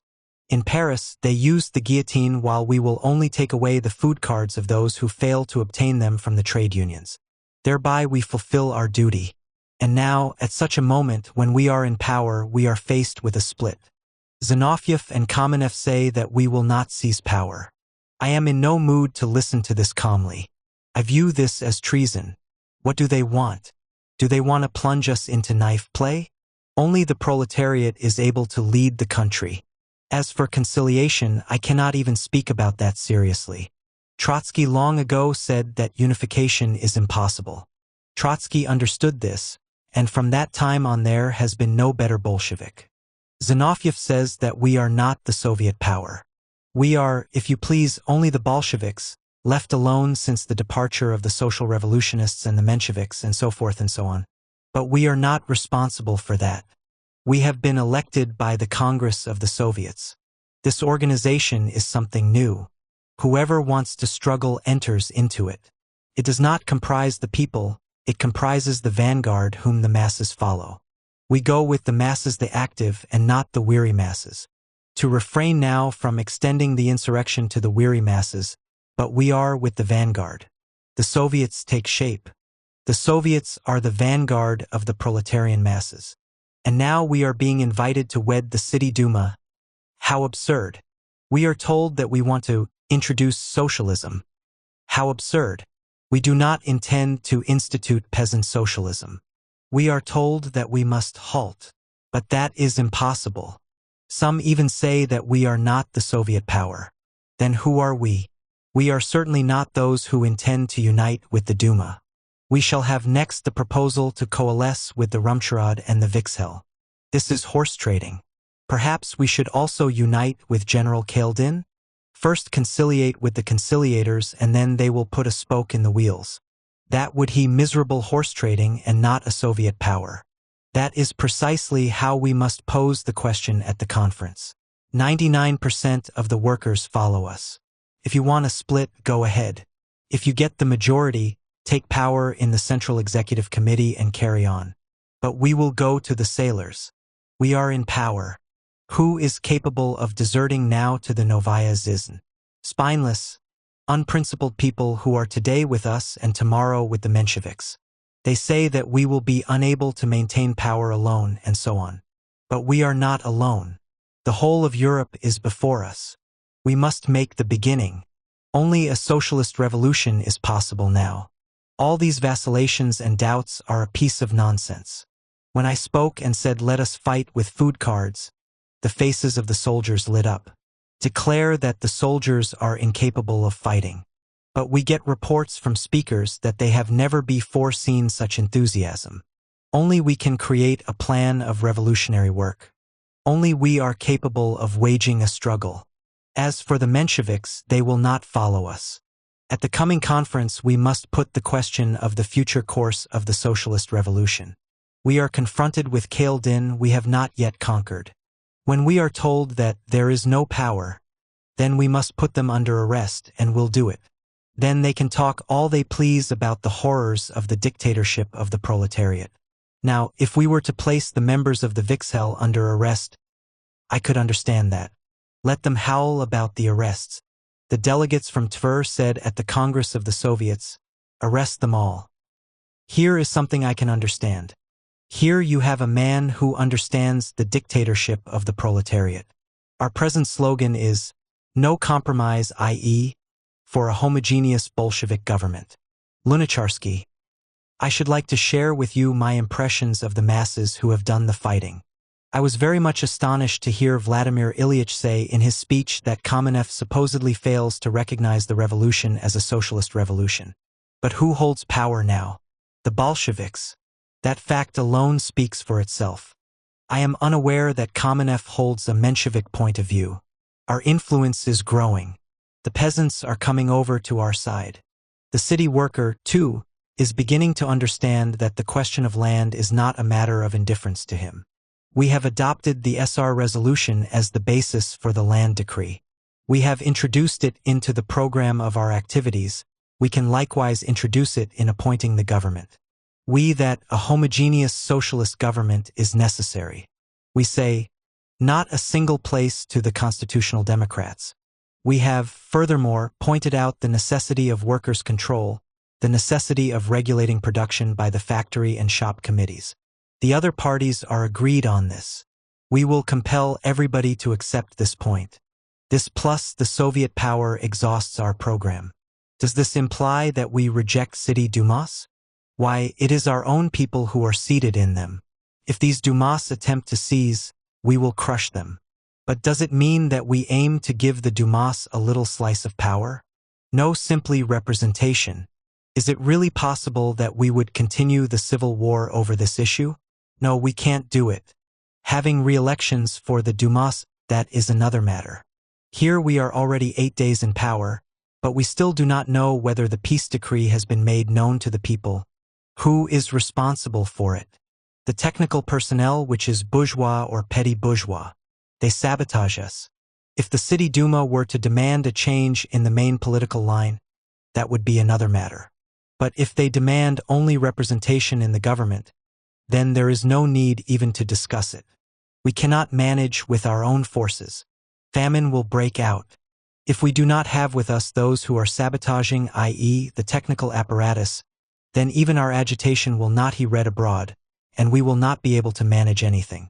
Of course, we can resort to terror, but why? Where is the need for it? We will strive for conciliation. But should they try to hold our hands, we are sufficiently resolute people to give them the proper answer. At the present moment, we must above all take possession of the entire apparatus. This implies acting along the line of least resistance, and not taking each post by a bayonet charge. Otherwise, we won't achieve anything. That is the first stage. We must conquer the first rung on the ladder in order to climb the next one. It is impermissible to make leaps. We must proceed gradually by stages. We must consolidate our position as quickly as possible. We must put the entire state apparatus in order, and then proceed. Whoever pulls a string too tightly will end by breaking it. It will burst. The party representative in the Navy Committee said just now that the majority of the sailors are in such a mood that they are ready to go to Smolny and announce that they refuse to wage a civil war over the question whether the Bolsheviks should have more power or less. This emergency situation cannot long continue. To prolong it is to bleed to death, without the support of the technical apparatus. I was amazed to hear Vladimir Ilyich's remark about negotiating with General Kaldin, because, the latter represents a real force whereas the Mensheviks represent a mythical one. But this mythical force is capable of moving troops from the front and of provoking battle near Vinnytsia, and of preventing the Latvian riflemen from arriving here. We are automatically prevented from achieving anything on the position we have assumed. We have become very fond of war, as if we were not a workers' party hut, a party of the soldiery, a party of war. It is necessary to create, but we are doing nothing. We continue to polemicize in the party, and will keep on polemicizing, until only one man remains, a dictator. We cannot possibly handle the situation by means of arrests. It is impossible to attack the technical apparatus, it is too big. The people are reasoning as follows: our program must be fulfilled, provided the arms remain in the hands of the workers. We can get a breathing spell on this basis. But we cannot set to work now because there is no apparatus. Such a condition cannot long continue. We must show that we are capable of constructive work, instead of saying only, keep on fighting, to clear our path with bayonets. That will get us nowhere. It is much easier to compel people who are working badly to do their work better, than to coerce a man to work by force. In the face of all these difficulties, I consider conciliation desirable. None of your arguments relating to the Mensheviks will convince the masses. I am firmly convinced that it is impermissible to work as we are now working. It is impermissible from the standpoint of principle, and, moreover, it is impermissible to risk innumerable lives.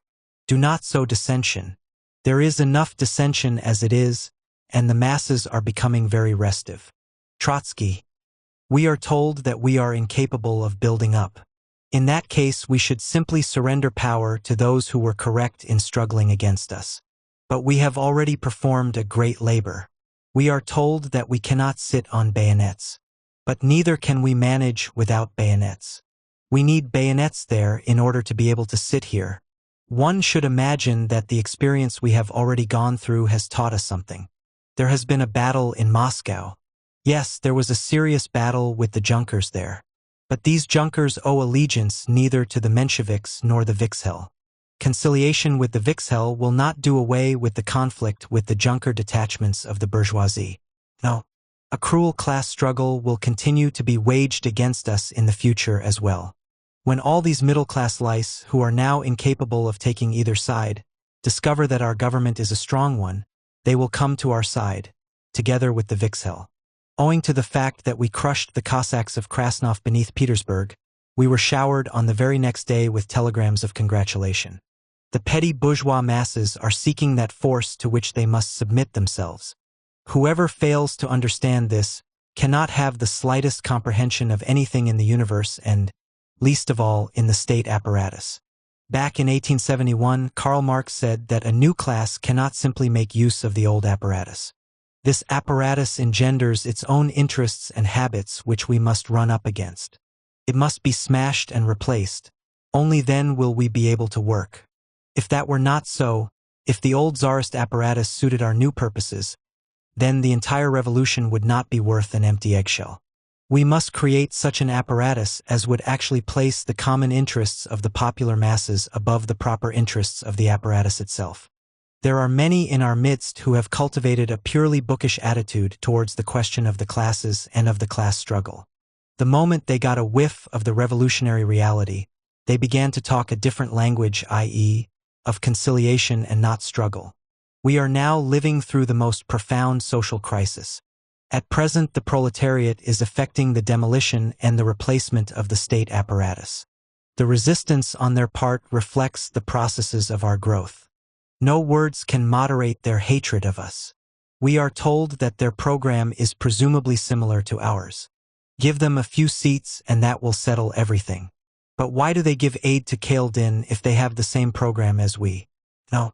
The bourgeoisie is aligned against us by virtue of all its class interests. And what will we achieve as against that by taking to the road of conciliation with the Vikshel? Lunacharsky says that blood is flowing. What to do? Evidently, we should never have begun. Then why don't you openly admit that the biggest mistake was committed not so much in October but towards the end of February when we entered the arena of future civil war? We are told that conciliation with the Vikshel will help us against Kaldin. But why, then, do they fail to support us now if they are closer to us? Because they understand that however bad the counter-revolution may be for them, It will, nevertheless, give the tops of the Vixhel more than the dictatorship of the proletariat. For the moment they are preserving a neutrality which is not friendly to us. They are letting through the shock troops and Krasnov's Cossacks. The Vixhel forbade me personally to communicate by direct wire with Moscow in order to report that we are progressing in our struggle against Krasnov. Because, if you please, this might raise the morale there, and the members of the Vixhel, mind you, are neutral. To conciliate with them is to continue the policies of Gotz, Dan and the rest. We are told we have no calico and no petroleum, therefore we must have conciliation.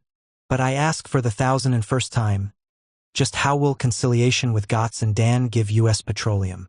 Why are all the Chernovs against us?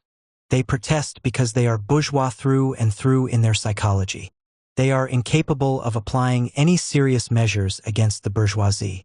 They are against us precisely because we are putting into effect drastic measures against the bourgeoisie. Nobody can tell now what harsh measures we may yet be compelled to apply. The sum total of what the Chernovs can contribute to our work is vacillation. But vacillation in the struggle against our enemies will destroy our authority among the masses. What does conciliation with Chernov mean? It does not mean that we have a heart-to-heart talk with him and the matter ends there. No, it means an alignment with Chernov. This would be treason. For that we should all deserve to be shot immediately. It grieved me to hear in this assembly the applause that greeted reference to the dictatorship of a single individual. Why and on what grounds do they seek to behead the party that has seized power in battle, in bloodshed, by demanding the removal of Lenin? Milyakov, for example, was driven from the government, but when? When the proletariat placed its knee on the chest of the cadets. But now? Who is holding his knee on our chest? Nobody. We have held power for 8 days. We are basing our tactics upon the revolutionary vanguard of the masses.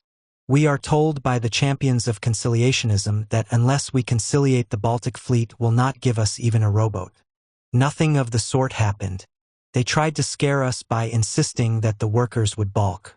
Meanwhile, the Red Guards are facing death bravely. No, there is no returning to halfway policies, to conciliationism. We will put the dictatorship of the proletariat into effect. We will compel these people to work. How did it happen that society existed and the masses worked under the former terror of the minority? With us, it is not the terror of a minority but the organization of the class violence against the bourgeoisie. What are they scaring us with today? With the self-same thing that the Mensheviks and the social revolutionists sought to scare us yesterday. As soon as we undertake the socialist revolution, we shall see that the Junkers take to shooting, that blood begins to flow, the bourgeoisie forges conspiracies, the functionary resorts to sabotage, the army committees resist, of course. But these are only the tops. Had we the bourgeoisie with us, there would be no civil war. Nobody could gainsay that. The army committees are hated by the masses of the soldiery, but in many cases the masses are unable to undertake anything against them as yet. In a whole number of army divisions, however, military revolutionary committees have already been elected and they have placed under arrest the officers, the old committees, and the entire commanding staff. This has already been done in about 1/4 of the army. To fraternize with the old army committees is to rouse the workers against us. The prejudices of Lunacharsky are a heritage of the petty bourgeois psychology. Naturally, that is also, in part, inherent in the masses, being the heritage of their slavery of yesterday. But should the counter-revolution threaten, even the backward masses will take up arms. The nethermost rank and file are placed in such a position as will make them resort to arms. It is otherwise with the Vixhel, the army committees, the social revolutionists, the Mensheviks, and all other tops. Lunacharsky says, "We must halt. We must wait. No, we must drive ahead. When you come out against us at the moment of sharp struggle, you weaken us. Conciliation with Chernov would provide nothing. What we need is organization, and this we must attain. Chernov is in fear lest the people press too hard against the bourgeoisie and take away from the bourgeoisie the money it has plundered. Chernov is an auxiliary lever in the hands of the bourgeoisie. He will merely weaken us by his petty bourgeois vacillations. Nothing more. We must tell the workers simply and intelligibly that we do not aim to build a coalition with the Mensheviks and the others, but that the crux of the matter lies in a program of action. We already have a coalition. Our coalition is with the peasants, the soldiers who are now fighting for the Bolshevik power. The All-Russian Congress of Soviets transmitted power to a certain party. You seem to forget this. Is it permissible to share power with those elements who have heretofore even sabotaged the Soviets and who are today fighting from the outside against the proletarian state? All those who are ready to do so forget to ask themselves whether those with whom they are willing to share power are capable of carrying out our program. They do not even mention that. Are the conciliationists capable of carrying out the policy of economic terror? No. If after taking power we are incapable of realizing our own program, then we ought to go to the soldiers and workers and declare ourselves bankrupt. But nothing whatever can come of merely leaving a few Bolsheviks in a coalition government. We have taken power. We must also bear the responsibilities. Noggin. The question as to the nature of our revolution has been settled. There is no need to talk about it now that our party has gained power. But can we propose to spill blood together but not rule jointly? Can we deny power to the soldiers? The Civil War will last for many years. In our relations with the peasantry, we can't make much headway with bayonets. With respect to capitalist industry, we face one problem. With respect to the peasantry, we must have a different tactic. The word conciliation grates altogether too much upon the ears of our comrades. The crux of the matter is not in a conciliation but in the question how to manage if we push aside all the other parties. The social revolutionists left the Soviets after the revolution. The Mensheviks did likewise. But this means that the Soviets will fall apart. Such a state of affairs in the face of complete chaos in the country will end with the shipwreck of our party in a very brief interval. We should not bombard swallows with artillery. The famine conditions will provide fertile soil for Kaldin, who is now advancing against us.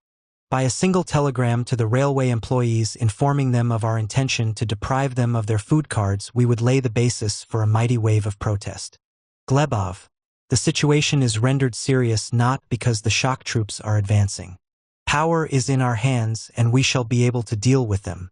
But we have the beginning of sabotage within our own party and matters have almost reached the point of an official split. An end must be put to this.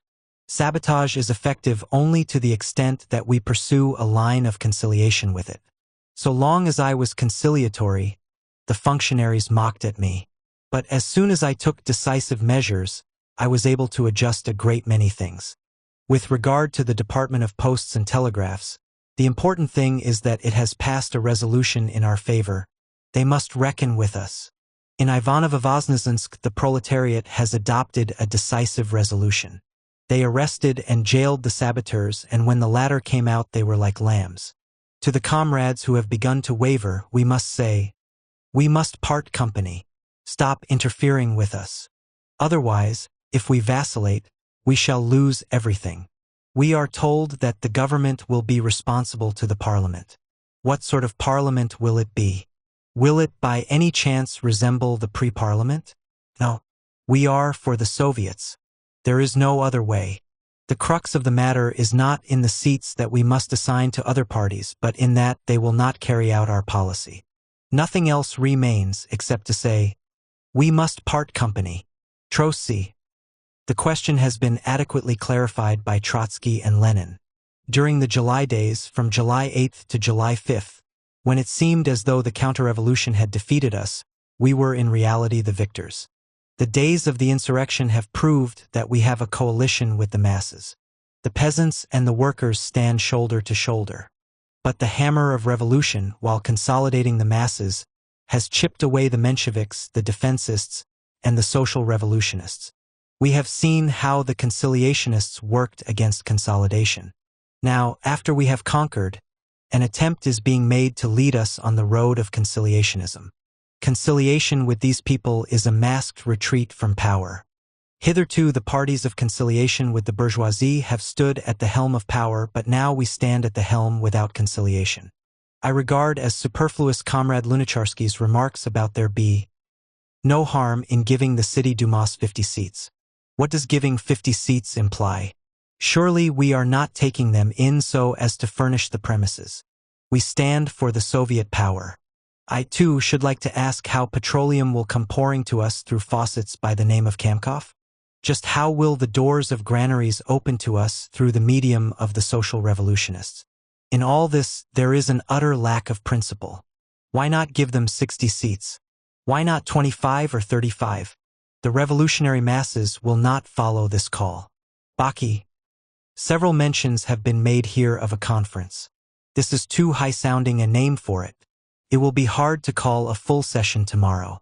Let us call together here, tomorrow at 7 o'clock in the evening, a session of the committee plus local representatives in the Petersburg Committee. Trotsky, we have had rather profound differences in our party prior to the insurrection, within the Central Committee as well as in the broad party circles. The same things were said. The same expressions were used then as now in arguing against the insurrection as hopeless. The old arguments are now being repeated after the victorious insurrection, this time in favor of a coalition. There will be no technical apparatus, mind you. You lay the colors on thick in order to frighten, in order to hinder the proletariat from utilizing its victory. It is true. We have had to waste so much time with Kerensky's miserable detachments because we lacked a technical apparatus. But under the given conditions we have already created a magnificent apparatus. At present we are victorious both here and in Moscow. Petrograd is now secure against any surprises of a military nature. I repeat that we shall be able to draw the petty bourgeoisie behind us only by showing that we have in our hands a material fighting force. We can conquer the bourgeoisie only by overthrowing it. This is the law of the class struggle. This is the guarantee of our victory. Then and only then will the Vixhel follow us. The same might be said about other technical branches. The apparatus will place itself at our service only when it sees that we are a force.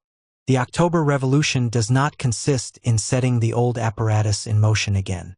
Our task is to rebuild the entire apparatus from top to bottom. For our proletarian tasks to become a living reality, we need our own apparatus, made up of the flesh and blood of our own class.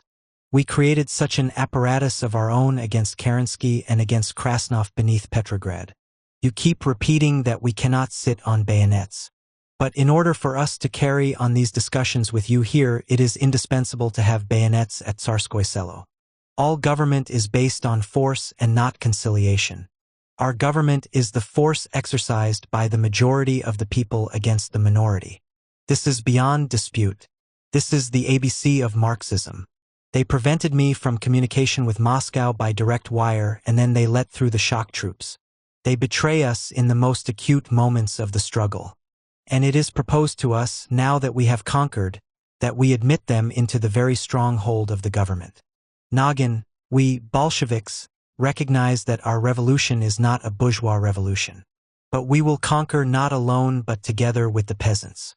It is for this reason that they must possess jointly what has been jointly gained by the blood of workers and soldiers. That is to say, power. Our party must be the most disciplined party in the world. Session adjourned. The Stalin School of Falsification. 2 speeches at the session of the Central Control Commission. The plan to remove Trotsky from the leadership was conceived back in the period of Lenin's first illness, namely in 1922. Throughout the following year, 1923, the preparatory work proceeded in full swing. Toward the end of the year, the campaign was brought into the open. This work was under the guidance of the triumvirate, Stalin, Zinoviev, and Kamenev. In 1925, the triumvirate fell apart. Zinoviev and Kamenev found themselves caught in the wheels of the machine they had created against Trotsky. Henceforth, the Stalinist faction set itself the task of completely transforming the leading staff by removing from posts all those who had directed the party and the government under Lenin. At the joint plenary session of the Central Committee and the Central Control Commission, in July 1926, Trotsky read a declaration which quite accurately foretold the future measures the Stalin faction would apply in order to substitute the Stalinist leadership for the Leninist. In the course of the next few years, that program was carried through by the Stalinists in amazing conformity with the predictions made. The most important step on that path was to place Trotsky on trial before the Presidium of the Central Control Commission on charges of these 2 crimes. 1. Making factional speeches at the plenum of the ECCI. 2. Participating in a farewell demonstration to Smilga, a member of the Central Committee, who, a short time previously, had been sent to the city of Khabarovsk in the Far East as punishment for being in the opposition. Zinoviev was likewise charged with similar crimes. The proposed penalty was to remove both of them from the Central Committee. We print below the 2 speeches by Trotsky at the Presidium of the Central Control Commission, which sat as the court of trial. The author has considerably condensed his 2 speeches wherever questions of minor importance were concerned. In other respects, the speeches are reprinted as they were delivered except for minor corrections in style. The first speech. Trotsky. Before proceeding with my speech, and I am in doubt whether I speak here as the defendant or the accuser, I must insist on the removal of Comrade Jansen from the judge's bench on the ground that he is disqualified by his entire previous activity. All of you are, of course, well aware of the fact that since 1924 there has existed a factional septemvirate, composed of all the members of the political bureau, with the exception of myself. My own place was taken by your former chairman, Kuibyshev, who, as was his duty, should have been the foremost guardian of party statutes and morals, but who was in fact their foremost violator and corrupter. This septemvirate constituted an illegal and anti-party institution which disposed of the fate of the party behind its back. Comrade Zinoviev, in one of his speeches at the session of the Central Committee, named Jansen as one of those who had participated in the functioning of the anti-party septemvirate. Nobody has refuted this statement. Jansen himself has kept mum. Although there are others equally guilty of the same crime, in Jansen's case we have recorded testimony. At the present moment Jansen is about to sit in judgment upon me for anti-party conduct. I demand the removal of Jansen from the judge's bench. Chairman Orjonikidze. That is impossible. You are doubtless joking, Comrade Trotsky. Trotsky. It is not my custom to joke in important and serious questions. I realize that the Presidium may possibly be placed in a somewhat awkward position by my proposal, because I am afraid that among the personnel of the Presidium there may be others who likewise participated in the work of the septemvirate. But it was never my intention to turn my proposal into a joke. The fact is that I, a member of the Political Bureau, knew nothing of these meetings at the time, even if they did take place under the guise of drafting notices. At these meetings were elaborated the ways and means of conducting the fight against me. In particular, it was there decided and made binding upon members of the Political Bureau not to polemicize against each other, but for all to polemicize against Trotsky. The party was not informed of it. Neither was I. This went on for a long time. I did not say that Comrade Orjonikidze was a member of the septemvirate, but that he participated in the work of this factional septemvirate. Or Djonikidze. It may have been Jansen, but not Orjonikidze. Aren't you making a mistake? Trotsky. I beg your pardon, although I do believe that the mistake is purely of a formal character. I did in fact refer to Jansen.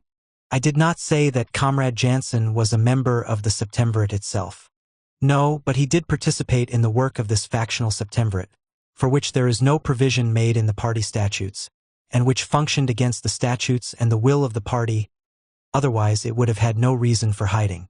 Should it prove that other comrades present here participated like Jansen in the work of this factional septemvirate, then I humbly ask that my request for removal be extended to include them also. Trotsky. The comrades wish to picture matters as if it is necessary to remove us from the Central Committee because of the incident at the Yaroslav railway station, because of Zinoviev's speech over the radio, and my conduct at the ECCI. All this might have seemed very plausible, but not in the light of our declaration which we, the opposition, presented to the Central Committee as far back as the beginning of last July. In this declaration we forecast with complete clarity and in detail all the paths of your struggle against us. We predicted that you would seize upon the slightest pretext in order to achieve the program of reconstructing the party leadership, conceived by your factional tops long ago, even prior to the July plenum, prior to the 14th Party Congress. You have brought me up on 2 charges. First, my speech at the ECCI. I have maintained, and still maintain, that the Central Control Commission can in no case sit in judgment upon me for a speech I delivered at the plenum of the ECCI, which is a higher body. If this still remains incomprehensible to Comrade Jansen, He should ponder the matter and reread the statutes of the Communist International and the statutes of our party. He would then understand that I am right, just as I would be absolutely right in denying a District Control Commission the right to sit in judgment upon me for any speech I may have made as a member of the Central Committee of the party. The second charge, the farewell demonstration to Smilga at the Yaroslav railway station. You banished Smilga to Khabarovsk. Once again, I make an urgent request that you at least agree among yourselves upon a uniform explanation for this exile. In the commission, Shkiratov shouted, there is work to be done in Khabarovsk too. If Smilga was sent, as a matter of normal procedure, to work in Khabarovsk, then you cannot dare claim that our collective farewell was a demonstration against the Central Committee. However, if this is an administrative exile of a comrade who is at the present moment needed at responsible posts, that is, at fighting Soviet posts, then you are duping the party. You are guilty of duplicity. Are you going to repeat again that Smilga was sent to Khabarovsk as a normal assignment of work? And at the same time, are you going to accuse us of demonstrating against the Central Committee? Such politics are double-dealing. But I wish to pass from these calumnies presented as charges to the fundamental political question. On the war danger. In the declaration which we presented last July, we said, the paramount condition for the defense of the Soviet Union and, therefore, for the maintenance of peace is the indissoluble tie between the ever-growing and ever more powerful Red Army and the toiling masses of our country and of the entire world. All economic, political, and cultural measures which tend to raise the role of the working class in the state, which strengthen the ties of the working class with the agricultural laborers and the poor peasants, and its alliance with the middle peasants, thereby strengthen the Red Army, assure the inviolability of the land of the Soviets and reinforce the cause of peace. Here is adequate proof that a year ago we called upon you to concentrate on the question of the war danger and the internal dangers in the USSR during wartime. These are not special questions. They are questions of our class policy of our entire course. When Kalinin, the formal head of the state, the chairman of the All-Russian Central Executive Committee of the Soviets, delivers a speech in Tver to the effect that we need stalwart and strong soldiers, and that only a middle peasant can make a stalwart and strong soldier, and that the poor peasants cannot provide such soldiers because there are many puny ones among them, then we have here nothing else than an open orientation towards the strong middle peasant, a label which serves to camouflage none other than the kulak or a candidate for kulakdom. Kalinin forgets our having accomplished the October Revolution in which the puny and the thin conquered the tall and the strong. Why were they able to conquer? Because there existed and still exist many more of them than of the others. You will say, the Honorable Mikhail Ivanovich is given to saying a lot of things, but did you curb him? No, you did not. You curbed us instead when we criticized his line which deprecates the poor peasant and encourages the kulak, the selfsame kulak whom Yakovlev is covering up with his statistical tricks.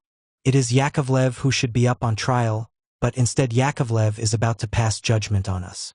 The war danger is now being exploited by you in order to hound the opposition and to prepare for its physical annihilation. Of all the labors of the ECCI where we discussed the question of the war danger, the question of the British labor movement, and especially the question of the Chinese Revolution, you have issued for the information of the party only this little red pamphlet which I hold in my hand and which you have issued against the opposition. Moreover, even in this case, how shall I say? You pilfered my speech from the minutes on the pretext that I had not yet corrected it. This means precisely that you are exploiting the war danger primarily against us. We declare that we shall continue to criticize the Stalinist regime so long as you do not physically seal our lips. Until you clamp a gag on our mouths, we shall continue to criticize this Stalinist regime which will otherwise undermine all the conquests of the October Revolution. Back in the reign of the Tsar, there were patriots who used to confound the fatherland with the ruling administration. We have nothing in common with them. We will continue to criticize the Stalinist regime as a worthless regime, a regime of backsliding, an ideologically emasculated, narrow-minded, and short-sighted regime. For 1 year we tried to hammer into your heads the meaning of the Anglo-Russian Committee. We told you that it was ruining the developing revolutionary movement of the English proletariat. In the meantime, all your authority, the entire accumulated experience of Bolshevism, the authority of Leninism, all this you threw on the scales in support of Purcell. You will say, but we criticize him. This is nothing else than a new form of support to opportunism by backsliding Bolsheviks. You criticize Purcell, ever more mildly, ever more rarely, and you remain tied to him. But what is he enabled to say in reply to revolutionists in his own country when they brand him as the agent of Chamberlain? He is able to say, "Now look here." Trotsky himself, a member of the political bureau and chairman of the All-Russian Central Council of the trade unions who sent money to the English strikers, has made criticisms of me, but nevertheless we are working hand in hand. How dare you call me the agent of imperialism? Would he be right or wrong? He would be right. In a devious way you have placed the entire machinery of Bolshevism at the disposal of Purcell. That is what we accuse you of. This is a very grave accusation, far graver than bidding Smilga farewell at the Yaroslav station. What have you done to Bolshevism? What have you done in the space of a few years to all the authority of Bolshevism, all its experience, and the entire theory of Marx and Lenin? You have told the workers of the world, and above all our Moscow workers, that in the event of war the Anglo-Russian Committee would be the organizing center of the struggle against imperialism. But we have said and still say that in the event of war the Anglo-Russian Committee will be a ready-made trench for all the turncoats of the breed of the false, halfway friends of the Soviet Union, and for all the deserters to the camp of the enemies of the Soviet Union. Thomas gives open support to Chamberlain. But Purcell supports Thomas, and that is the main thing. Thomas maintains himself upon the support of the capitalists. Purcell maintains himself by deceiving the masses and lends Thomas his support.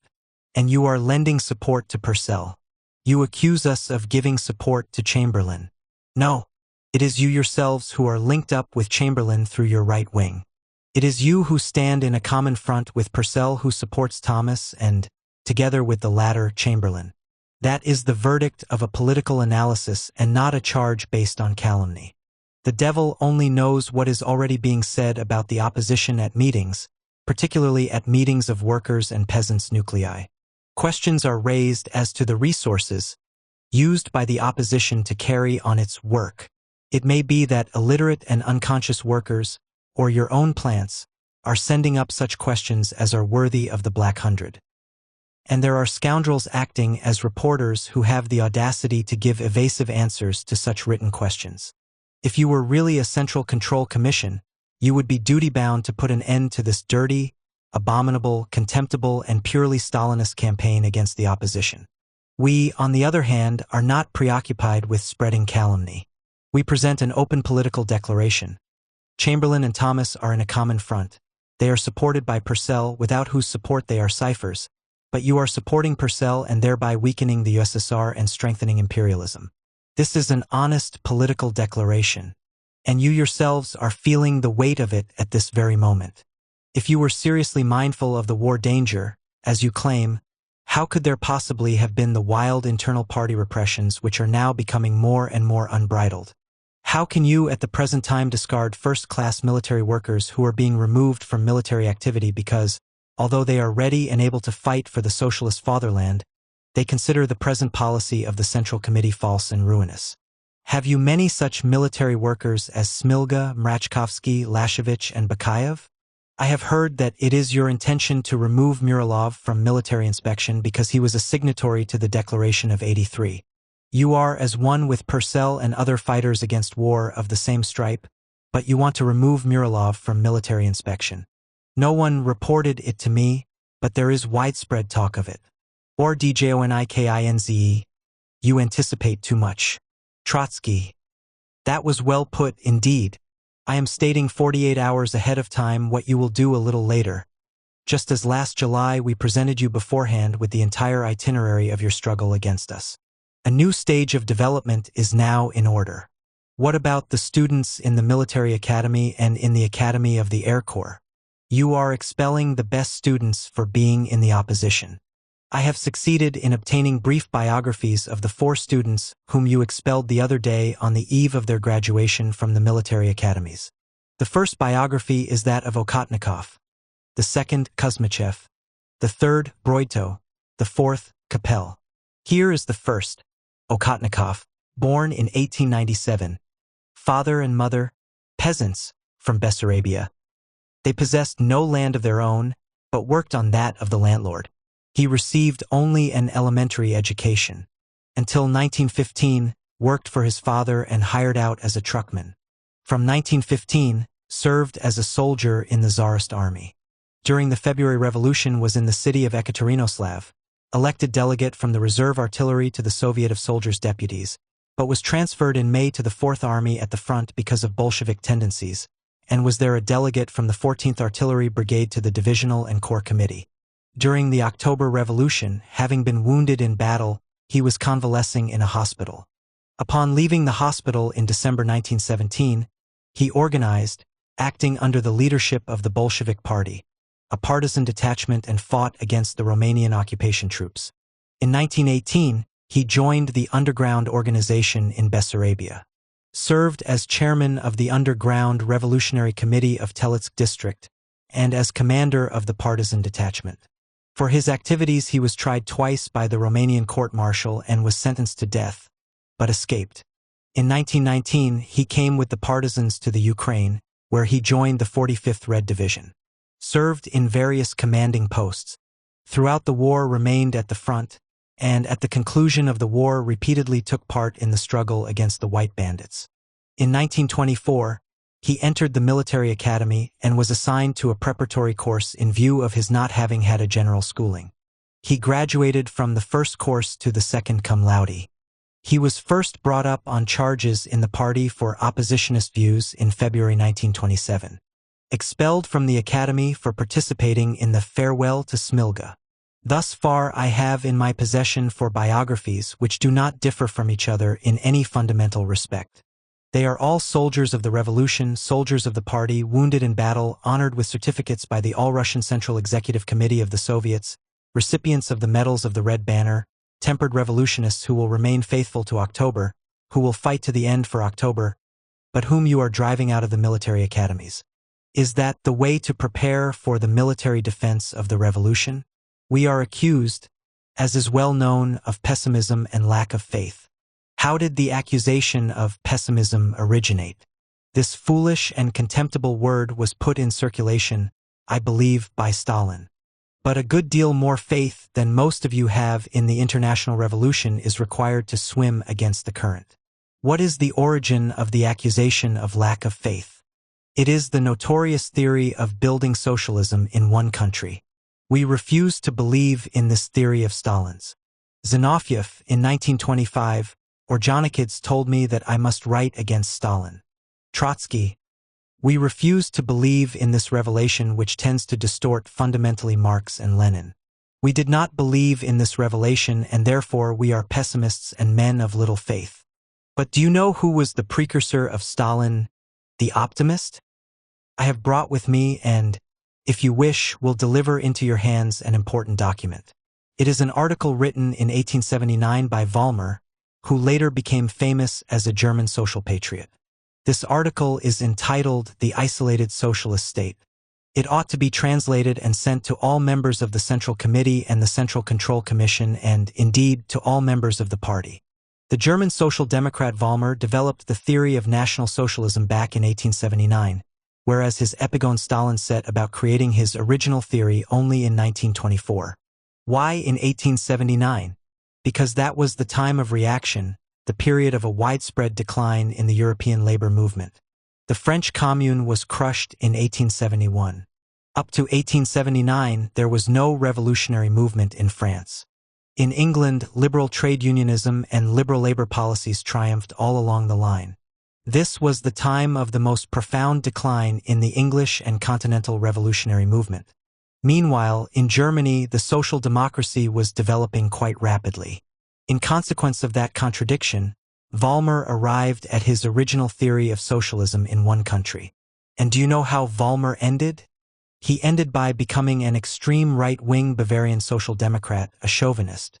You will say that the situation today is different. Of course, the general situation today is different. But the proletariat in European countries has suffered major defeats during the last few years.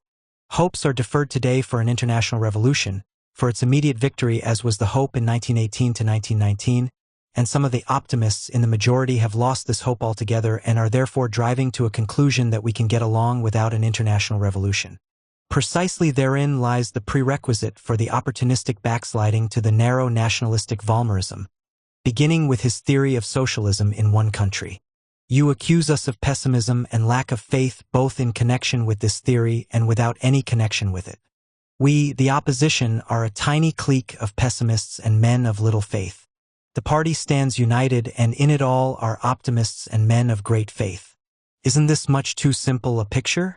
Permit me to put the question in the following manner.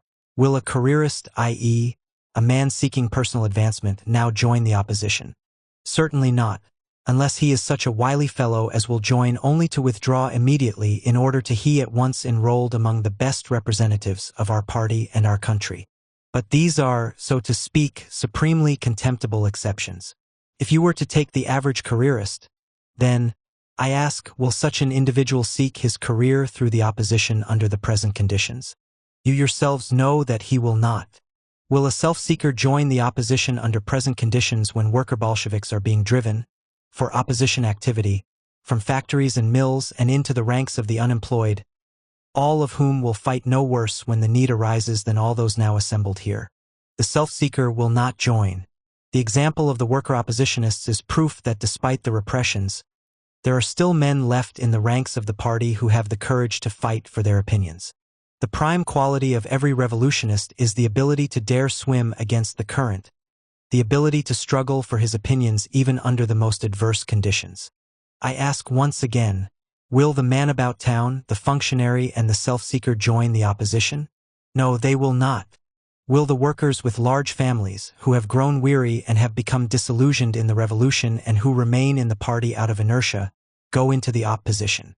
No, they will not. They will say, the regime is, of course, bad, but let them do whatever they please. I am not the one to butt in. What are the qualities a man requires to join the opposition under the present conditions? He must have a very firm faith in his cause, i.e., the cause of the proletarian revolution, a genuine revolutionary faith. But you demand only faith in a protective coloration, the faith to vote as the authorities vote, to identify the socialist fatherland with the district committee and to emulate the secretary. If you are a manager or an administrator, you must ensure yourself through the district committee or through the secretary of the regional committee. How is your great faith tested? Through 100% votes. Whoever does not wish to participate in such compulsory voting seeks on occasion to sneak out. But the secretary will not allow it.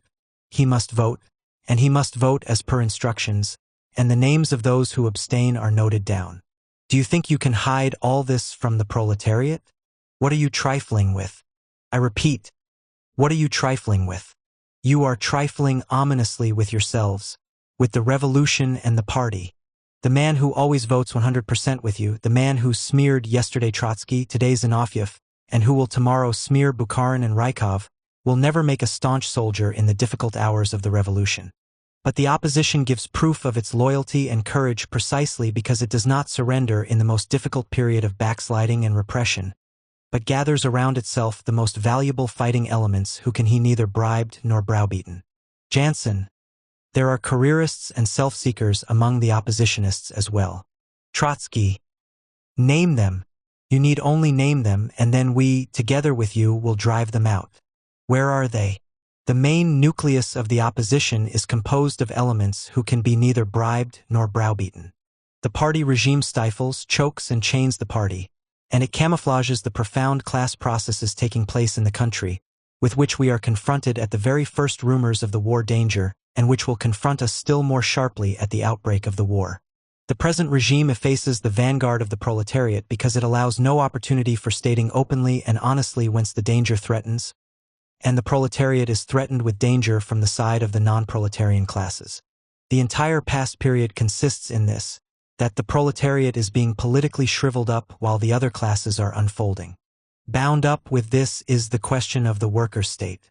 One of the many scandalous lies that are being disseminated systematically through Pravda is the allegation that I said that our state is not a worker state. This is done by employing a falsified interpretation of an uncorrected speech of mine in which I merely developed Lenin's attitude towards the Soviet state, counterpoising it to the Molotov position. Lenin said that we had taken over many of the worst things from the Tsarist apparatus. But what are you saying now? You are making a fetish of the worker state, and are seeking to sanctify the given state as a special sort of state by divine dispensation. And who is the most accomplished theoretician of such sanctification? It is Molotov. That is his contribution. I shall again read you what he said. You have suppressed my criticism of Molotov, while Pravda has distorted it. But here is what Molotov said against Kamenev at the 14th Party Conference of the Moscow district. Our state is a workers' state, but we are being offered a formula according to which it would be more correct to say that the working class must be drawn still closer to our state. What is this? We must set ourselves the task of drawing the workers closer to our state. But what is our state? Whose is it? Is it not that of the workers themselves? Is it not the state of the proletariat? How is it possible then to draw closer to the state, i.e., to draw the workers themselves closer to the working class which is in power and which is controlling the state? Pravda, December 18, 1925. These are Molotov's words. This, comrades, is the most dull-witted criticism of the Leninist concept of a given worker state which can become genuinely and completely a worker state only with the accomplishment of a colossal work of criticism, correction, and improvement. But according to Molotov, the given state is something absolute which it is no longer possible to draw closer to the masses. It is to this bureaucratic fetishism that my refutation, or rather my exposition of the Leninist analysis of the Soviet state, applies. You say here, what must be done? If you really are of the opinion that there is nothing to be done against the phenomena I have indicated, then it means that you concede the revolution is bound to perish. Because on the present path it must perish. It means that you are the real pessimists even if you are smug. Yet it is entirely possible to remedy the situation with a change of policy. But before we can decide what to do, we must say what is. We must specify the direction in which the processes are moving. If you were to consider such an acute problem as the housing question, you would discover that two processes are occurring here, reflected in statistics that you can easily verify. The proletariat is undergoing a shrinkage in living quarters while the other classes are expanding. I am not even referring to the village, where construction is proceeding apace. Of course, it is not the poor peasants who are building, but the tops, the kulak, and the strong middle peasant. But what have we in the cities? The so-called Kastari, i.e., the petty bourgeoisie, the small businessmen, the traitors, and the specialists, all of them occupy this year more cubic feet per person. But there is less space per worker this year than last year. Before there is any talk of what to do, we must honestly state the facts. Just as in the housing question, so in everyday life, in literature, in the theater, and in politics, the non-proletarian classes are expanding, getting elbow room, while the proletariat is being squeezed and is shrinking. I repeat, just as the bourgeois classes are expanding in the material sphere, you can observe this on the streets, in the stores, in the trolleys, and in the apartments, just so in politics. The proletariat as a whole is being shrunk, while our party regime strengthens this class shrinkage of the proletariat. This is the fundamental fact. The blow threatens from the right, from the side of the non-proletarian classes. Our criticism must be aimed to rouse the proletariat to take cognizance of the impending danger, and not to permit the proletariat to think that power has been conquered irrevocably and for all time, regardless of the conditions, and that the Soviet state is presumably an absolute which remains a worker state always and under all conditions. It is important that the proletariat should understand that in a certain historical period, especially with a false policy of the leadership, the Soviet state may become an apparatus through which power may be shifted from the proletarian base and drawn to the bourgeoisie, which would subsequently discard completely the Soviet covering and transform its power into a Bonapartist rule. With a false political line, such a danger is quite real. Without an international revolution, socialism cannot be built. Without correct policies, calculated on the international revolution and not on supporting Purcell, you will not only fail to build socialism, but you will doom the Soviet power itself. It is urgent that the proletariat understand this. The fault of the opposition, our crime, lies in the fact that we refuse to lull ourselves and, optimistically, to shut our eyes to the dangers confronting our revolution. The real danger is from the right, not from the right wing of our party. The right wing of our party serves only as a transmitting mechanism, The real, basic danger comes from the side of the bourgeois classes who are raising their heads, whose ideologist is Austrialov, that wise and far-seeing bourgeois to whom Lenin used to listen and against whom he warned. You all know that Austrialov is not supporting us. He supports Stalin. In the autumn of 1926, Austrialov wrote, "What we need now is a new maneuver, a new impulse, to put it figuratively, a neo-nep." From this standpoint, it must be recognized that a number of actual concessions recently made by the party to the opposition cannot fail to inspire serious apprehension. Further, all hail to the political bureau if the declaration of repentance on the part of the leaders of the opposition is the result of their one-sided and unconditional capitulation. But woe to it if it is the fruit of a compromise with them. If the latter is the case, the struggle must inevitably flare up again. The victorious Central Executive Committee must acquire an inner immunity against the decomposing poison of the opposition. It must draw all the necessary conclusions from the defeat of the opposition. Otherwise, it will be a calamity for our country. It is thus that the cause must be approached by the Russian intelligentsia within the country, by the business elements and the specialist circles, the ideologists of evolution and not of revolution. Austrialov draws the conclusion. That is why we are now definitely in favor of Stalin. And what is your reply to that? You seek to remove the opposition from the Central Committee for the time being only from the CC. Austrialov is a bourgeois who is acquainted with the history of the great French bourgeoisie, indeed very well acquainted with it. And this spokesman for the moods of the new bourgeoisie understands that only the backsliding of the Bolsheviks themselves can prepare the power for the new bourgeoisie least painfully. Supporting the Stalinist CC, Austrialov writes that it is necessary to safeguard what? Against the decomposing poison of the opposition. In consequence, he also is in agreement with you that the opposition is a decomposing poison, that it is necessary to destroy this poison, otherwise it will be a calamity for our country. That is what Austrialov says. That is why he is not only against me, but also why he supports Stalin. Reflect on this. You are dealing here not with ignorant people, the unconscious or the duped, who think that the opposition carries on its activity with English money. No, Austrialov is a very class-conscious man. He knows what he is saying and whither he is going. Why then does he support you? What is he defending together with you? I was recently informed that Comrade Solz, in the course of a conversation with one of the comrades who had signed the declaration of the opposition, drew an analogy with the French Revolution. Now I am of the opinion that this method is a correct one. I believe that a factual exposition and a Marxian interpretation of the great French Revolution, especially of its last period, should be now reprinted for the benefit of the party. Comrade Solz is present here. He knows better than I do what he said, and if I quote him erroneously, he will correct me. What does the Declaration of '83 mean? Said Solz. What does it lead to? You know the history of the French Revolution, and to what this led, to arrests and to the guillotine. Comrade Vorobiev, with whom Comrade Solz was talking, asked him, "So then, is it your intention to guillotine us?" To which Solz replied by going into a lengthy explanation. In your opinion, wasn't Robespierre sorry for Danton when sending him to the guillotine? And then Robespierre had to go himself. Do you think he was not sorry? Sure he was, but he had to do it. That was the substance of the conversation. I repeat that we must at this time at all costs refresh our knowledge of the great French Revolution. It is absolutely indispensable. We might begin even with Kropotkin, who was not a Marxist but who understood better than Jory the national and class subsoil of the revolution. During the great French Revolution, many were guillotined. We, too, had many people brought before the firing squad. But in the great French Revolution there were two great chapters, of which one went like this and the other like that.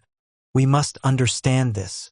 When the chapter headed like this, upwards, the French Jacobins, the Bolsheviks of that time, guillotined the Royalists and the Girondists. We, too, have had a similar great chapter when we, the oppositionists, together with you, shot the White Guards and exiled the Girondists. And then there began another chapter in France, when the French Austrialovs and semi-Austrialovs, the Thermidorians and the Bonapartists from among the right-wing Jacobins, began exiling and shooting the left Jacobins, the Bolsheviks of that time. I should like Comrade Solz to think his analogy through to the end and, first of all, to give himself an answer to the following question. In accordance with which chapter is Solz preparing to have us shot? This is no jesting matter. Revolution is a serious business. None of us is scared by firing squads. We are all old revolutionists. But the thing is to know whom to shoot, and in accordance with which chapter. When we did the shooting, we were firm in our knowledge as to the chapter. But, Comrade Solz, do you clearly understand in accordance with which chapter you are now preparing to shoot? I fear, Comrade Solz, that you are about to shoot us in accordance with the Ustrialov, i.e. Thermidorian chapter. When the term Thermidorian is used among us, it is taken for a term of abuse. It is thought that the Thermidorians were errant counter-revolutionists, conscious supporters of the monarchic rule, and so on. Nothing of the kind. The Thermidorians were Jacobins, with this difference that they had moved to the right. The Jacobin organization, the then Bolsheviks, under the pressure of class contradictions, shortly arrived at the conviction that it was necessary to destroy the Robespierre group. Do you think that on the very next day after the 9th of Thermidor they said to themselves, "We have now transferred power into the hands of the bourgeoisie"? Nothing of the kind. Refer to all the newspapers of that time. They said, "We have destroyed a handful of people who disrupted peace in the party. But now, after their destruction, the revolution will triumph completely." If Comrade Solz has any doubts about it, Solz, you are practically repeating my own words. Trotsky, so much the better. If we are agreed on this, Comrade Solz, then it will help us considerably to decide the question as to what chapter you are preparing to open by the physical annihilation of the opposition. One thing must be firmly understood. Unless we undertake to rectify the class line of the party, as it should be done, the line indicated by Ustrialov will have to be pursued inevitably inside the party, i.e., the line of a ruthless struggle against the opposition. I shall read you what was said by Brival, who was a right Jacobin, one of the Thermidorians, when he reported about the session of the convention during which Robespierre and the other Jacobins were handed over to the Revolutionary Tribunal. Intriguers and counter-revolutionists covering themselves with the toga of patriotism sought the destruction of liberty. The convention decreed to place them under arrest. These representatives were Robespierre, Couthon, Saint-Just, Libas, and Robespierre the Younger. The chairman asked what my opinion was. I replied, "Those who had always voted in accordance with the spirit of the principles of the Mountain both in the Legislative Assembly as well as in the convention, those voted for the arrest. I did even more than that, for I am one of those who proposed this measure. Moreover, as secretary, I made haste to sign and to transmit this decree of the convention. That is how the report was made by a Solz or a Jansen of that time. Robespierre and his associates, those were the counter-revolutionists. Those who had always voted in accordance with the spirit of the principles of the Mountain signified in the language of that time. Those who had always been Bolsheviks. Brival considered himself an old Bolshevik. As secretary, I made haste to sign and to transmit this decree of the convention. Today, too, there are secretaries who make haste to sign and to transmit. Today, too, there are such secretaries. Listen further to the manifesto of the convention to France, to the country and to the people, after the annihilation of Robespierre, Saint-Just and the others. Citizens, amid the brilliant victories over the foreign enemies, the Republic is threatened by a new danger. The work of the convention will prove barren, and the courage of our armies will lose all meaning. If the French citizens vacillate in their choice between the fatherland and a few isolated individuals, obey the call of the fatherland. Do not join the ranks of the evil-minded aristocrats and the enemies of the people, and you will once again save the fatherland. They reckoned that in the path of the triumph of the revolution stood the interests of a few isolated individuals. They did not understand that these isolated individuals reflected the nethermost revolutionary elemental forces of that time. These few individuals reflected the elemental forces that were against the Neo-Nep and against Bonapartism. The Thermidorians thought that the issue involved a change of individuals and not a class shift. Obey the call of the fatherland. Do not join the ranks of the evil-minded aristocrats. The friends of Robespierre, these were the aristocrats. And did we not hear today the very same cry, aristocrat, from the lips of Jansen addressed to me? I could quote you any number of articles wherein the revolutionary Jacobins are referred to as the agents of the Chamberlain of that time, who was Pitt. The analogy is truly startling. In Chamberlain you have the modern pocket edition of Pitt. Take Aulard's History. The enemies were not content with killing Robespierre and his friends.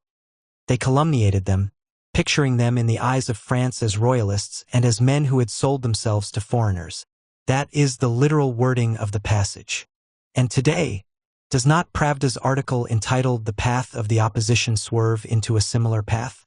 Whoever is familiar with the last leading article of Pravda cannot possibly miss the odor. The odor of the second chapter assails one's nostrils.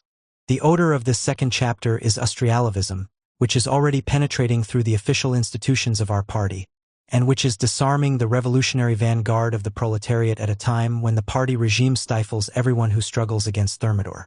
In the party, the mass worker has been stifled. The rank and file worker is silent. You desire a new purge in the name of silence. Such is the party regime. Recall the history of the Jacobin clubs. They had 2 chapters of purges there.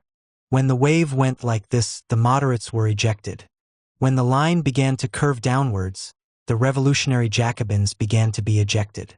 What did this do to the Jacobin clubs?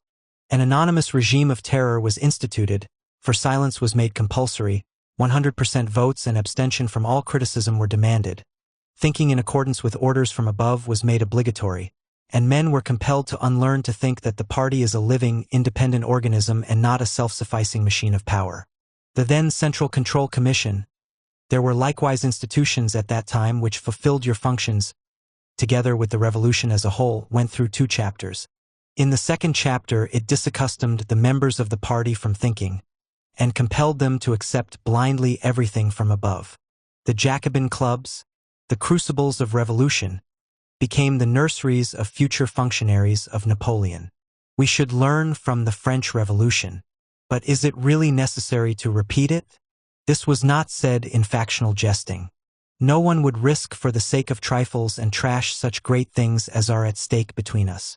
I do not know whether this is my last opportunity to express myself on these questions before this body. I do not know how quickly you will effect in the future the itinerary to which I referred in the beginning of my speech. But I sought to use the 80 minutes allotted to me not to refute the miserable petty charges you have presented against me, but to pose the basic questions in dispute. What to do in order to avoid a split? Is it possible to avoid one? If we were living under the conditions of the period prior to the imperialist war, prior to the revolution, under the condition of a comparatively slow accumulation of contradictions, I believe that a split would be far more likely than the preservation of unity. It would be criminal to have any illusions about the profundity of our differences. But we have a different situation now. Our differences have sharpened frightfully. The contradictions have become very great. During the most recent period, in the course of the Chinese Revolution, the differences have again increased in the extreme. But at the same time we have, in the first place, a gigantic revolutionary potential in the party.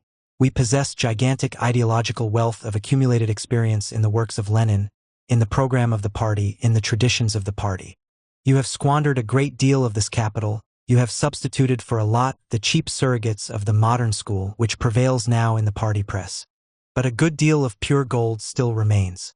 In the second place, we have the present historical period of abrupt turns, gigantic events, colossal lessons from which one can and must learn. There are stupendous facts which provide the test for the 2 lines. But you must not dare hide these facts. Sooner or later they will become known anyway. You cannot hide the victories and defeats of the proletariat. It is possible to make it easier or more difficult for the party to familiarize itself with these lessons and to assimilate them. You make it more difficult. That is why it is we and we alone who are the optimists. We say that we are rectifying the policies of the party, without a split.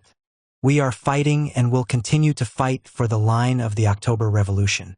We are now so profoundly convinced of the correctness of our line that we have no doubt that this line will make its way into the consciousness of the proletarian majority of our party. What then is the duty of the CCC under these conditions?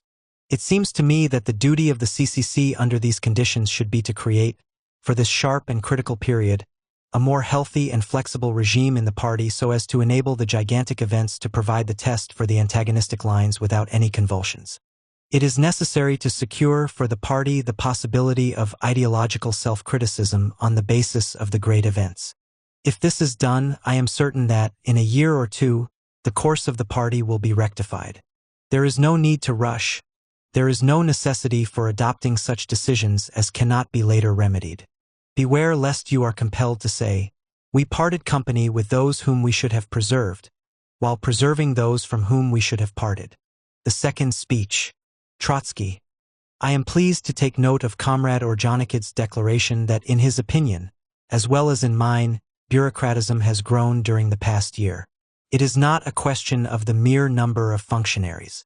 It is a question of the regime, of the course, of the attitude of the rulers towards the ruled. At a secret and select regional membership meeting where Yakovlev, the regional secretary, delivered a factional report against the opposition, a working woman took the floor and said substantially the following: "I agree with everything that was said here. It is necessary to make short shrift of the opposition, but the whole trouble is that when a man who happens to be dressed a little cleaner comes to the regional committee, he is immediately directed where he needs go. But when a working woman comes, somewhat more drab and dirty, she has to wait a long time in the hallway." That was said by a working woman, a member of the regional committee. Such voices are to be heard more and more often. They signify not only that the number of bureaucrats has increased, but also the fact that the ruling circles are becoming more and more fused with the upper layers of the Soviet NEP society, and that two floors are being created, two forms of life, two kinds of habits, or, to use the more fully expressive words, element, are being created of dual power in daily life, which upon further development may become transformed into political dual power.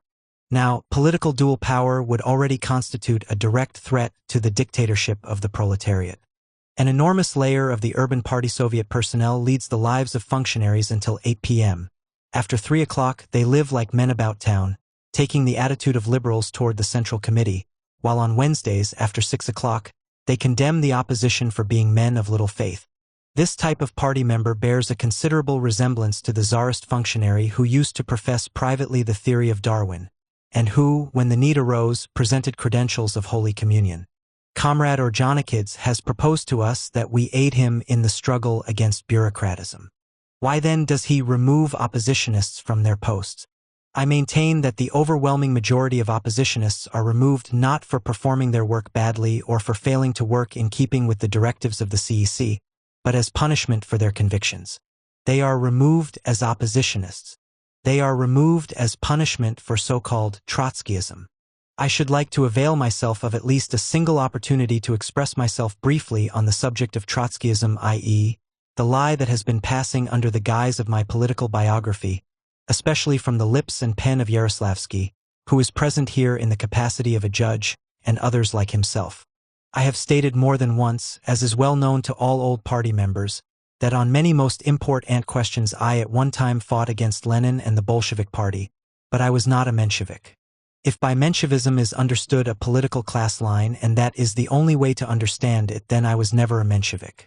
I broke organizationally and politically with what was to become Menshevism in the middle of 1904, i.e., from the moment when it began to take shape as a political tendency. I broke on the question of the attitude towards the liberal bourgeoisie with the publication of Vera Zasulika's article, and the article by Axelrod in which he presented his plan of supporting the Zemstvo liberals, etc. On the question of the role of the classes in the revolution, I was never in agreement with Menshevism. And this was the fundamental question.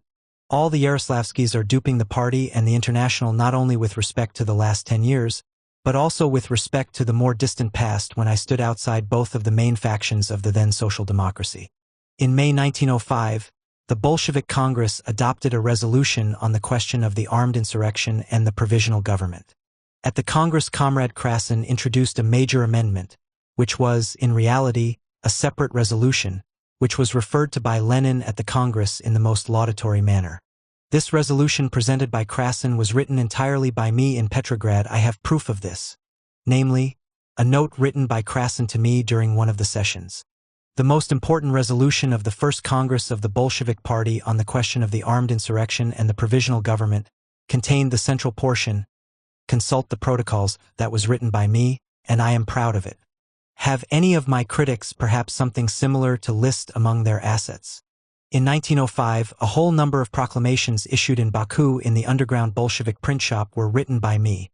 The one to the peasants on the occasion of January 9th, another on the Tsarist agrarian laws, and so on. In 1905, in November, Novaya Zizn, under the editorship of Lenin, solidarized itself with my articles in Nakolo on the nature of our revolution. And I was expounding in them the so-called theory of the permanent revolution, or DJONIKIDZ. Nevertheless, you happen to be with Nakolo and not Novaya Zizn. Isn't that so? Trotsky.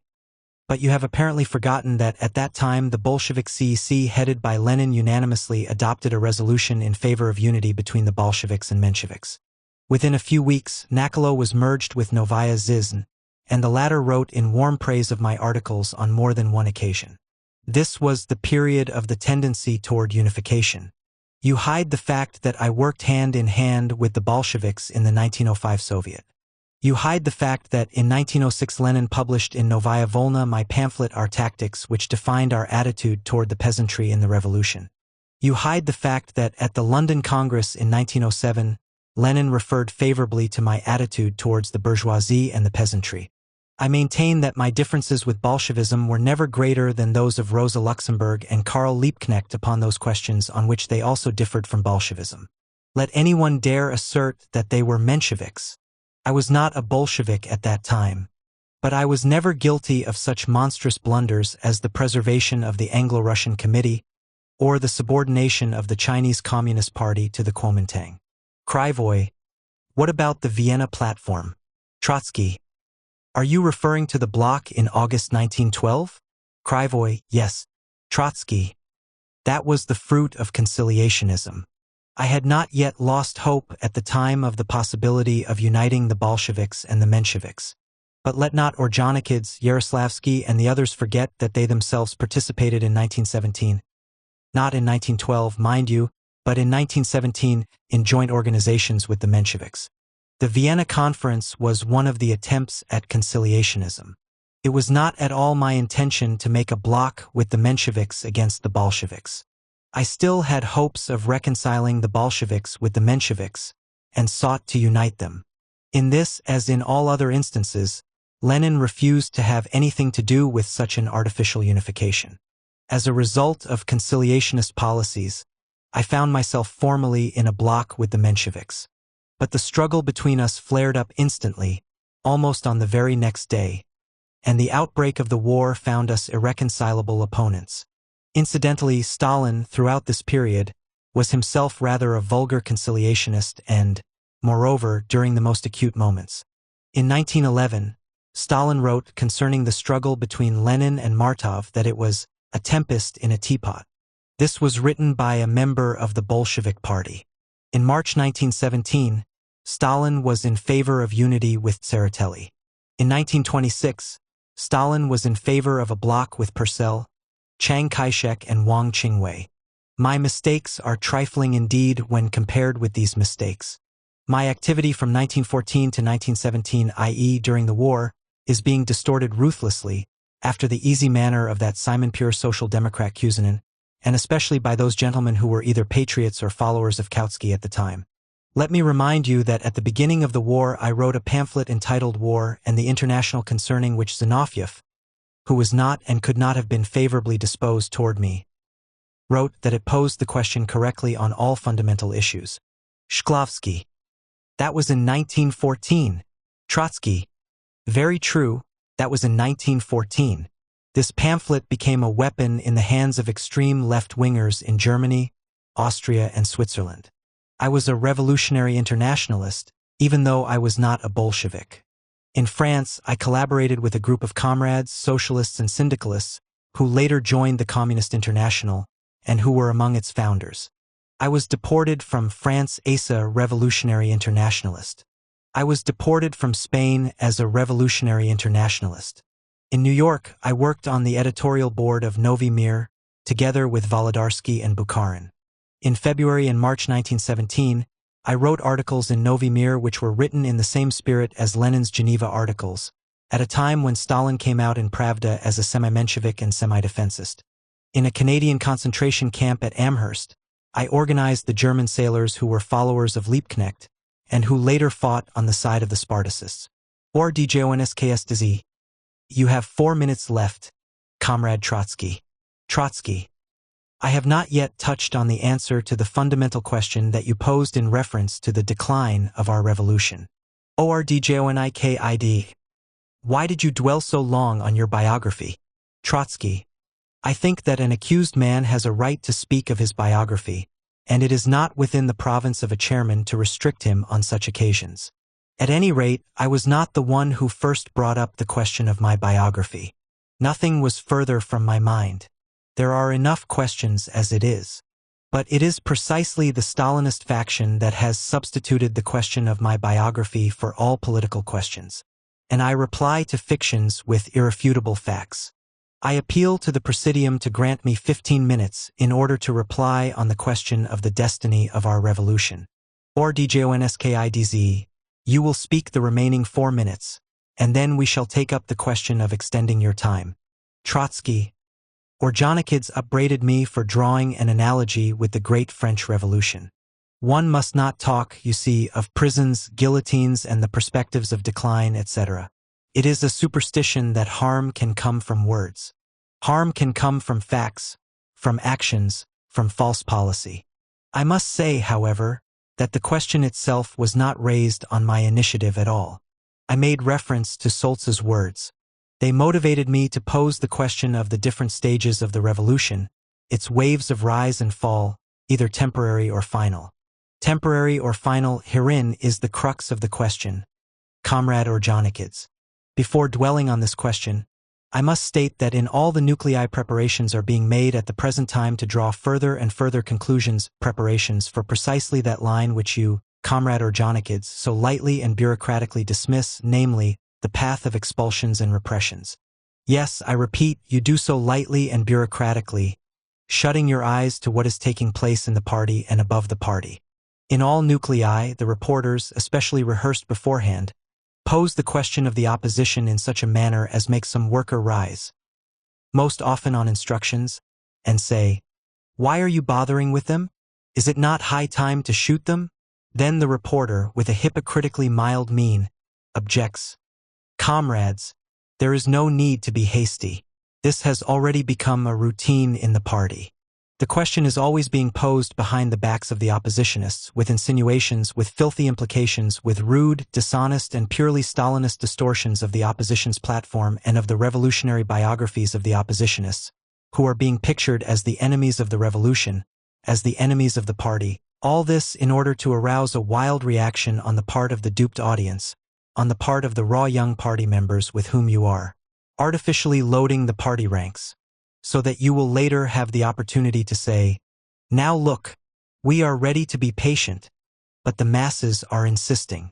This is the specific strategy of Stalin. You yourselves are to a greater or lesser degree the organizers of this campaign, and when the backwashing gulfs you, you say, "The party demands it, and I can do nothing about it."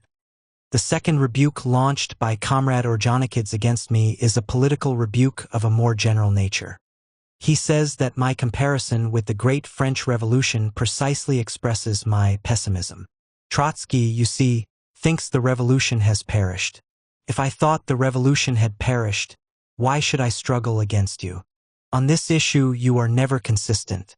If I do not believe in the construction of socialism, as you assert, why should I propose to plunder the peasant, as you likewise assert? Is it perhaps out of my personal hostility toward the peasant? If I do not believe in the revolution, why should I engage in a struggle? It would then be best to swim with the tide. Please try to understand this. Whoever thinks that the revolution has already perished anyway would not engage in a struggle. Comrades, you have once again failed to put two and two together. The October Revolution has not perished. I never said it has. I do not believe it has. But I did say that it is possible to ruin the October Revolution if one really undertakes to do so, and that you have already accomplished a few things to that end. Your entire thinking on this question, Comrade Orjonikidze, is not dialectical but formal. You ignore the question of the conflict of living forces, the question of the party. Your thinking is utterly permeated with fatalism. You differentiate between optimism and pessimism as if they were two immutable categories independent of conditions and politics. According to your way of thinking, one can be only either an optimist or a pessimist, i.e., either think that the revolution has completely perished or that it will not perish under any circumstances no matter what we did. The one and the other are false. Has not the revolution already passed through a number of ups and downs? Didn't we have a stupendous upswing in the period of the October overturn? And didn't we hang suspended by a hair in the period of the Brest-Litovsk peace? Recall to your minds what Lenin said during the struggle against the left communists, that it is extremely difficult to control the automobile of power in the epoch of revolution, because it is necessary to keep making sharp turns all the time. Brest-Litovsk was a retreat. The NEP after the Kronstadt uprising was a retreat. And did not each wave of retreat engender in its turn opportunist moods? It is clear as noonday that when these movements of retreat and of downward swings in the revolution are prolonged for a year, or 2 and 3 years, they engender a more profound drop in the moods of the masses and of the party as well. Comrade Orjonikidze, you are a native Caucasian and you know that a road that leads up the mountain does not go straight upward but winds and zigzags, and often after a steep rise, it is necessary to descend 2 or 3 versts in order then to resume the upward march. But the road itself leads nevertheless up the mountain. While making a partial downward descent, I must keep aware that the road will turn and again mount upwards. But if I, for the sake of optimism, altogether ignore these upward and downward zigzags, then my wagon will fly off into the abyss on one of the turns. I say that at the present time your road leads to the right and downwards. The danger lies in the fact that you do not see this, i.e., that you shut your eyes to it. And it is dangerous to ride up the mountain with one's eyes shut. In the autumn of 1923, we had a stupendous upsurge in the party, parallel with the lift in the German Revolution. But after its defeat we, too, suffered an ebb tide. Out of this ebb tide grew the Stalinist theory of socialism in one country, a theory of decline, which is in radical contradiction with the fundamentals of Marxism.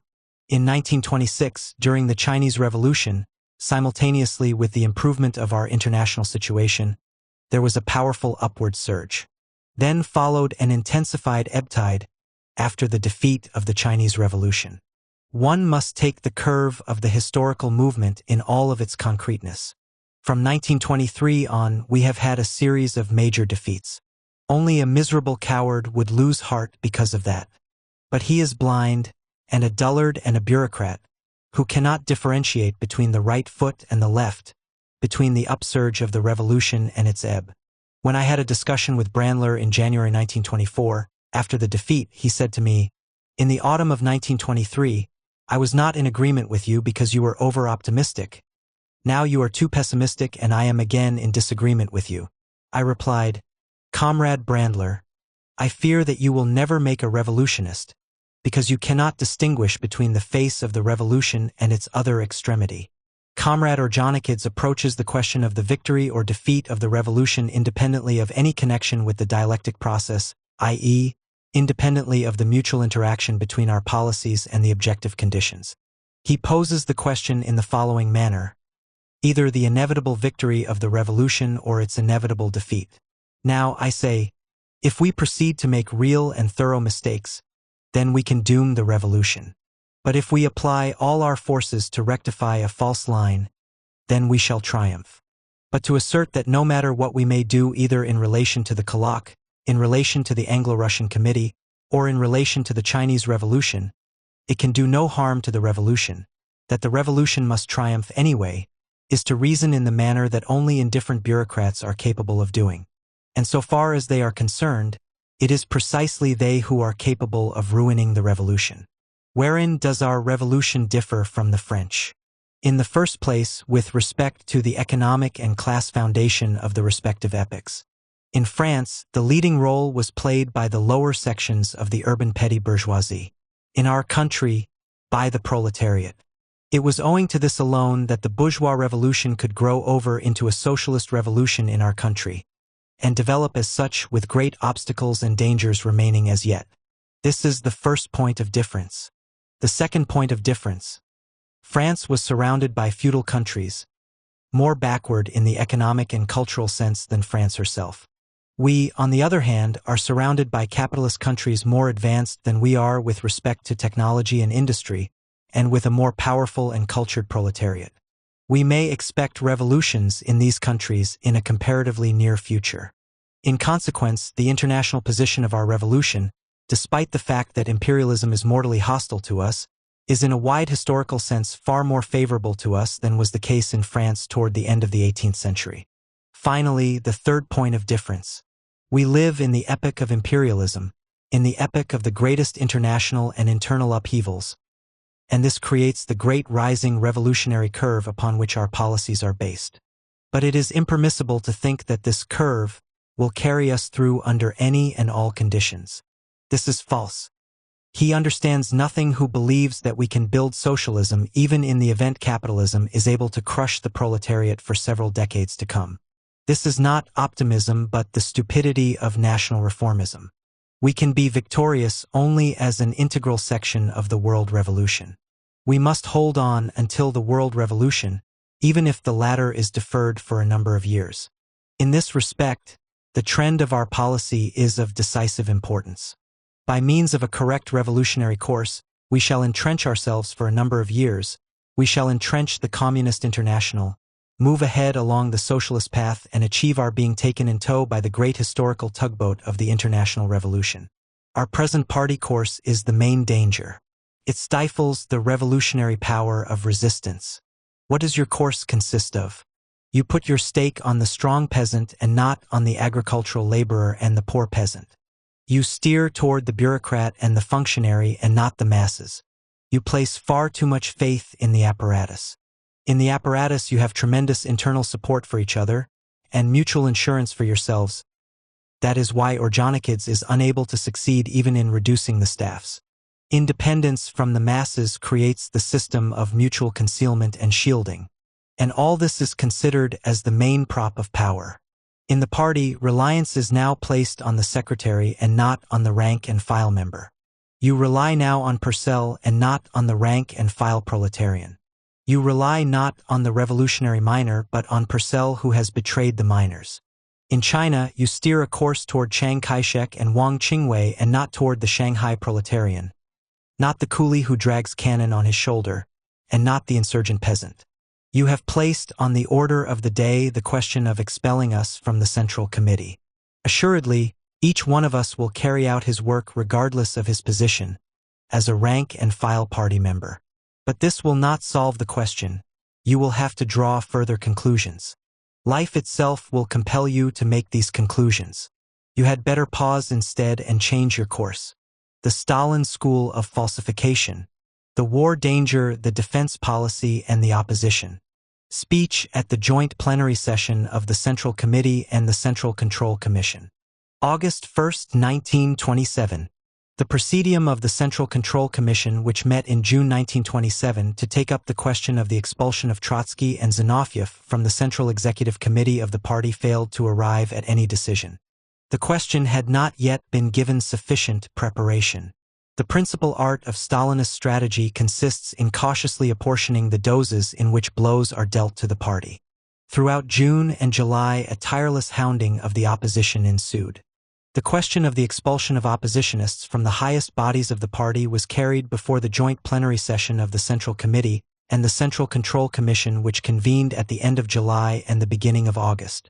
At this plenum, the question of the war danger was deliberately interlaced with the question of the opposition so as to envenom to the highest possible degree the subsequent struggle against the latter. However, even the joint plenum was unable to decide upon the expulsion of Trotsky and Zinoviev from the Central Committee. The Stalin faction had to gain a few more weeks in order to develop its agitation against the opposition as the ally of Chamberlain. We print below the speech delivered by the author of this book on August 1, 1927, on the subject of the war danger and the defense policy. Trotsky, you have allotted me 45 minutes. I will summarize as concisely as possible in view of the very wide scope of the subject under consideration. Your theses assert that the opposition allegedly holds some sort of Trotskyist formulation on the questions of war and defeatism. New fictions. Paragraph 13 of your theses is entirely devoted to this twaddle. So far as the opposition as a whole is concerned, it can in no way be held accountable for my former differences with Lenin, differences which, upon these questions, were altogether secondary in character. So far as I am personally concerned, I can make here a brief reply to the silly insinuations. Back in the time of the imperialist war, the appeals to the international proletariat, all of them dealing with war and the struggle against war, were written by me in the name of the First Council of People's Commissars and in the name of the Central Committee of the party. I wrote the war section of our party program, the main resolution of the 8th Party Congress and the resolution of a number of Soviet Congresses, the manifesto of the First World Congress of the Comintern, a considerable portion of which is devoted to war, and the programmatic manifesto of the Second World Congress of the Comintern, which devotes considerable space to the evaluation of war, its consequences and future perspectives. I wrote the theses of the Third World Congress of the Comintern on the question of the international situation and the perspectives of war and revolution. At the Fourth World Congress, I was assigned by the CC of the party to give the report on the perspectives of the international revolution and war. At the Fifth World Congress, 1924, I wrote the manifesto on the occasion of the 10th anniversary of the imperialist war.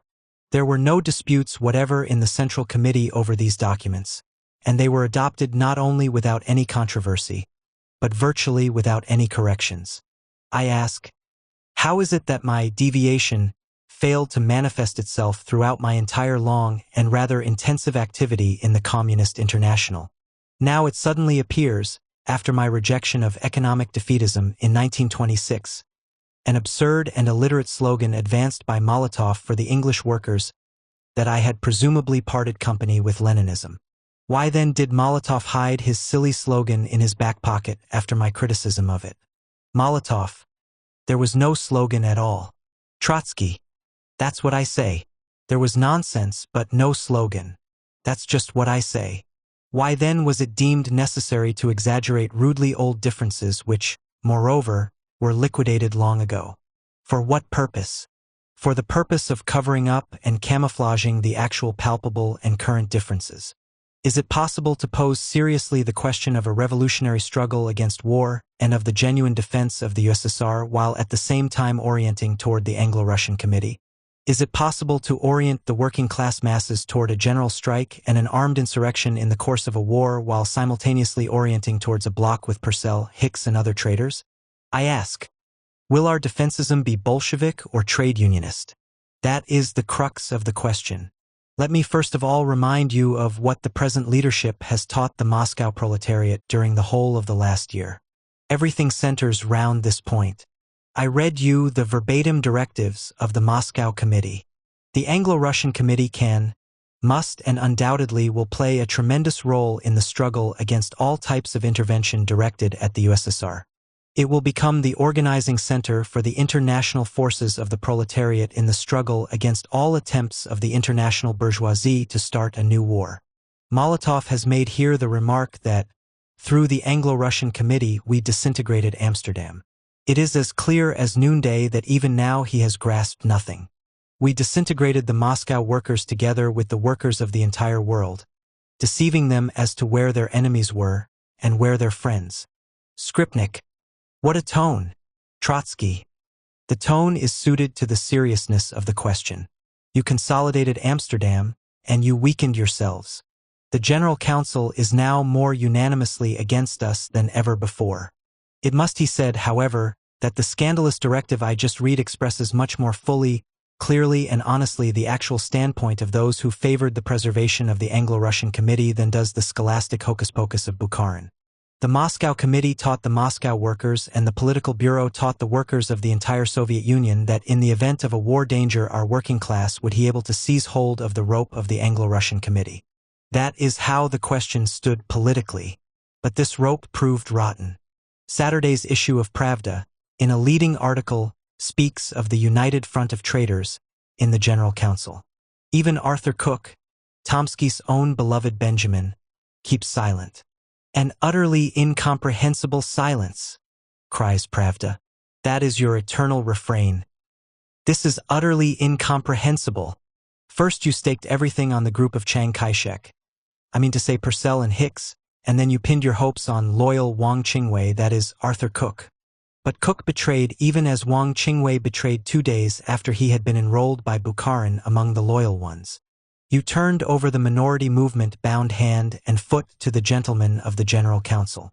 And in the minority movement itself you likewise refused to counterpoise and are incapable of counterpoising genuine revolutionists to the oily reformists. You rejected a small but sturdier rope for a bigger and an utterly rotten one. In passing across a narrow and unreliable bridge, a small but reliable prop may prove one's salvation. But woe to him who clutches at a rotten prop that crumbles at a touch, for, in that case, a plunge into the abyss is inevitable.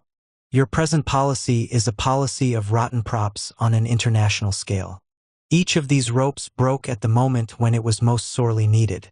Thereupon, first you said, as does the leading article in Pravda in reference to Cook, "This is utterly incomprehensible."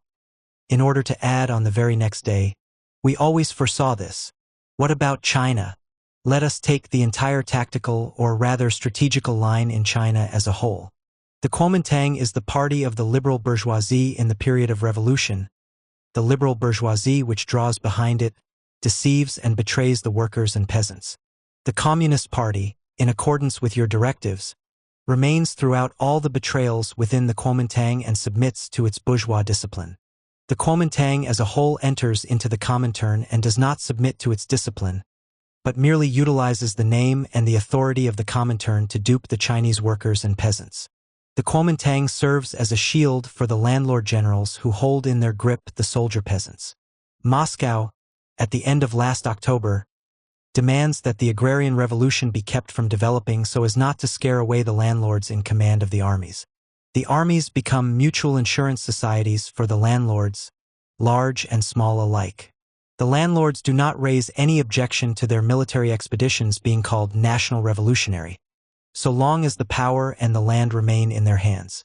The proletariat, which composes a young revolutionary force in no wise inferior to our own proletariat in 1905, is driven under the command of the Kuomintang. Moscow offers counsel to the Chinese liberals.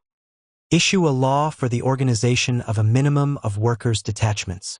This in March 1927. Why the counsel to the tops, arm yourselves to the minimum? And why not a slogan to the rank and file, arm yourselves to the maximum? Why the minimum and not the maximum? In order not to scare away the bourgeoisie, so as not to provoke a civil war.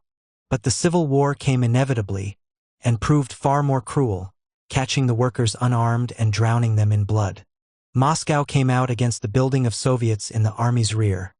As if the revolution is the rump of an army in order not to disorganize the rear of the very same generals who 2 days later crushed the workers and peasants in their rear. Did we reinforce the bourgeoisie and the landlords by compelling the communists to submit to the Kuomintang and by covering the Kuomintang with the authority of the Comintern? Yes, we did. Did we weaken the peasantry by retarding the development of the agrarian revolution and of the Soviets? Yes, we did. Did we weaken the workers with the slogan of minimum arming? Nay, not the slogan but the polite counsel to the bourgeois tops, minimum arming, and no need for Soviets? Yes, we did. Is it to be wondered at that we suffered a defeat, having done everything that could have made victory difficult? Voroshilov gave the most correct, conscientious and candid explanation for this entire policy. The peasant revolution, he says, might have interfered with the northern expedition of the generals. You put a brake on the revolution for the sake of a military expedition. That is exactly how Chiang Kai-shek viewed the matter. The development of the revolution might, you see, make an expedition difficult for a national general. But, after all, the revolution itself is indeed an actual and a real expedition of the oppressed against the oppressors. To help the expedition of the generals, you put a brake on the revolution and disorganized it. Thereby the expedition of the generals was turned into a spearhead not only against the workers and the peasants but also, precisely because of that, against the national revolution. Had we duly secured the complete independence of the Communist Party, assisted it to arm itself with its press and with correct tactics, had we given it the slogans maximum arming of the workers, extend the peasant war in the villages, the Communist Party would have grown, not from day to day, but from hour to hour, and its cadres would have been tempered in the fires of revolutionary struggle. The slogan of Soviets should have been raised from the very first days of the mass movement. Everywhere, wherever the slightest possibility existed, steps for the actual realization of Soviets should have been taken. Soldiers should have been drawn into the Soviets. The agrarian revolution would have disorganized the pseudo-revolutionary armies, but it would have likewise transmitted the infection to the counter-revolutionary armies of the enemy. Only on this foundation could it have been possible to forge gradually a real revolutionary, i.e., workers' and peasants' army. Comrades, we have heard here a speech made not by Voroshilov, the People's Commissar for Army and Navy, but by Voroshilov, a member of the Political Bureau. This speech, I say, is in itself a catastrophe. It is equivalent to a lost battle. Trotsky, last May, during the plenum of the ECCI, when after finally assigning Chiang Kai-shek to the camp of reaction, you put your stakes on Wang Qingwei, and then on Tang Ching-chi, I wrote a letter to the ECCI. It was on May 28th. The shipwreck of this policy is absolutely inevitable. What did I propose? Here is literally what I wrote. On May 28th, I wrote, "The plenum would do the right thing if it buried Bukharin's resolution and replaced it with a resolution of a few lines. In the first place, peasants and workers should place no faith in the leaders of the left Kuomintang, but they should, instead, build their Soviets jointly with the soldiers. In the second place, the Soviets should arm the workers and the advanced peasants. In the third place, the Communist Party must assure its complete independence, create a daily press, and assume the leadership of creating the Soviets. Fourth, the land must be immediately taken away from the landlords. Fifth, the reactionary bureaucracy must be immediately dismissed. Sixth, perfidious generals and counter-revolutionists generally must be summarily dealt with. And finally, the general course must be towards the establishment of a revolutionary dictatorship through the Soviets of Workers' and Peasants' Deputies. Now, compare this with, there is no need for a civil war in the villages. Do not alarm the fellow travelers. Do not irritate the generals. Minimum arming of the workers, and so on. This is Bolshevism. While our position is called, in the Political Bureau, Menshevism. Having turned yourselves inside out, you have firmly resolved to call white black. But your misfortune is that international Menshevism, from Berlin to New York, approves of the Chinese policy of Stalin Bukharin, and being fully cognizant of the issue, solidarizes with your political line on the Chinese question. Please try to understand that in question here is not the individual betrayals of the Chinese members of the Kuomintang, or of the right and left Chinese army commanders or English trade unionists and Chinese or English communists. When one rides in the train, it is the earth that appears to be in motion. The whole trouble lies in the fact that you placed hopes on those who were not to be relied upon. You underestimated the revolutionary training of the masses, the principal requirement for which is inoculating the masses with mistrust towards reformists, vague left centrists, and all vacillators in general. The fullest measure of this mistrust is the supreme virtue of Bolshevism. Young parties have still to acquire and assimilate this quality. Yet, you have acted and are acting in a diametrically opposite direction. You inoculate young parties with the hopes that the liberal bourgeoisie and the liberal labor politicians from the trade unions will move to the left. You hinder the education of the English and Chinese Bolsheviks. That is the source whence come these betrayals, which each time catch you unaware. On centrism and the policy of rotten ropes, the opposition warned that the Chinese Communist Party under your leadership would inevitably come to Menshevist policies, for which the opposition was at the time mercilessly condemned. It is with certainty that we now warn you that the British Communist Party, under the influence of the policies that you are foisting on it, is becoming inevitably poisoned by centrism and conciliationism. If you do not turn the helm sharply, the consequences with respect to the British Communist Party will not be any better than those with respect to the Chinese Party. The same thing applies to the Comintern as a whole. It is high time to understand that the centrism of Bukharin-Stalin is unable to withstand the test of events. The greatest events in the history of mankind are revolution and war. We have put the centrist policy to the test on the Chinese Revolution. The revolution demanded decisive conclusions from vacillating directives. The Chinese Communist Party found itself compelled to draw these conclusions. That is why it has arrived, and it could not have failed to do so at Menshevism. The unprecedented collapse of your leadership in China demands that you finally repudiate the policy which compelled you under the most difficult conditions to clutch at rotten ropes. Next to the revolution, the greatest historical test is war. We say beforehand, there will be no room during the events of war for the Stalinist and Bukharinist policy of zigzags, sidestepping and subterfuges the policy of centrism. This applies to the entire leadership of the Comintern.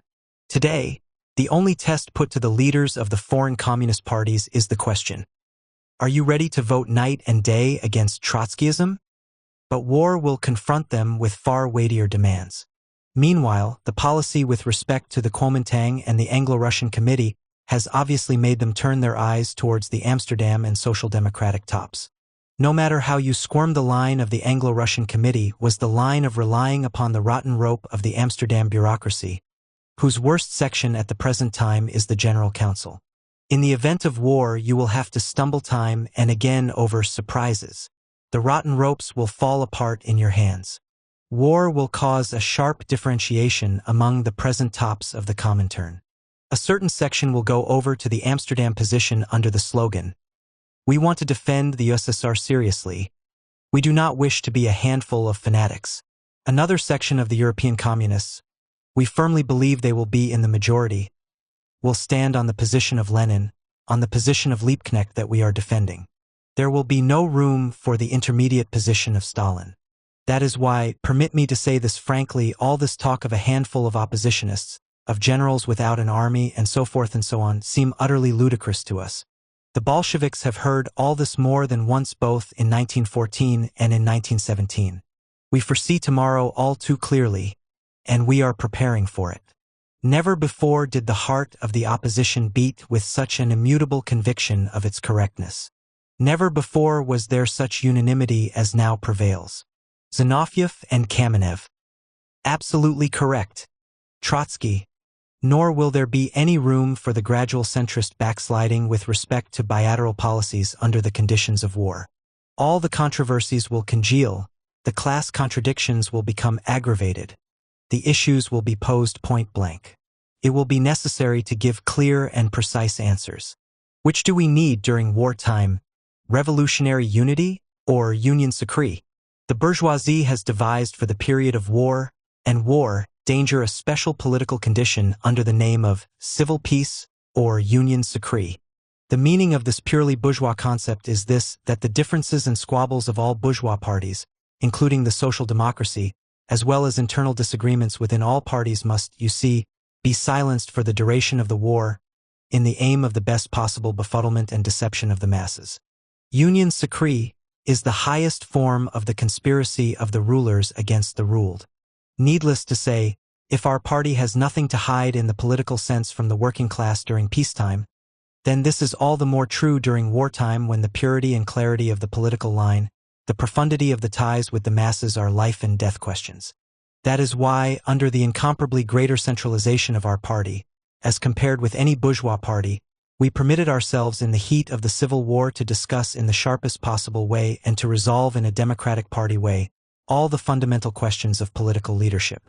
This was the inevitable overhead expense by means of which the party worked out and reinforced a correct line, and fortified its revolutionary unity. There are, rather it would be more correct to say, only yesterday we still had comrades who thought that after the death of Lenin, the absolute correctness of the leadership among us was assured to such an extent that it no longer required to be checked upon by the party. We, on the other hand, think just the contrary. Today the leadership requires a checkup and a change more than ever before in the entire history of our party. What we need is not a hypocritical union secret, but honest revolutionary unity. The shilly-shallying centrist policy cannot hold its own during wartime.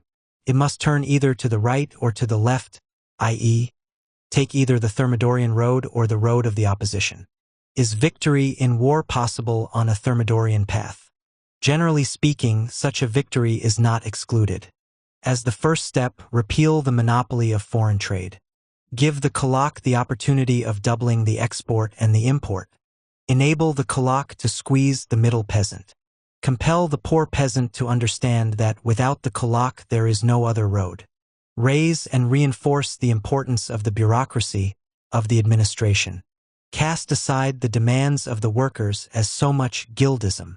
Restrict the workers politically in the Soviets, re-establish last year's election decree, and gradually extend it in favor of the property owners. That would be the road of Thermidor. Its name is Capitalism on the Installment Plan. Then at the head of the army would stand the lower commanding staff of kulaks, and the high commanding staff of intellectuals and bourgeoisie. On this road, victory would signify the acceleration of the switch to the bourgeois rails. Is victory possible on the revolutionary proletarian path? Yes, it is possible. Nor is that all. The entire world situation bespeaks the fact that victory is most assured in the event of war precisely on this path. But for that, we must first dispel the political twilight in which all cats appear to be gray. The kulak on the right is an enemy. The agricultural laborers and poor peasants on the left are friends. Through the poor peasant lies the road to the middle peasant. We must create a political environment which makes it impossible for the bourgeoisie and the bureaucracy to give free play to their elbows and to push the workers aside, while saying, "This is not the year 1918, my boy." It is necessary that the working class itself be able to say, "In 1927, we are not only better fed, but politically we are greater masters of the state than in 1919. Along this road, victory is not only possible, but is most surely secured, for only on this road will we have the support of the lower classes among the people of Poland, Romania, and the whole of Europe. Can the Stalinist centrist course give victory? The course which vacillates between both camps, which promises first to comfort the kulak, to adopt his son and to cherish his grandson, and then irresolutely passes to the creation of the groups of poor peasants, which alters the electoral decrees from year to year, i.e., the Soviet constitution, first to the side of the kulak and then against him, and then once again in his favor as was done in northern Caucasus, which orients itself toward Chiang Kai-shek and Wang Qingwei, Purcell and Cook, the perfidious tops, while confusing the rank and file. Can this course give victory? This course has dictated to our political bureau the unbelievable decree of October 29, 1926, in relation to China, which made it prohibitory to introduce the civil war into the Chinese village, which made it binding not to drive away the fellow travelers or the bourgeoisie, the landlords and the generals, or that other directive with the appeal to the liberal bourgeoisie to give the workers a minimum of arms. This course irritates or dampens the ardor of some while it fails to win over the others. It loses the friend Wang Qingwei and confuses the communists. This course signifies constant clutching at rotten ropes. During peacetime, such a course might persist for an indefinite period of time. Under the conditions of war and revolution, centrism must turn the helm sharply either to the right or to the left. It is already splitting into a right and a left wing, both of which are incessantly growing at the expense of the center. This process will be inevitably speeded up, and the war, if it is thrust upon us, will invest the process with a feverish character. The Stalinist center will inevitably melt away. Under these conditions, the opposition will be needed by the party more than ever before, in order to aid the party in rectifying the line, and at the same time preventing the disruption of revolutionary unity, and preserving the party cadres, its basic capital, from being dismembered. Because the overwhelming majority of the genuinely Bolshevik proletarian cadres, with a correct policy, with a clear line, and under the compulsion of objective conditions, will be able to reconstitute the policies and steer a firm revolutionary course, not out of fear but from conviction. It is this, and this alone, that we are striving to achieve. The lie of conditional defensism, the lie of the two parties, and the most despicable lie of an uprising, these lies we fling back into the faces of the calumniators. Trotsky. But does not the criticism of the opposition reflect upon the authority of the USSR in the international labor movement?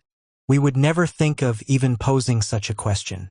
This very posing of the question of authority is worthy of the papal church or feudal generals.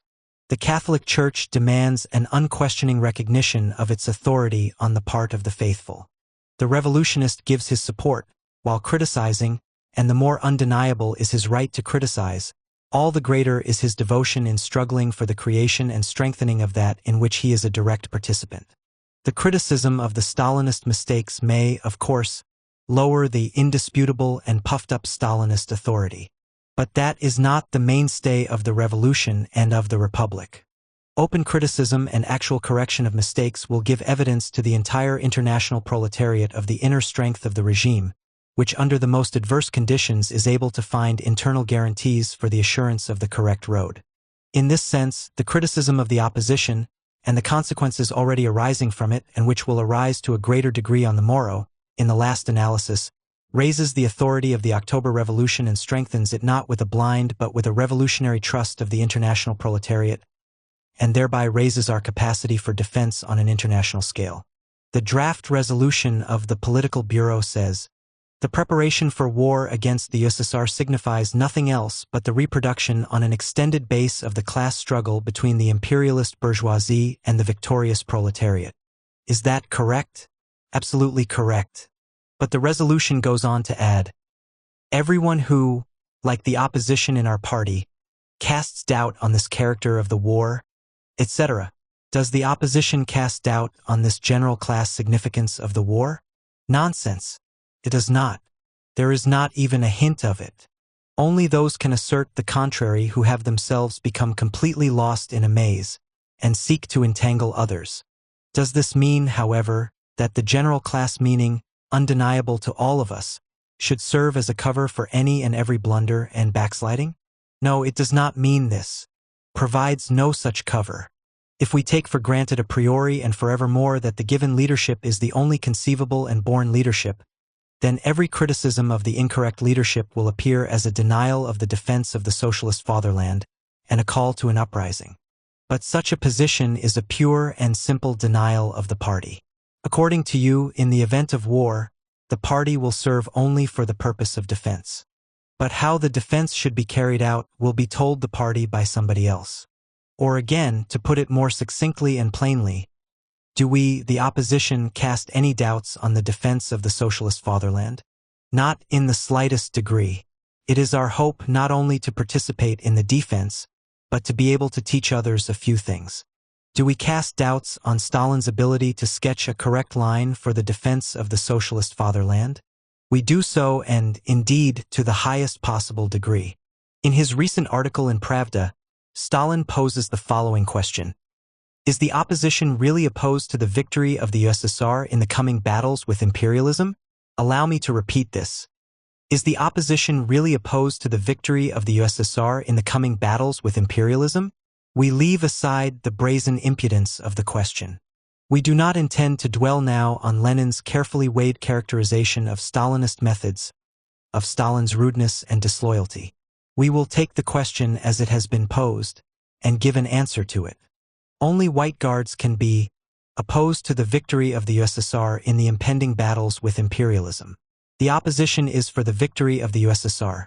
It has proved this and will continue to prove this in action, in a manner inferior to none. But Stalin is not concerned with that.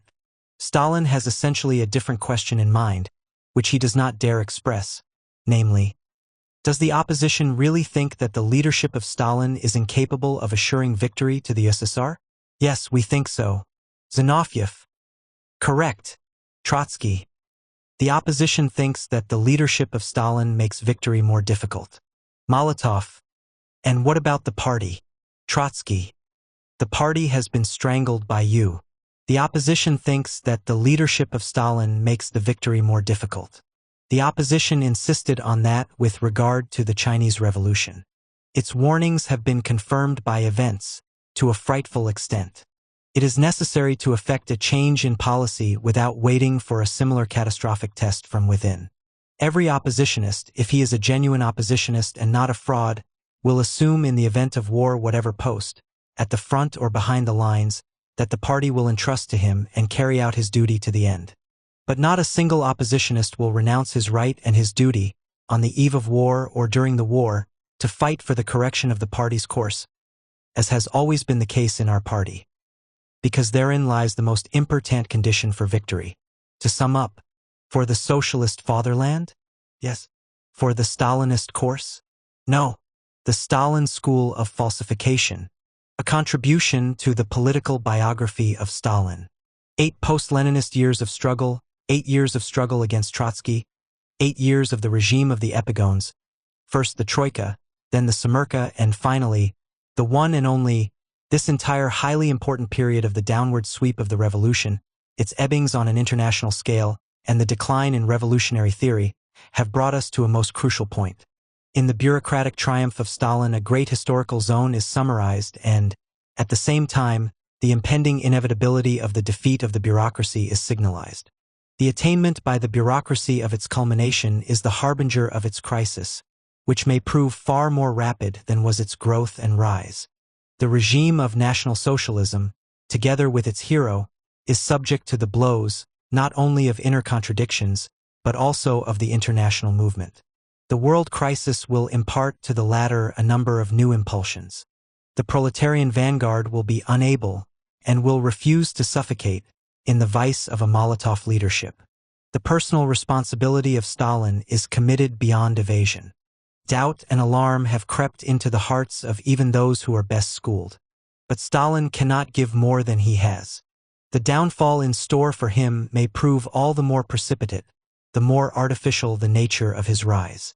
In the following pages, we aim to provide certain materials for Stalin's political biography. Our materials are very incomplete. We have selected the most essential data from among our archives. But our archives still lack many essential and, it may be, most important materials and documents.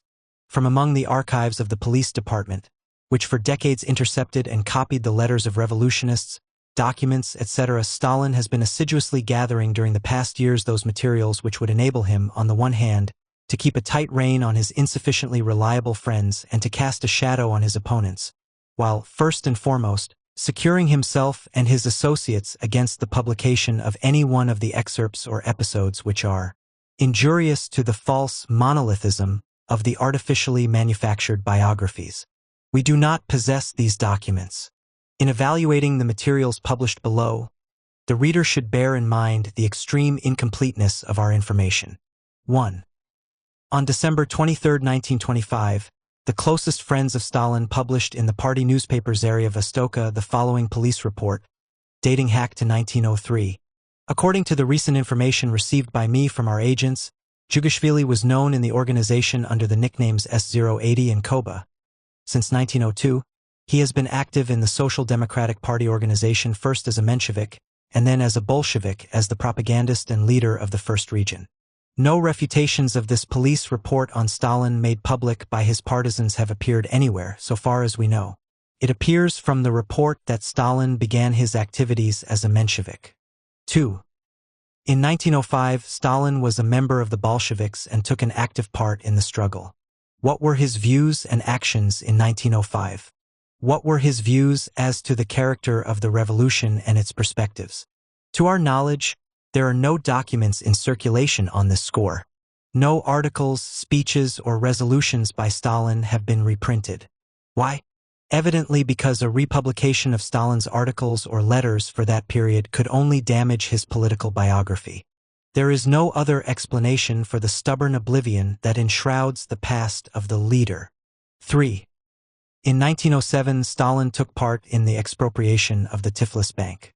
The Mensheviks, in the wake of bourgeois Philistines, have expressed no little indignation at the conspiratorial methods of Bolshevism and its anarcho-blankism. We can have only one attitude toward this indignation, namely, contempt. His participation in a bold, even if a partial, blow dealt to the enemy can only do honor to the revolutionary resoluteness of Stalin.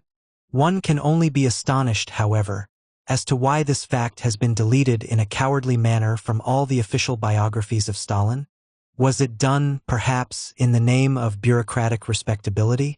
We venture to think not. The reasons are most probably political. For, while participation in an expropriation cannot in itself in any way compromise a revolutionist in the eyes of revolutionists, a false political evaluation of the then existing situation does compromise Stalin as a politician. Partial blows to the institutions of the enemy, including treasuries, are compatible only with a mass offensive, i.e., the upsurge of the revolution. With the masses in retreat, partial, isolated, and partisan blows inevitably degenerate into adventures and lead to the demoralization of the party. In 1907, the revolution was receding, and the expropriations degenerated into adventures. In any case, Stalin gave proof even in that period that he was incapable of distinguishing the ebb tide from the flood tide. He was to reveal this incapacity to orient himself politically on a broad scale more than once in the future. Estonia, Bulgaria, Canton, the third period. 4. From the time of the First Revolution, Stalin led the life of a professional revolutionist. jail, exiles, escapes. But for the entire period of reaction, 1907 to 1911, we do not find a single document containing Stalin's formulation of his own estimate of the situation and its perspectives. It is impossible for them not to have been preserved, even if only in the archives of the police department. Why have they not appeared in print? The reason is as clear as noonday. They are of such nature as renders it impossible to strengthen the silly characterization of theoretical and political infallibility that the apparatus is creating for Stalin, i.e., for itself. 5. Only a single letter pertaining to that period has appeared through an oversight in the press, and it wholly confirms our hypothesis. On January 24, 1911, Stalin wrote from exile to his friends, and this letter, that had been intercepted by the police department, was reprinted on December 28, 1925, by the selfsame editorial board of Zaria Vostoka, none too rational in its zeal. Here is what Stalin wrote. We have of course heard from abroad of the tempest in a teapot there. The blocks between Lenin-Plekhanov on the one hand and between Trotsky-Martov-Bogdanov on the other. The attitude of the workers towards the first block is, so far as I know, favorable. But the workers are generally beginning to look with disdain on what's going on abroad. Let them climb the walls to their heart's content. So far as we ourselves are concerned, whoever holds dear the interest of the movement will keep on working, the rest will take care of itself. This, in my opinion, is for the best. This is not the place to dwell on how correctly Stalin had defined the composition of the blocks. That is not in question here. Lenin was waging a desperate struggle against the legalists, liquidators, and opportunists for the perspective of the Second Revolution. All the groupings abroad at that time were fundamentally determined by that struggle. But how did the Bolshevik Stalin evaluate these battles? Like the most inept empiricist. A tempest in a teapot. Let them climb the walls. Keep on working, the rest will take care of itself. Stalin welcomes the mood of indifference to theory and the presumed superiority of myopic practicals over revolutionary theorists. This, in my opinion, is for the best. He writes with reference to those moods which were characteristic of the period of reaction and decline. Thus, in the person of Stalin, the Bolshevik, we have not even political conciliationism. For conciliationism was an ideological tendency, which attempted to create a principled platform. We have blind empiricism, verging on complete disregard of the principled problems of the revolution. It is not difficult to imagine the lashing the hapless editors of Zaria Vostoka received for the publication of this letter, and the measures that were taken on an all-union scale to prevent any further publication of such letters. 6.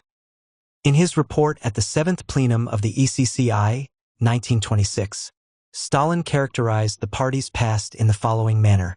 If we take the history of our party from the moment of its inception in the shape of the Bolshevik group in 1903, and if we follow its subsequent stages down to our own day, then we can say without exaggeration that the history of our party is the history of the conflict of the contradictions within the party. There is not, and there cannot be a middle line in questions of a principled character. These momentous words were directed against ideological conciliationism, toward those against whom Stalin was waging his struggle. But these abstract formula of ideological irreconcilability are in complete contradiction with the political physiognomy and the political past of Stalin himself. As an empiricist, he was a congenital conciliationist, but precisely because he was an empiricist, he gave no principled expression to his conciliationism. 7. In 1912, Stalin participated in Zvezda, the legal newspaper of the Bolsheviks. The Petersburg editorial board, in a direct struggle against Lenin, issued this paper at first as a conciliationist organ. Here is what Stalin wrote in a programmatic editorial article. It will be a source of satisfaction to us, if our newspaper succeeds, without falling into the polemical infatuation of the different factions, in defending ably the spiritual treasures of consistent democracy which are being impudently encroached upon both by the open enemies and the false friends. The Revolution and the CPSU, Materials and Documents, Volume 5, pages 161f. The phrase referring to the polemical infatuation of the different factions is aimed entirely against Lenin, against Lenin's tempest in a teapot, and his constant readiness to climb the walls due to some sort of polemical infatuation. Thus, Stalin's article is completely in harmony with the vulgar conciliationist tendency expressed in his above-quoted letter of 1911, and is in complete contradiction with his latter-day declaration as to the impermissibility of a middle line in questions of a principled character. 8. One of Stalin's official biographies reads, "In 1913, he was once again exiled to Turkmensk, where he remained until 1917. The Stalin Jubilee issue of Pravda similarly stated that Stalin spent 1918-1914-1915-1916 in exile in Turkmensk. Pravda, December 21, 1929. That is all. These were the years of the imperialist war, of Zimmerwald and Kienthal, of the collapse of the Second International, of the profoundest ideological struggle in the ranks of socialism. What part did Stalin take in this struggle? These 4 years of exile should have been the years of intense intellectual activity. The exiles, under such conditions, keep diaries, write treatises, elaborate theses, platforms, exchange polemical letters, etc. It is hardly conceivable that Stalin did not write anything during 4 years of exile on the basic problems of war, the international, and the revolution. Yet one would seek in vain for any traces of Stalin's intellectual labors during those 4 amazing years. How could this have happened? It is all too obvious that had a single line been found in which Stalin had formulated the idea of defeatism or had proclaimed the need for a new international, this line would have long since been printed, photographed, translated into all languages, and endowed with learned commentaries by all the academies and institutes. But no such line was ever found. Does this mean that Stalin wrote nothing at all? No, it means nothing of the sort. That would be utterly improbable. But it does mean that among everything he had written during the 4 years there is nothing, literally nothing, that could be utilized today to reinforce his reputation. Thus, the years of the war, when the ideas and slogans of the Russian Revolution and of the Third International were being hammered out, proved to be only a void in the ideological biography of Stalin. It is very likely that during this time he said and wrote, "Let them climb the walls there and busy themselves with stirring up a tempest in a teapot." 9. Stalin arrived with Kamenev in Petrograd in the middle of March 1917. Pravda, under the editorship of Molotov and Shliapnikov, was vague and primitive, but nevertheless left in character antagonistic to the provisional government. Stalin and Kamenev removed the old editorial board as being too far to the left and assumed an utterly opportunist position in the spirit of the left Mensheviks, a support of the provisional government, insofar as b. military defense of the revolution, i.e. the bourgeois republic, c. unification with the Mensheviks of the Tsereteli type. The position of Pravda of that time is truly a scandalous page in the history of the party and in the biography of Stalin. His articles of March 1917, which were the revolutionary conclusions of his deliberations in exile, wholly explain why from the works of Stalin pertaining to the epoch of war not a single line has appeared to this day. 10. We reprint below Shliapnikov's account of the overturn effected by Stalin and Kamenev, who, at that time, were united on a common position. The day of the first issue of the transformed Pravda, the 15th of March, was a day of rejoicing for the defensists. The whole Tauride Palace, from the jobbers in the State Duma Committee to the very heart of the revolutionary democracy, the Executive Committee of the Soviets, buzzed with a single piece of news: the victory of the moderate and reasonable Bolsheviks over the extremists. In the Executive Committee itself we were met with venomous smiles. This was the first and only occasion on which Pravda met with the approval of even the staunch defensists of the Liberdan stripe. When this issue of Pravda reached the factories, it there aroused utter dismay among our party members and our sympathizers, and caustic gratification among our opponents. Inquiries poured into the Petersburg Committee, the Bureau of the CC and the editorial board of Pravda. What happened? Why has our newspaper renounced the Bolshevik line and taken the path of defensism? But the Petersburg Committee, as well as the entire organization, was caught unawares by this coup. There was general indignation and the Bureau of the CC was blamed for this incident. The indignation in the local districts was enormous, and when the workers found out that Pravda had been seized by 3 former editors of Pravda arriving from Siberia, they demanded their expulsion from the party. Shliapnikov, the year 1917, Book 2, 1925. We must add the following to the above. Shliapnikov's account was altered and modulated in the extreme under the pressure of Stalin and Kamenev in 1925. The Troika was still in power at the time. b. No refutations of Shliapnikov's account appeared in the official press. Indeed, how could it have been refuted? The issues of Pravda for that period were then readily available. 11. Stalin's attitude to the problem of revolutionary power was expressed by him in a speech made at a party conference, the session of March 29, 1917. Said Stalin, "On the other hand, the government has in fact taken the role of fortifier of the conquests of the revolutionary people.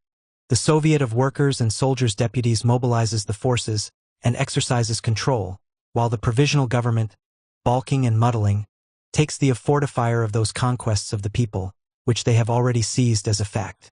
Such a situation has disadvantageous, but also advantageous sides. It is not to our advantage at present to force events, hastening the process of repelling the bourgeois layers, who will in the future inevitably withdraw from. Stalin is afraid of repelling the bourgeoisie, the principal argument of the Mensheviks from 1904 on. Insofar as the provisional government fortifies the steps of the revolution, to that extent we must support it. But, insofar as it is counter-revolutionary, support to the provisional government is not permissible." That is exactly what Dan said.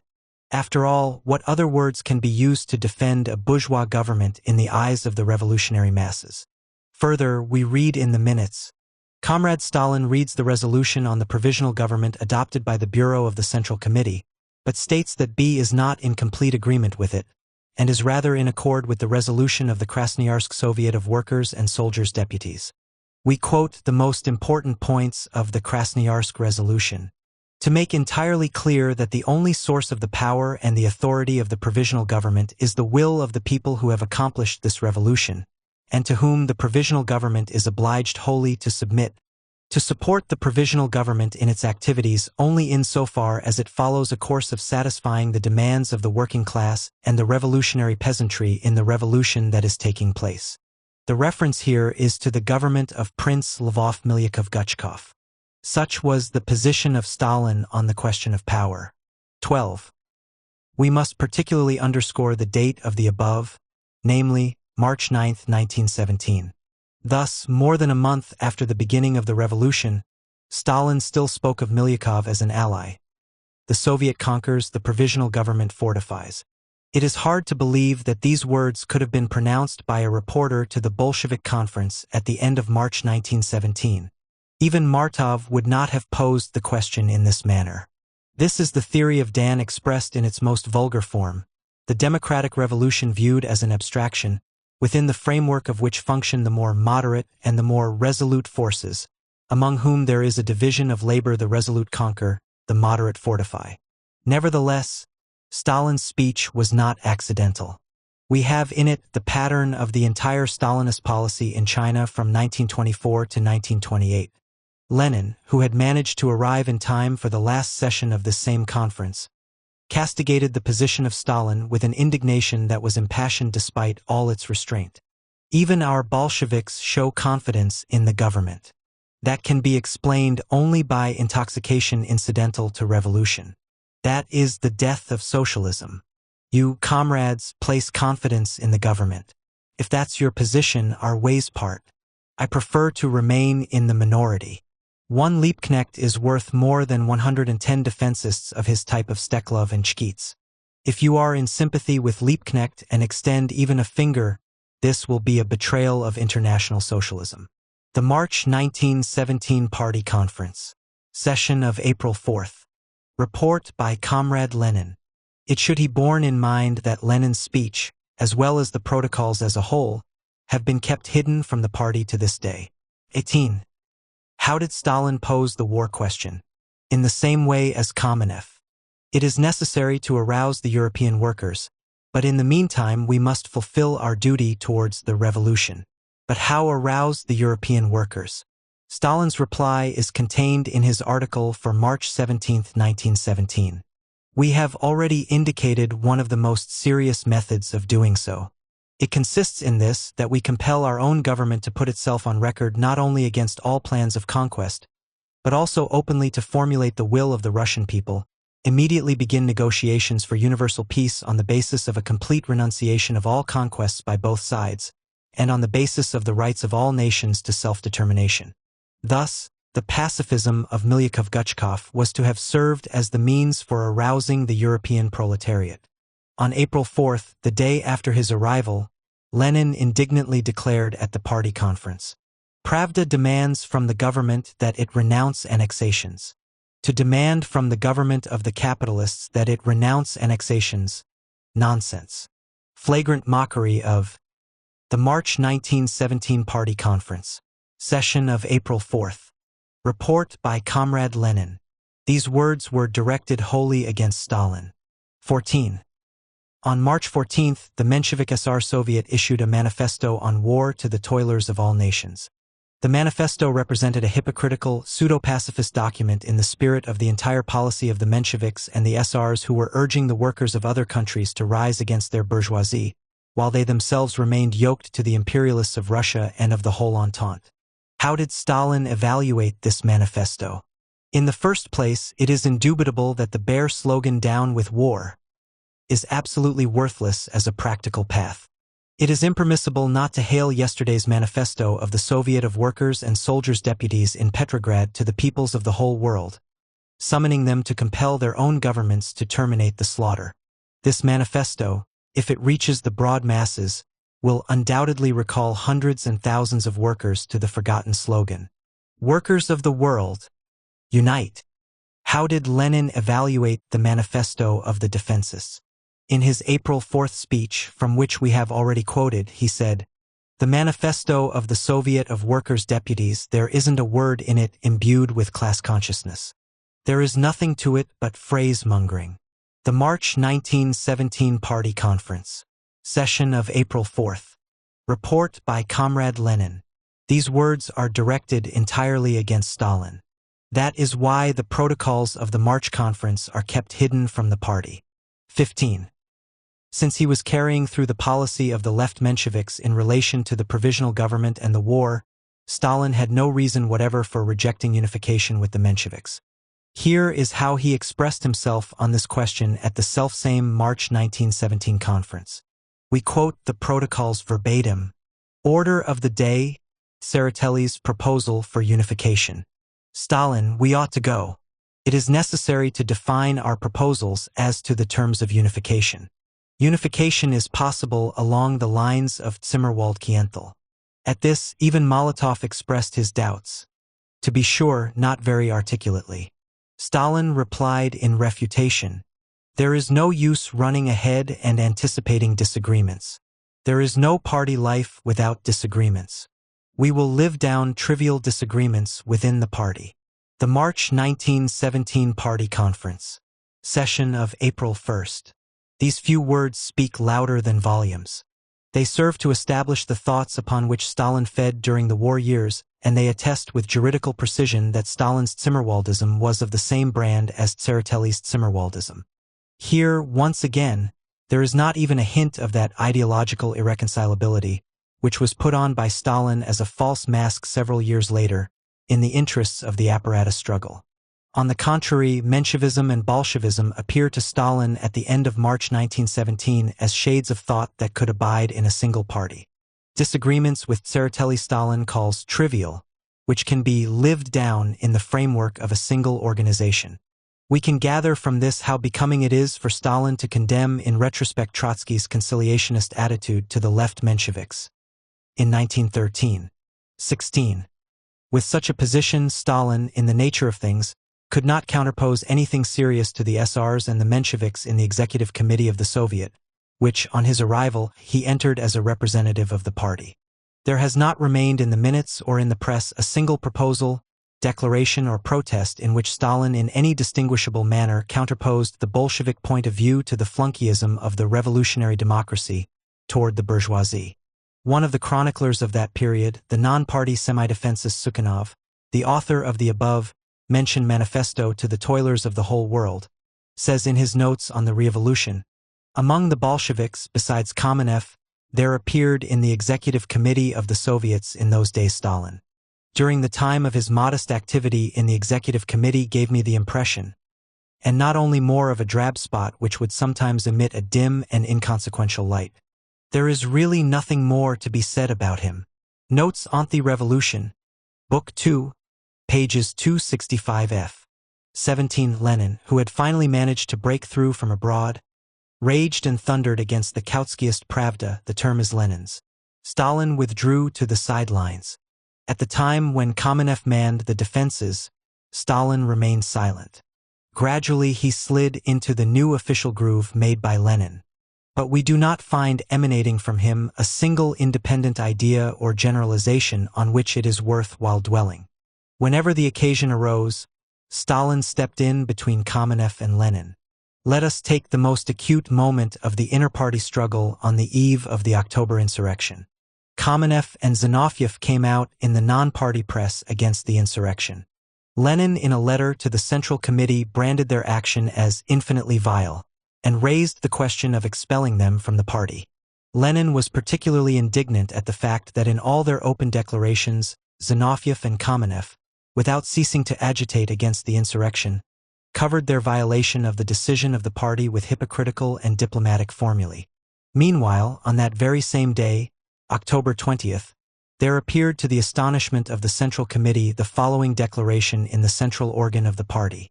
Statement by the editorial board. We on our part express the hope that the matter will be considered as closed with the statement made by Comrade Zinoviev, and also Comrade Kamenev's statement in the Soviet.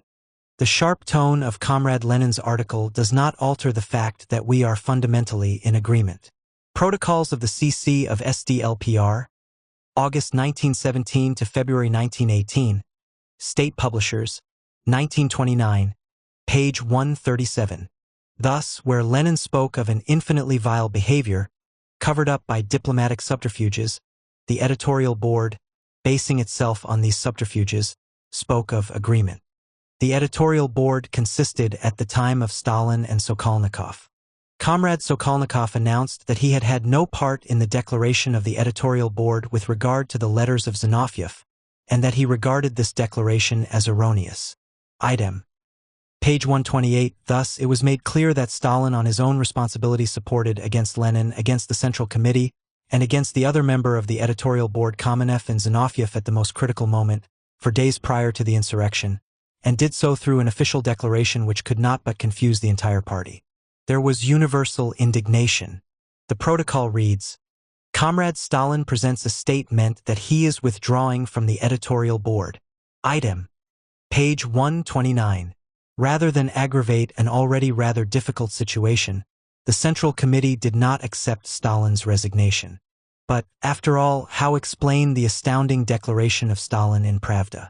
Like a number of other steps taken by Stalin during the period from April to October, the declaration cannot be understood unless we take into consideration the fact that Stalin was under the influence of his Menshevik policy during March and the first days in April. What had occurred only yesterday was still so fresh in the minds of everyone. Stalin up to April 4th had marched so closely in step with Kamenev.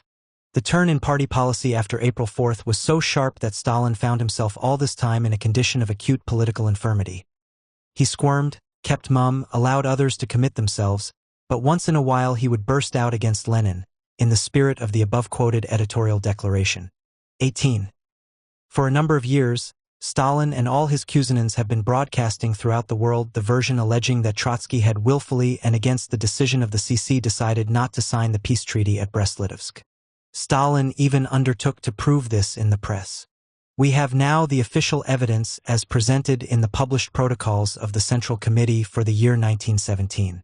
State Publishers, 1929. Session of January 24, 1918. Comrade Trotsky moves the following formula to a vote. We terminate the war, but we do not conclude peace. The vote is taken. Carried. 9, 4, 7 against. Item. Page 207. That seems clear enough. 19. What was Stalin's attitude to the formula of Trotsky? Here is what Stalin had to say 1 week after the session at which this formula had been adopted by a vote of 9-7. Session of February 1st, January 19th, 1918. Comrade Stalin. The way out of the difficult situation was provided us by the middle point of view, the position of Trotsky. Item. Page 214. We cannot but express our astonishment at how these words of Stalin ever came to be preserved in the protocols, despite the all-seeing eye of Savelyev, the editor. For these words leave no stone unturned in exposing the latter-day agitation of many years standing on the subject of the Brest-Litovsk peace. It now appears that on January 19, February 1, 1918, Stalin considered that the position of Trotsky provided the party with a way out of the difficult situation. Stalin's words will become fully comprehensible if we bear in mind that throughout this entire critical period the overwhelming majority of the party organizations and of the Soviets were in favor of a revolutionary war, and that, in consequence, Lenin's position could have been carried through only by means of an overturn in the party and in the government, which was, of course, utterly out of the question. Thus Stalin was not at all mistaken, but was only stating an incontrovertible fact when he said that Trotsky's position was the only conceivable way out for the party at that time. 20. But what was Stalin's own position? Session of February 23, 1918. Comrade Stalin. We need not sign, but we must begin peace negotiations. Comrade Lenin. Stalin is wrong in saying that we need not sign. These conditions must be signed. If you do not sign them, you will sign the death sentence of the Soviet power within 3 weeks. Comrade Yursky, in refuting Stalin, states that the conditions must be either accepted or rejected, but that it is impossible to continue negotiations. Item. Page 249. Anyone who is familiar with the situation at that moment can clearly perceive the hopeless muddle in which Stalin found himself, arising from his lack of any thoroughly thought-out position. By the 18th of February, the Germans had already captured Dvinsk. Their offensive was developing with extraordinary speed. The policy of stalling and pulling wires had been exhausted. Stalin proposes on February 23 not to sign the peace treaty, but to carry on negotiations. During the Brest-Litovsk negotiations, Stalin had no independent position. He would vacillate, sidestep, and keep silent. At the last moment, he would vote for Lenin's motion. The muddled and impotent position of Stalin during that period is characterized quite clearly, though not fully, even in the officially improved minutes of the CC. 21. During the period of the Civil War, Stalin was opposed to the principles upon which the creation of the Red Army was based, and inspired behind the scenes the so-called military opposition against Lenin and Trotsky. The facts that pertain to this are in part dealt with in Trotsky's autobiography. My Life, the Military Opposition, CHXXXVI. See also Markin's article in this volume. 22.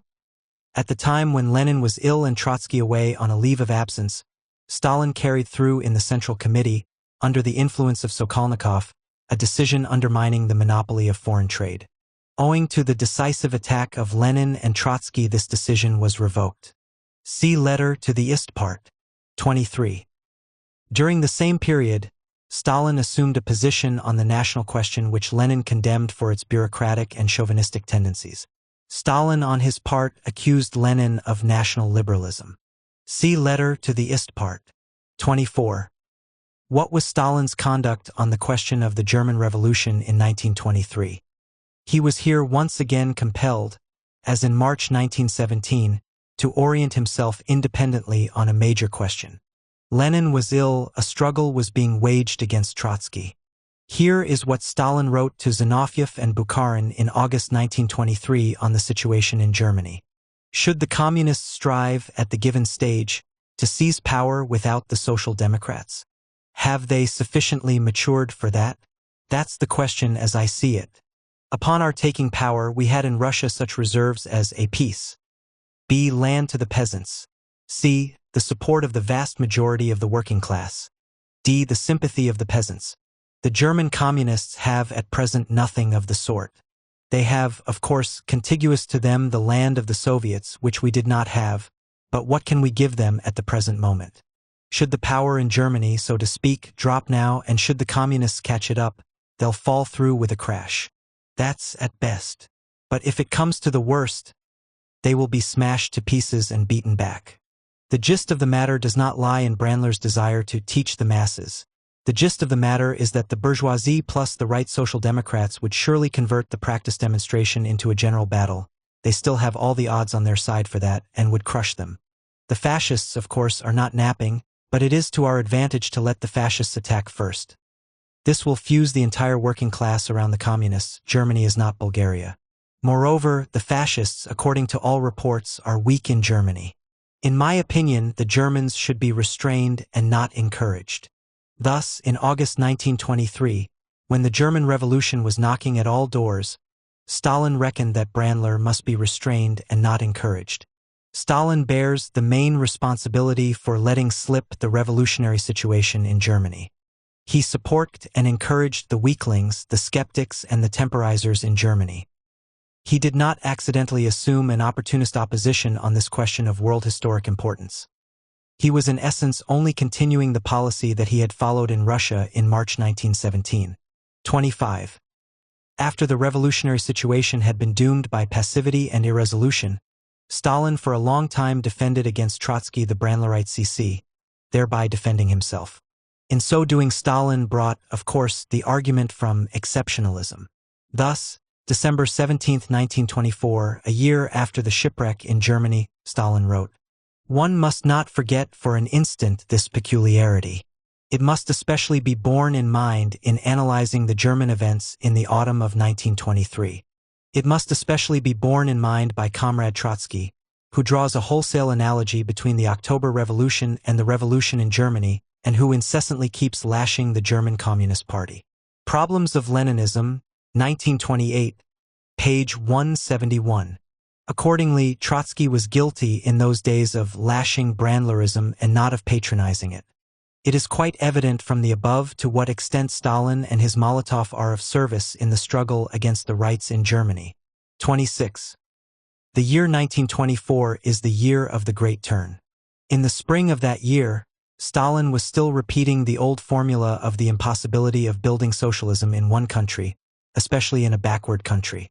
In the autumn of that same year, Stalin broke with Marx and Lenin on the fundamental question of the proletarian revolution and constructed his theory of socialism in one country.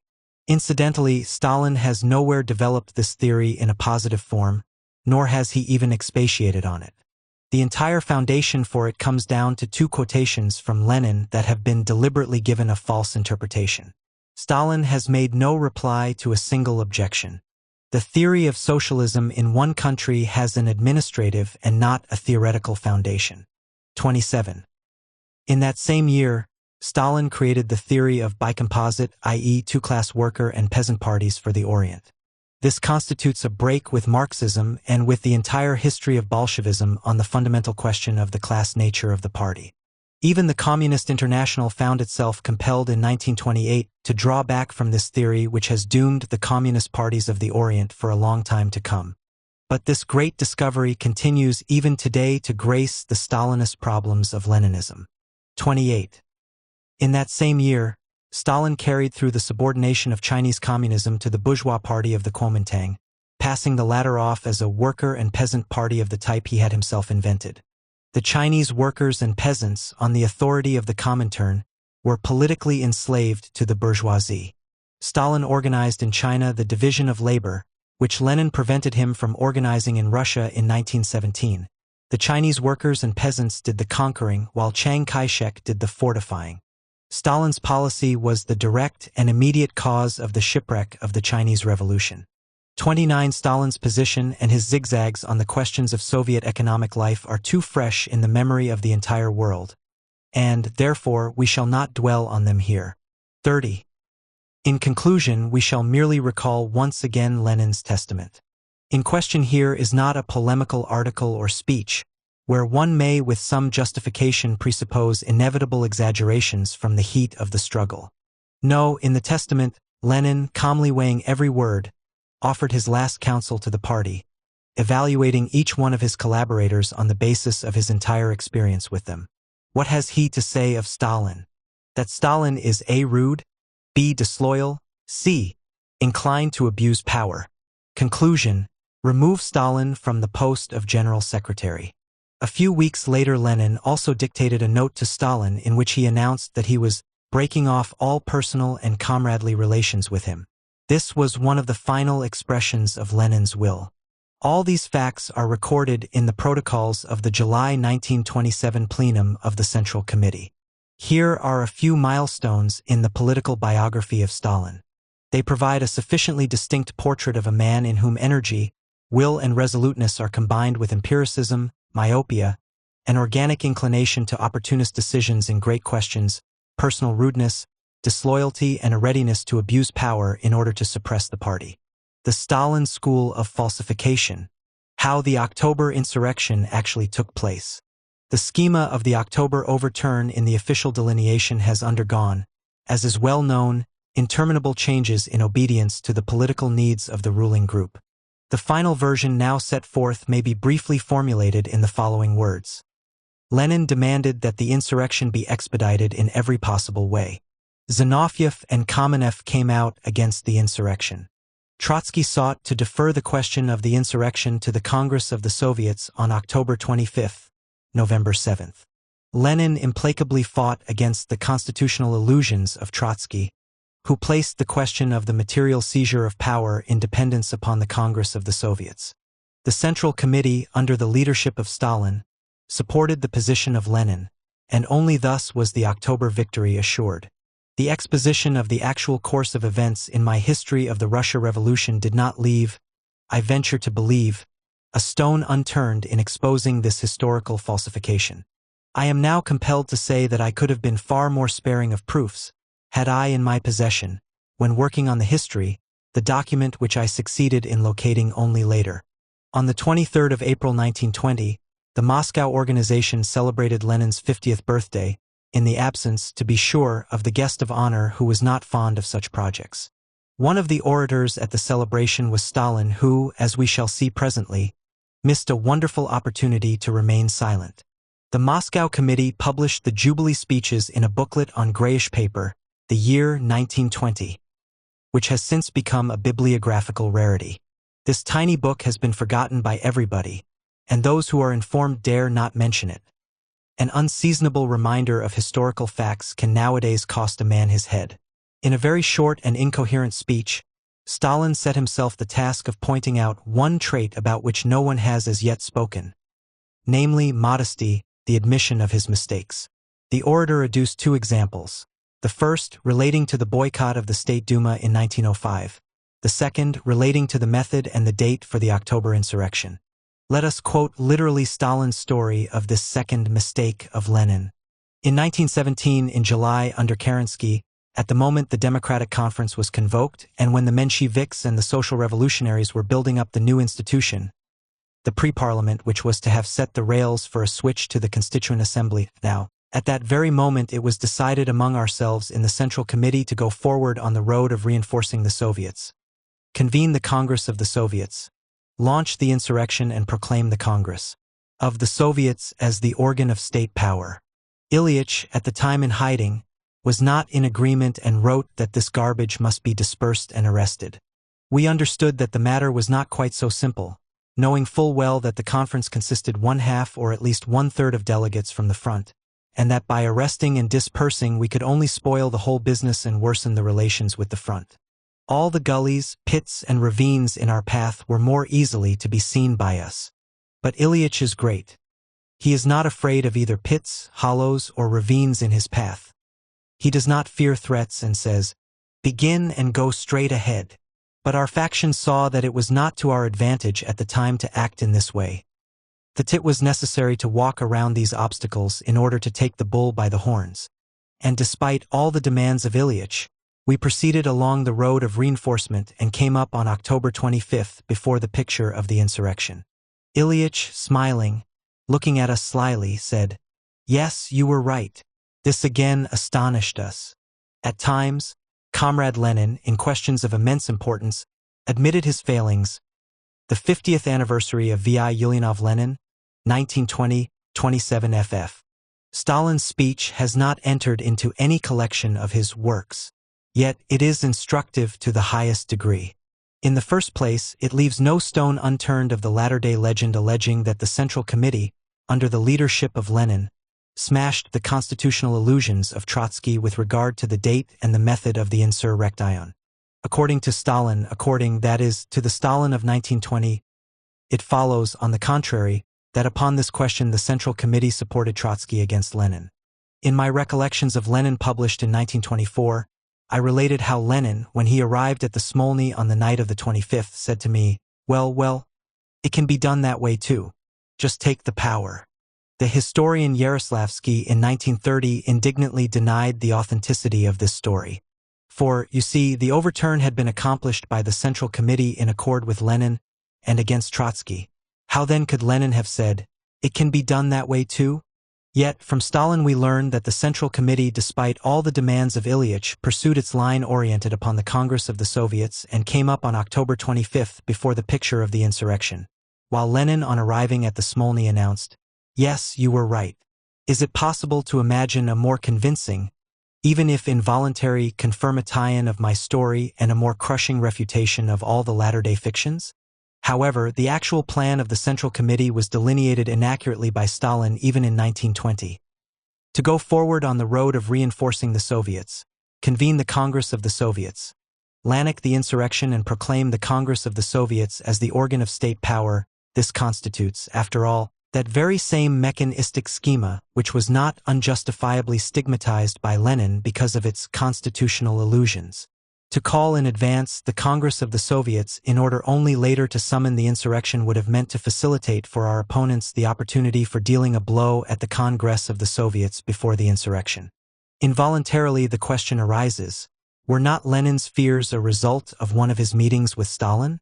As a matter of fact, the plan conducted and realized by me in action consisted in this, that in the process of mobilizing the masses under the slogan of the Congress of the Soviets as the supreme organ in the country, and under the cover of this legal campaign, we prepare the insurrection and strike the blow at a propitious moment, proximate to the Congress of the Soviets but by no means necessarily after the opening of the Congress. Whoever reads carefully the chapters in my history treating of the disagreements in the party on the eve of the October overturn will without difficulty ascertain that Stalin in his speech depicts the divergence between the Central Committee and Lenin far more sharply than was done by me. And this for the very reason that the differences and controversies of that period found their reflection only partially and, moreover, indirectly in letters and other documents. In my presentation, I meticulously avoided personal recollections, unless I was unable to substantiate them through other sources. I was doubly cautious inasmuch as it was a question of a tactical disagreement with Lenin on which the subsequent course of events confirmed the correctness of my own position. I might point out that Stalin's speech at the Jubilee meeting of 1920 was not and could not have been contradicted by anybody there. If the speech, in conformity with the general mental equipment of the orator, tends to simplify the question, then it all the more weightily refutes that version which was concocted with the participation of Stalin during the most recent period. Leon Trotsky, March 3, 1937. The Stalin School of Falsification. Appendix, Stalin and the Red Army. By N. Markin. Under the heading Stalin and the Red Army, Pravda has printed a Jubilee article by Voroshilov whose avowed aim is to refresh the memories of the comrades about the past. This article has been republished in pamphlet form, in an edition of 100,000. It is worthwhile to dwell in some detail upon this piece of creative writing. It sets a record in the quantity of fictions and discrepancies, even against the background of the articles written by all the Yaroslavskys. It may be said without exaggeration that this article does not contain a line of truth, not even a single line. We shall try as briefly as possible to reestablish the truth by citing actual facts and genuine documents, some of which have never been published. We have utilized a section of Comrade Trotsky's archives. Tsaritsyn. In his autobiography, Comrade Trotsky has dealt in considerable detail with the history and the roots of the Tsaritsyn opposition. This opposition had one of its roots in a peasant's hatred, and not that of a proletarian of Spetses, which hatred in no way hindered every Tsaritsynite from having close at hand his own Spets, only of an inferior grade. The telegrams of Stalin which are cited by Voroshilov illuminate to the utmost this Spetsophobia of the Tsaritsynites and their ideologist Stalin. After the 8th Party Congress, March 1919, the question of the Spetses was settled in principle. 10 years later we learn officially, with Voroshilov's assistance, that Stalin was among those elements who were able to grasp the question of the military specialists only after a considerable time and with considerable difficulty. These elements held the supreme manifestation of revolutionism to be the stupid taunting of military specialists, Trotsky. Voroshilov, who remains today on the Tsaritsyn level, instead of seeking to hide more securely Stalin's mental lapses of 1919, obliges us with exemplars of this stupid taunting. Had not our military specialists, shoemakers, been sleeping and loafing, the line would not have been broken, and should the line be restored it will not be due to the military gentry but despite them. And more of the same in the selfsame spirit of wholesale taunting and cheap boasting. Therein is all their wisdom. These telegrams are today, in the light of the experience of the Civil War, compromise their author to such an extent that we shall confine ourselves merely to confronting them with the remarks made by Comrade Trotsky in another connection, but which directly apply in this instance. This is the worst type of commander. They remain ever ignorant, but they ever refuse to learn. For their failures, how could they possibly gain successes? They always seek explanations in somebody else's betrayal. Tenaciously hanging on to their posts, they react with hatred to the very mention of military science. For them, the latter is synonymous with treason and betrayal. L. Trotsky, How the Revolution Armed Itself, Volume 1, pages 172f. Later on in his article, Voroshilov, with undisguised approbation, almost in ecstasy, quotes the following from the White Guard turncoat, Nosevich. What particularly characterized this breach was the attitude taken by Stalin to the telegrams with instruction from the center. When Trotsky, in alarm at the disruption of the regions he had with such great difficulty organized, sent a telegram pointing out the necessity of leaving the staff and commissariat as they were, and of giving them an opportunity to function, Stalin would make a categorical and very significant notation on the telegram. Disregard this. So the telegram was disregarded, and the entire artillery staff, together with a part of the leading staff, would remain sitting on a barge in Tsaritsyn. Voroshilov puts his signature to these words. He adopts them, as it were.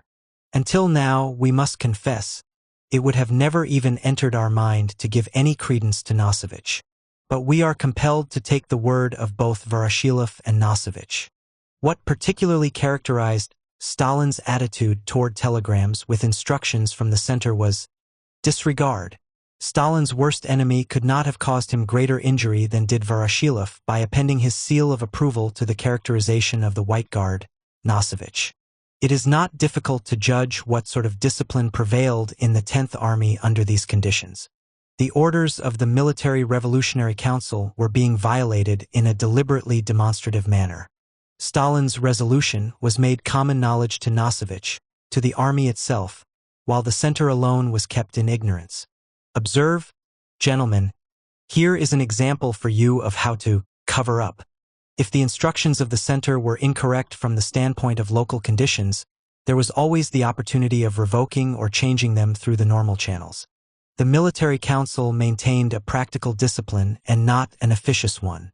Especially characteristic of Stalin is his manner of not fulfilling orders, without the knowledge of the military council, behind the latter's back, and with a special display of independence.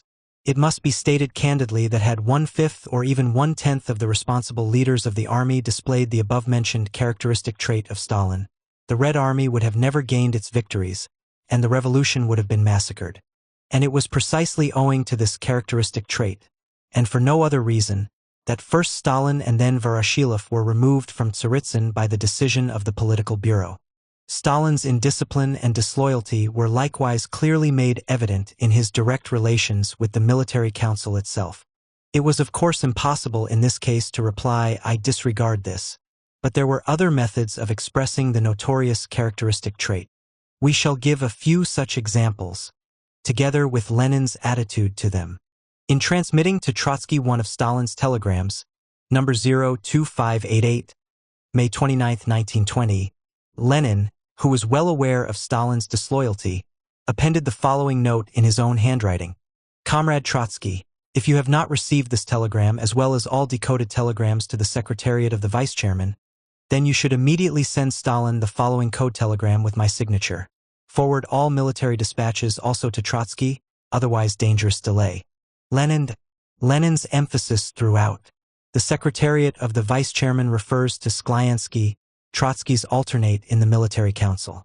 The gist of the matter is clear without any commentaries. Another instance. Transmitting, during one of the sessions, Stalin's telegram, number 4620, June 4, 1920, to Trotsky. Vladimir Ilyich added the following note. Comrade Trotsky, it is necessary to get in touch with the chief commander and to demand their conclusions. After receiving their opinion, send me your own conclusions to the session of the Council of Defense. We shall talk, if it is not too late, on the telephone. The note is in Lenin's handwriting. I do not understand this system. Why does not Yegorov, in command of the Southern Front, report directly to the chief commander as he was ordered to do? This roundabout way disrupts all stability of communications. This notation is in Trotsky's handwriting. Some capriciousness here, no doubt, replied Lenin on the same note. In concluding his Tsaritsyn recollections, Voroshilov writes, Stalin worked with a colossal energy, but Voroshilov passes over in silence the end to which this energy was in the main directed, and the conclusion of this Tsaritsyn epic, which had its sequel in the Ukraine. The reason for his silence can be easily gathered from documents we print below. Telegram. Moscow. To the chairman of the CC of the Soviets. Copy Moscow. To Lenin, chairman of the Council of People's Commissars. From Tambov. I insist categorically on Stalin's recall. Tsaritsyn front in a bad way, despite the abundance of troops. Voroshilov qualified to command a regiment, but not an army of 50,000. Nevertheless, I shall leave him in command of the 10th Tsaritsyn Army on condition of obedience to Sitin, the commander of the Southern Army. The Tsaritsynites have failed to date to transmit to Kozlov even reports of operations. I ordered them to transmit twice a day reports of operations and reconnoitering. If this is not done tomorrow, I will commit Voroshilov and Minin to trial and announce this in an order to the army. Insofar as Stalin and Minin remain in Tsaritsyn, they, in accordance with the constitution of the Military Council, possess only the rights of members of the Military Council of the 10th Army. Very little time left for an offensive before the roads become impassable either by foot or by horse. Without coordinating activities with Tsaritsyn, serious steps are impossible. No time left for diplomatic negotiations. Tsaritsyn must either submit or be removed. We possess a colossal superiority in forces, but there is complete anarchy among the tops. This can be overcome within 24 hours provided your support is firm and decisive. In any case, this is the only way out that I see personally. October 4, 1918.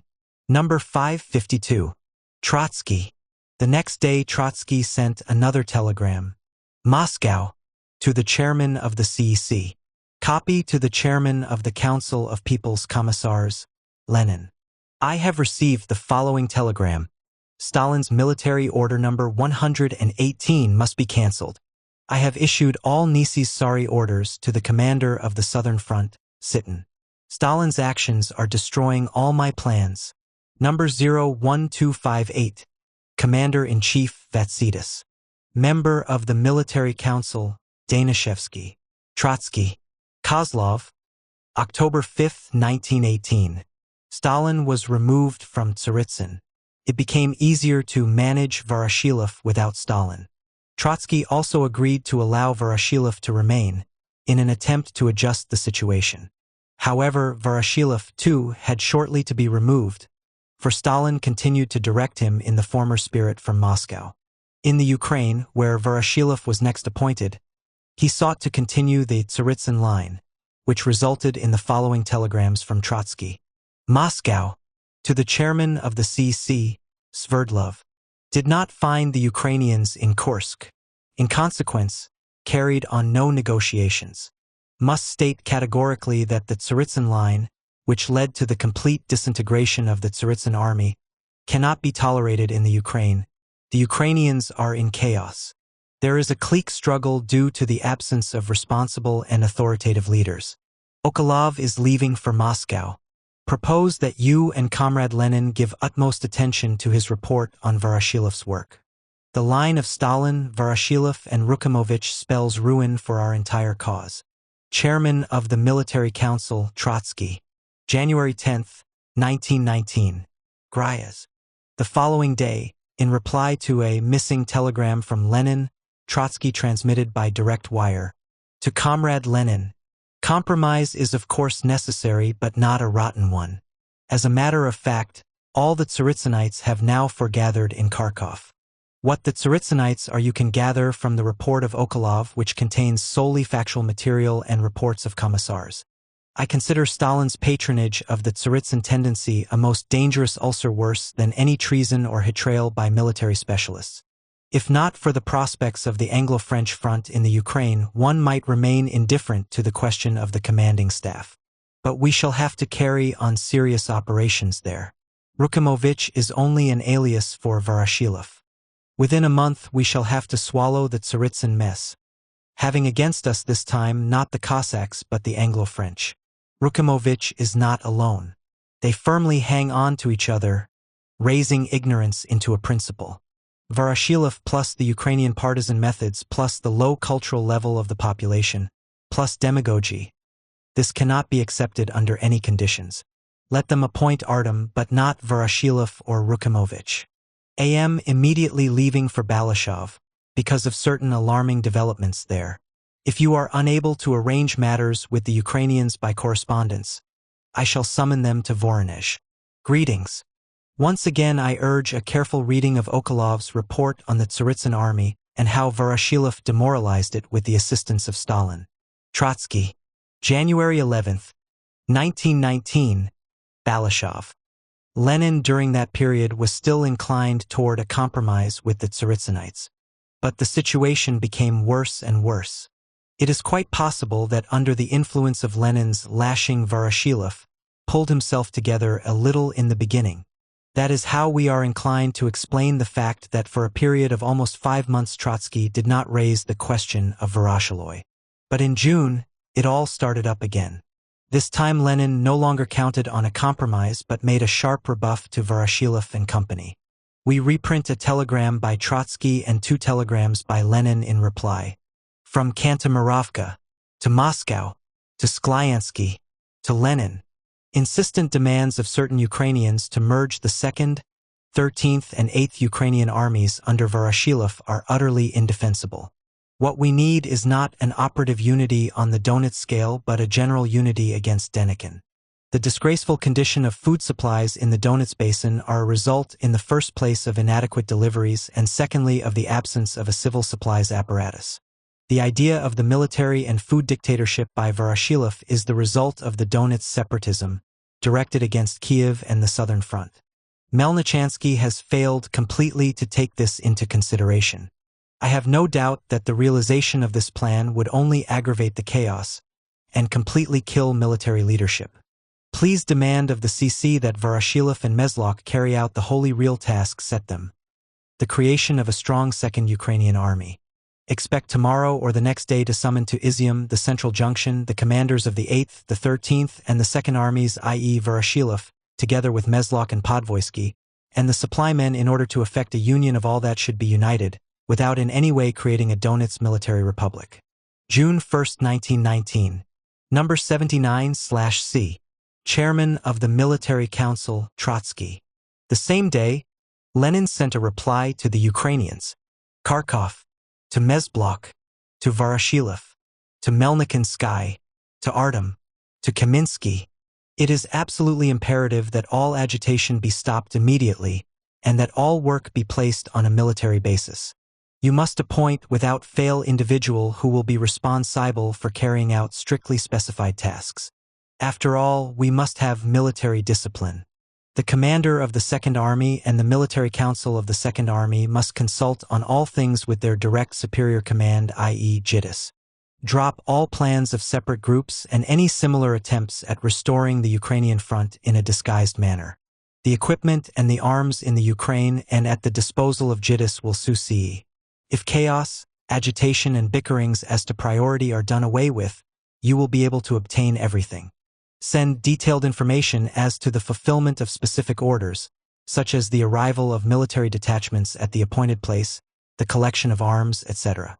June 1, 1919. Number 350. Lenin. Kharkov. To Meslalok. To Voroshilov. Copy to Melnichansky, Artem, and Kaminsky. The Political Bureau of the CC met on June 1 and in complete agreement with Trotsky decisively rejected the plan of the Ukrainians to unite the 2nd, 8th, and 13th Armies and to create a separate Donets unit. We demand that Voroshilov and Meslok carry out their immediate task of creating a strong Ukrainian army. Tomorrow or the next day Trotsky will call you to Izium and issue more detailed orders. Send more precise, adequate, and strictly factual accounts of how much war material Voroshilov took from Grigoriev and elsewhere. By the instruction of the Bureau of the CC. Lenin. We observe from these two telegrams that the Tsaritsyn experiment did not pass without leaving a trace, and that Lenin was considerably worried by the situation. The second of Lenin's two telegrams, sent a few hours after the first, is bolstered up with the words, by the instruction of the Bureau of the CC. That is how matters really stood with the Tsaritsynites and Tsaritsynism, with Stalin and Voroshilov. Perm. First of all, we shall demonstrate Voroshilov's manner of quoting documents. Unfortunately, we have not at our disposal all the documents and therefore we are unable to expose textually all the refreshing. Here is what Voroshilov writes. Lenin telegraphed to the then chairman of the Military Council. Received a number of party reports from Perm concerning the catastrophic condition of the army and of drunkenness. I thought to send Stalin. I fear Smilga will be soft with, who according to rumors drinks himself and is not in a position to restore order. We shall now quote from the actual text of the telegram, which reveals what Voroshilov did to Lenin's text. To Kozlov. Forward to the chairman of the Military Council, Trotsky. Moscow, December 31, 1918. Number 6684. Received a number of party reports from beneath Perm concerning the catastrophic condition of the army and of drunkenness. Sending them to you, they request that you go there. I thought to send Stalin. I fear Smilga will be soft with, who, according to rumors, drinks himself and is not in a position to restore order. Wire your opinion. Lenin. The italicized words were swallowed by Voroshilov, who did this without choking, without so much as placing the all-saving dots. The psychology and the reasons behind that are clear. Trotsky replied to Vladimir Ilyich from Voronezh on January 1, 1919. From the reports of the operations of the Third Army, I concluded that complete confusion existed among the tops there, and proposed a change of command. The decision was delayed. Consider now that change unpostponable. Completely share your fears about the extreme softness of the comrade assigned there. Agree to Stalin's going with plenipotentiary powers from the party and the Military Council. Chairman of the Military Council, Trotsky. Voroshilov of course does not mention this at all, for these two telegrams, as well as any scores of others, reveal only too vividly the nature of the collaboration between Lenin and Trotsky. Now as to the trip itself. The assignment of Stalin and Dzerzhinsky to Vyatka was purely for the purpose of inspection.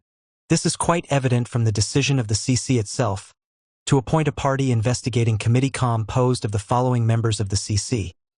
Stalin and Dzerzhinsky, in order to make a detailed investigation into the reasons for the surrender of Perm and the latest defeats on the Ural front, and also to elucidate all the circumstances surrounding the above facts, etc. In the telegrams of Dzerzhinsky and Stalin from Vyatka, quoted by Voroshilov, they constantly demand reinforcements, failing which, in their opinion, Vyatka is doomed. Voroshilov then proceeds to do some refreshing on his own account, and does it in a deliberately equivocal manner so as to create the impression that he is only restating official documents. It appears that one of the reasons for the surrender of Perm was the criminal methods of managing the front by the Military Council of the Republic. Let us for a moment allow that Voroshilov is right. The question arises, why did the party tolerate Trotsky and the entire Military Council of that time? Why was not Trotsky removed during the years of the Civil War? Furthermore, why were victories gained on all fronts under the leadership of the then Military Council? After all, military councils are intended for war and not peace. Why were neither Stalin nor Voroshilov called upon to lead the army, but, on the contrary, removed time and again from difficult sectors? By their declarations, the Stalinists compromise only the party, the Central Committee, and Lenin. If the myths the Stalinists record were true, it would mean that the CC was guilty of the gravest crimes towards the revolution. For it must be borne in mind that all these things took place in the period of cruel civil war, and not in peacetime when all the Voroshilovs are freely able to refresh. But that is not all. Summarizing the historic trip of Stalin to Vyatka, Voroshilov writes, "In consequence of all these measures, not only was the further offensive of the enemy halted, but in January, Uralsk was captured. Here is a zeal truly excessive. In consequence of Stalin's having safely visited Vyatka in January 1919, 1,000 kilometers away, 1,000 from Vyatka, Uralsk was captured. In the month of January, i.e., at the very moment when Stalin Dzerzhinsky arrived in Vyatka, there could not have been any results even in Vyatka itself. Results? That is easier written than done. Or is it perhaps precisely for that reason that Voroshilov had to go to Uralsk to excavate them? We shall not dwell in detail on Voroshilov's next chapter entitled Petrograd. We confine ourselves merely to 3 points. We shall not undertake to judge the extent to which Stalin was instrumental in recapturing Krasnaya Gorka.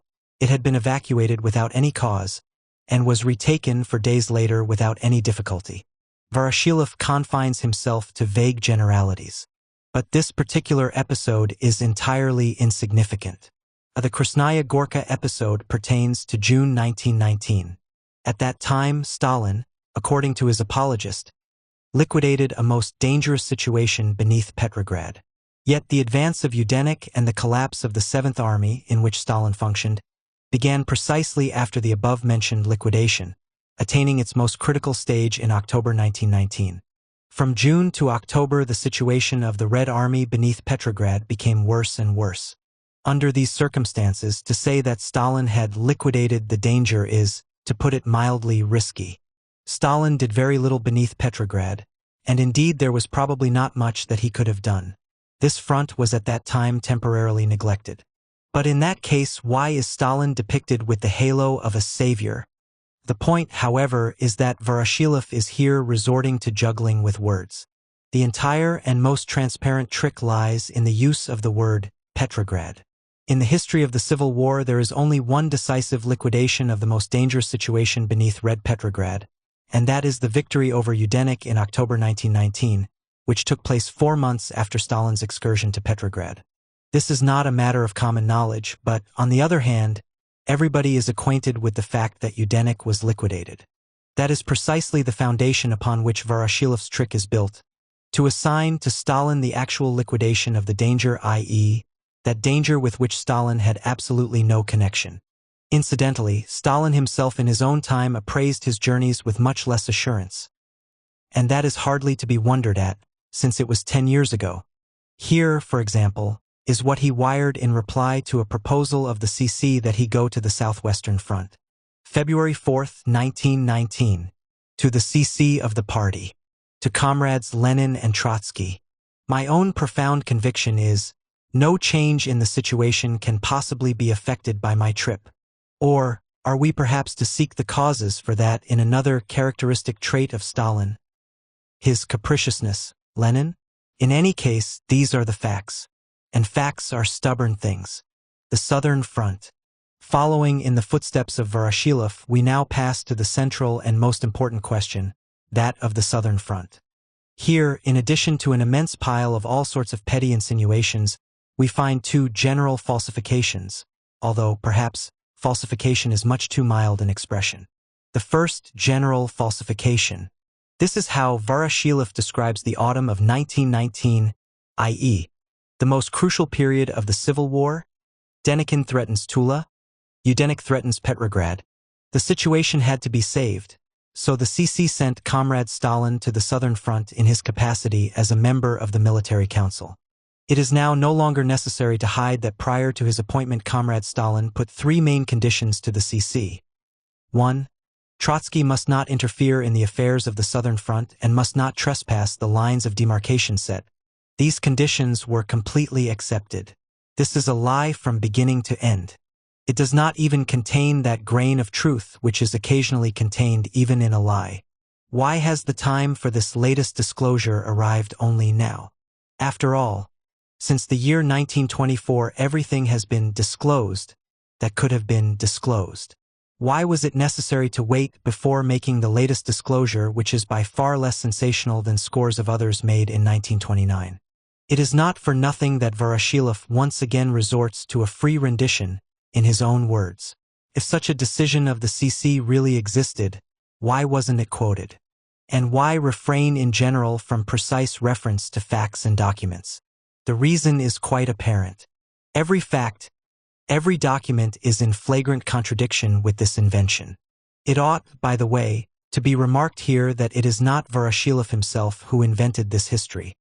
He recounts only that which Stalin in sheer affectation announced during one of the sessions of the Political Bureau back in 1927. Rumors of it penetrated into the party even at that time, arousing indignation among some comrades, those who were well informed, and among others, complete bewilderment. We must also add that during the session of the Political Bureau at which Stalin spoke, minutes were taken which were meant for publication, as is always the case in such procedure. At this session N.I. Muralov, present in the capacity of a member of the Central Control Commission, gave an annihilating answer in rebuttal to Stalin. The recorded minutes were then placed under lock and key and never made public to the party, despite the insistence of the opposition. Comrade Trotsky at that time, in his letter to the Ispart and since then in his autobiography, refuted this absurd fiction with documents in hand. Neither Stalin nor anybody else either at that time or since then brought any semblance of excerpts or proofs. Neither Stalin nor anybody else, either at that time or since then, has had a single word to say in reply to the irrefutable documents cited by Trotsky. Moreover, they were compelled to keep silent. Today, 3 years later, Voroshilov once again raises this ridiculous piece of gossip. But let us give the floor to the documents. Moscow, July 5, 1919. The Communist Party of Russia, B. Central Committee, Kremlin. The Organization Bureau and the Political Bureau of the Central Committee, after considering the statement of Comrade Trotsky and discussing it in full, have come to the unanimous conclusion that his resignation cannot be accepted, being entirely out of question.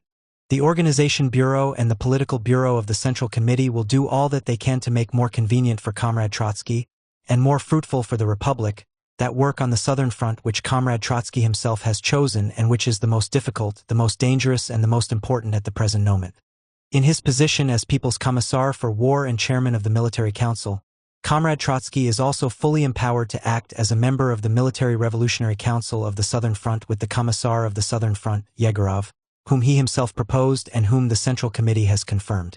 The Organization Bureau and the Political Bureau of the Central Committee give Comrade Trotsky full authority by every means whatsoever to achieve what he considers a necessary correction of policy on the military question and, if he so desires, to expedite the Congress of the party.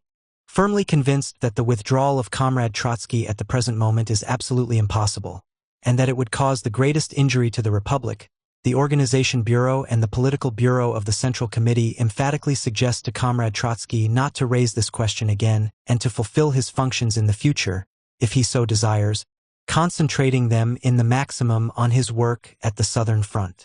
In view of this, the Organization Bureau and the Political Bureau of the Central Committee reject both the resignation of Comrade Trotsky from the Political Bureau and his withdrawal from the post of the Chairman of the Military Council of the Republic, People's Commissar for War.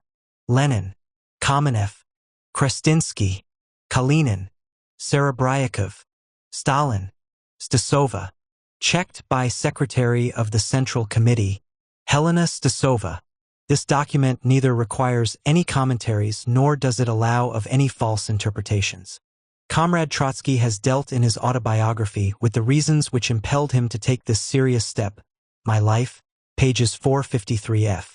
We shall in passing take the opportunity to indicate how the Central Committee reacted when Stalin sought to threaten resignation.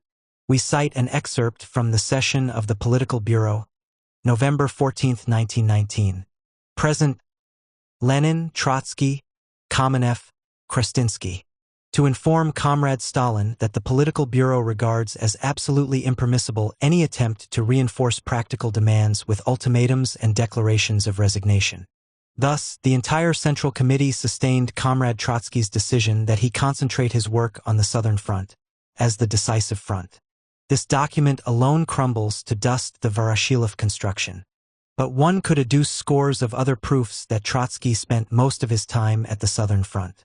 For example, one need only examine the orders of Trotsky to the Red Army for the year 1919 in order to become convinced that the overwhelming majority of them not only apply to the Southern Front but were issued at the very front itself. In connection with another question, we shall later deal more fully with this. In particular, the entire decisive preparatory stage which preceded the advance against Denikin was spent by Trotsky at the Southern Front, with the exception of October and the beginning of November when he directed the defense of Petrograd. It seems to us that we have dealt amply with this question above. But what sloppiness and what disrespect for the party are needed in order to put in circulation the Voroshilov twaddle, the second general falsification. This time we have apparently an independent and, indeed, for the first time expressed invention of the refresher himself. We have in mind the question of the two strategic plans for the Southern Front. In accordance with the plan of the Chief Command, the decisive blow was to have been dealt to Denikin from the Balashov-Kamyshin front at Nizhny Don. This plan was based on the idea of annihilating Denikin's Cossack base, even at the cost of our own retreat in the direction of Moscow. Trotsky, from the very beginning, July 1919, considered this plan erroneous and fought against its confirmation by the Central Committee. He considered that this plan would only assist in uniting two absolutely heterogeneous social formations, i.e., the Cossacks with the volunteer army. On the contrary, by dealing a blow along the line Voronezh-Kharkov-Donbass, the Red Army would move in a socially friendly milieu, the Kharkov and Donetsk proletariat and peasantry. The Cossacks would be cut off from Denikin, on whom would fall the entire force of the blow. Nevertheless, the plan of the Chief Command was accepted, with the direct assistance of Stalin and against the sharp opposition of Trotsky. The episode of Trotsky's handing in his resignation is intimately linked up with the question of the Southern strategic plan. There followed serious failures at the front. All this can be easily checked up chronologically.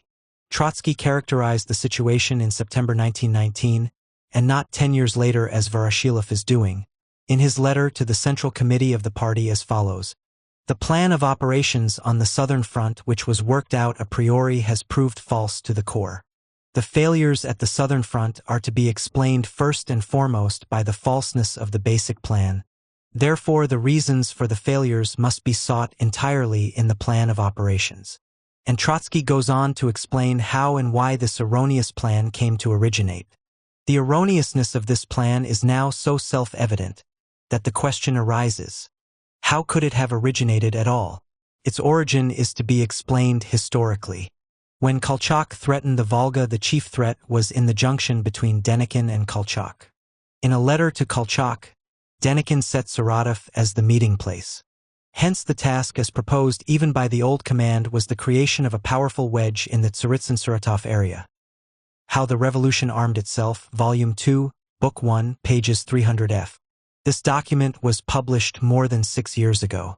Voroshilov, it is obvious, counts not without some justification on the fact that all of Trotsky's books had been removed from circulation. Shortly prior to the writing of this document, Comrade Trotsky had succeeded at the front in convincing Lashevich and Serebryakov of the correctness of his plan. The result of this agreement was their joint code telegram, which we quote in full. Moscow, to the Chief Command, copy to the CC. Consider it necessary to draw your attention to the following questions. The efforts to liquidate Mamontov have thus far brought almost no results.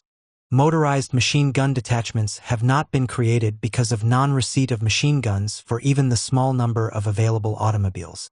Mamontov is clearly headed through the Kursk front to effect a junction with his allies. Our weak and dispersed infantry detachments hardly harass him.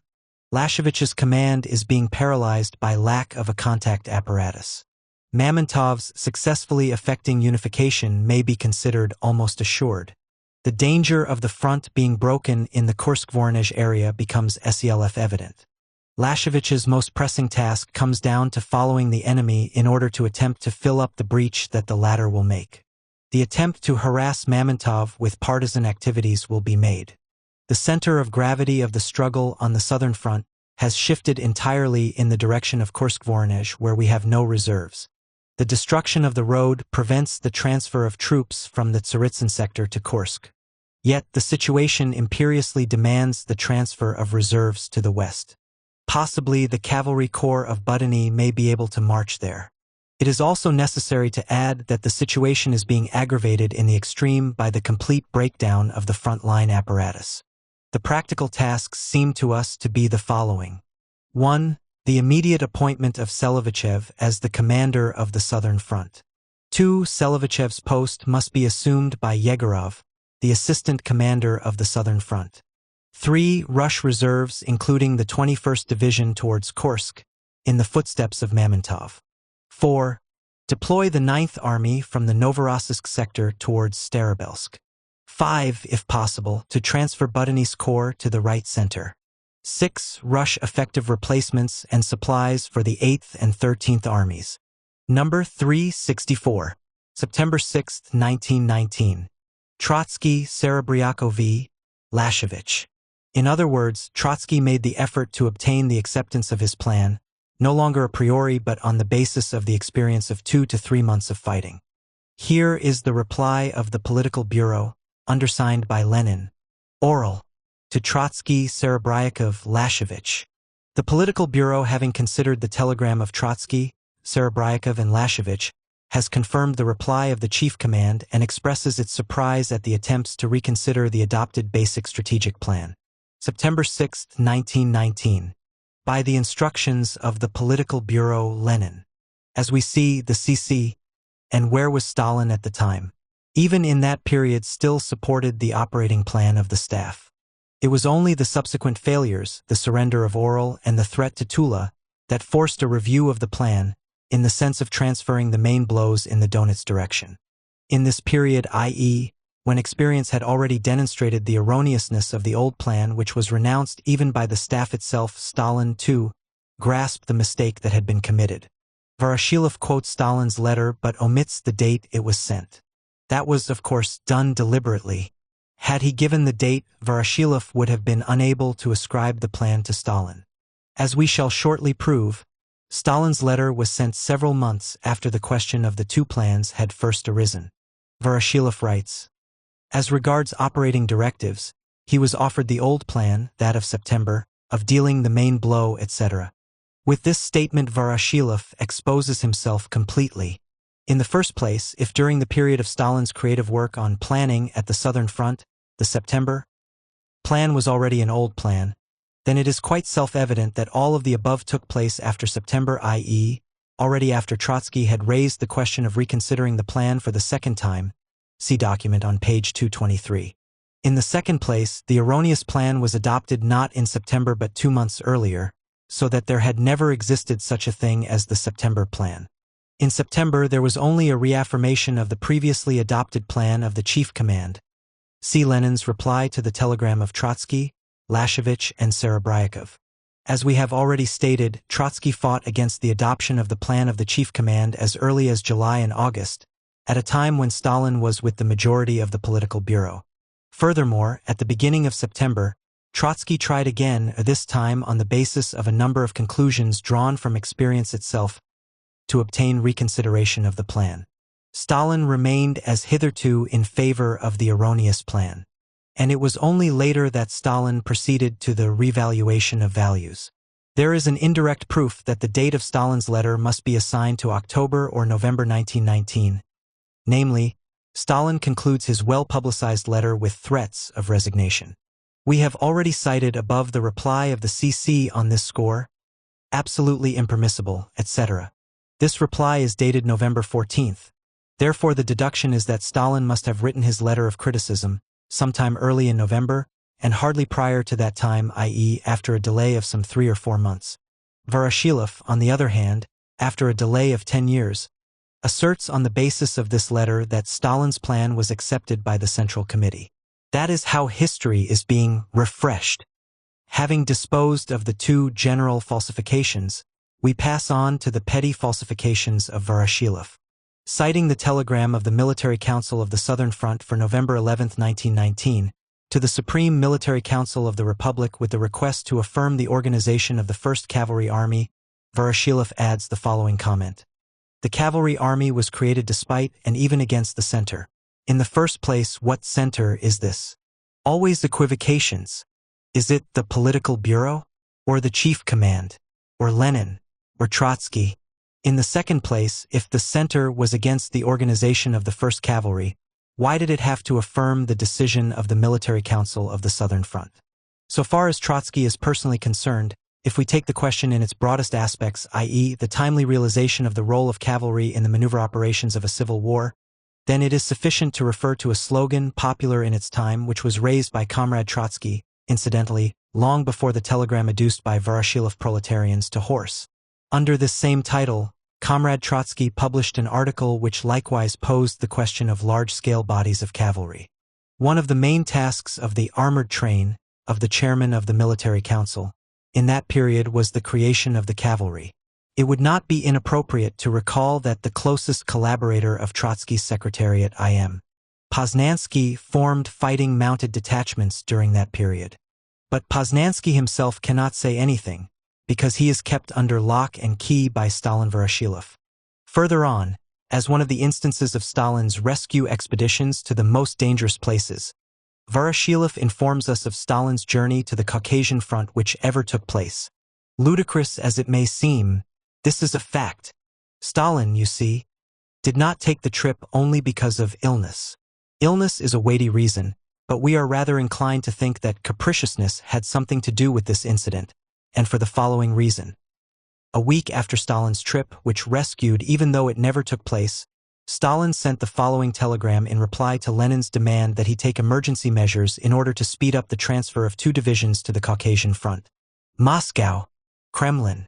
To Lenin, copy to the CC of the party.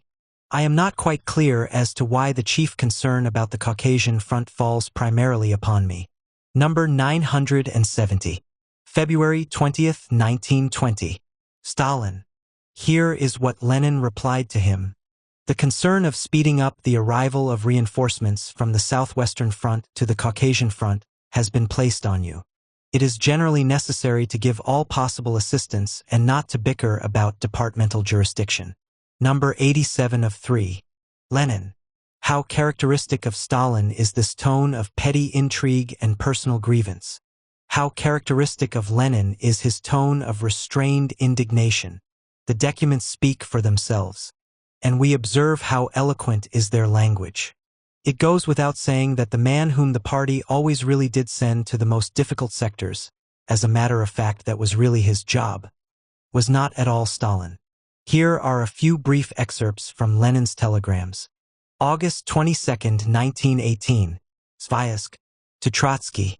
Treason on the Saratov front, though discovered in time, has nevertheless produced extremely dangerous vacillations. We consider your going there at once absolutely indispensable, for your appearance at the front has an effect on soldiers and the entire army. Lenin, Sverdlov. April 10, 1919. To Trotsky. Nizhny Novgorod. In view of the extremely grave situation on the Eastern Front, I think it is most expedient for you to remain there. Lenin. May 7, 1919. Shakrana. To Trotsky. I have just consulted the political bureau of the CC, and in agreement with the bureau I am in favor of your immediate and speediest departure to Kharkov, where it is urgent to put an end to disorganization and to give immediate aid to the Donets Basin. Lenin. May 15, 1919. Kupiansk. To Trotsky. Extremely pleased by the energetic measures by which the uprising was crushed. Lenin. Maybe I would insist personally on your going to Bogatyr once again, in order to complete the crushing of the uprising, otherwise there is no hope for victory. Lenin. 24 hours later. May 22, 1919. I insist again on your going without fail a second time to Bogatyr and putting an end to the matter, because it is obvious that Sokolnikov cannot handle the situation. Lenin. And here is Trotsky's reply. Kharkov-Lugansk en route. To Moscow. To Sklyansky for Lenin. Leaving for Bogatyr, and will try to bring the matter to an end there. Trotsky. May 22, 1919. Such are the facts. Similar facts can be adduced to any number. That Voroshilov today has to refresh inventions only proves that despite everything these facts are still too fresh in the memory of the party.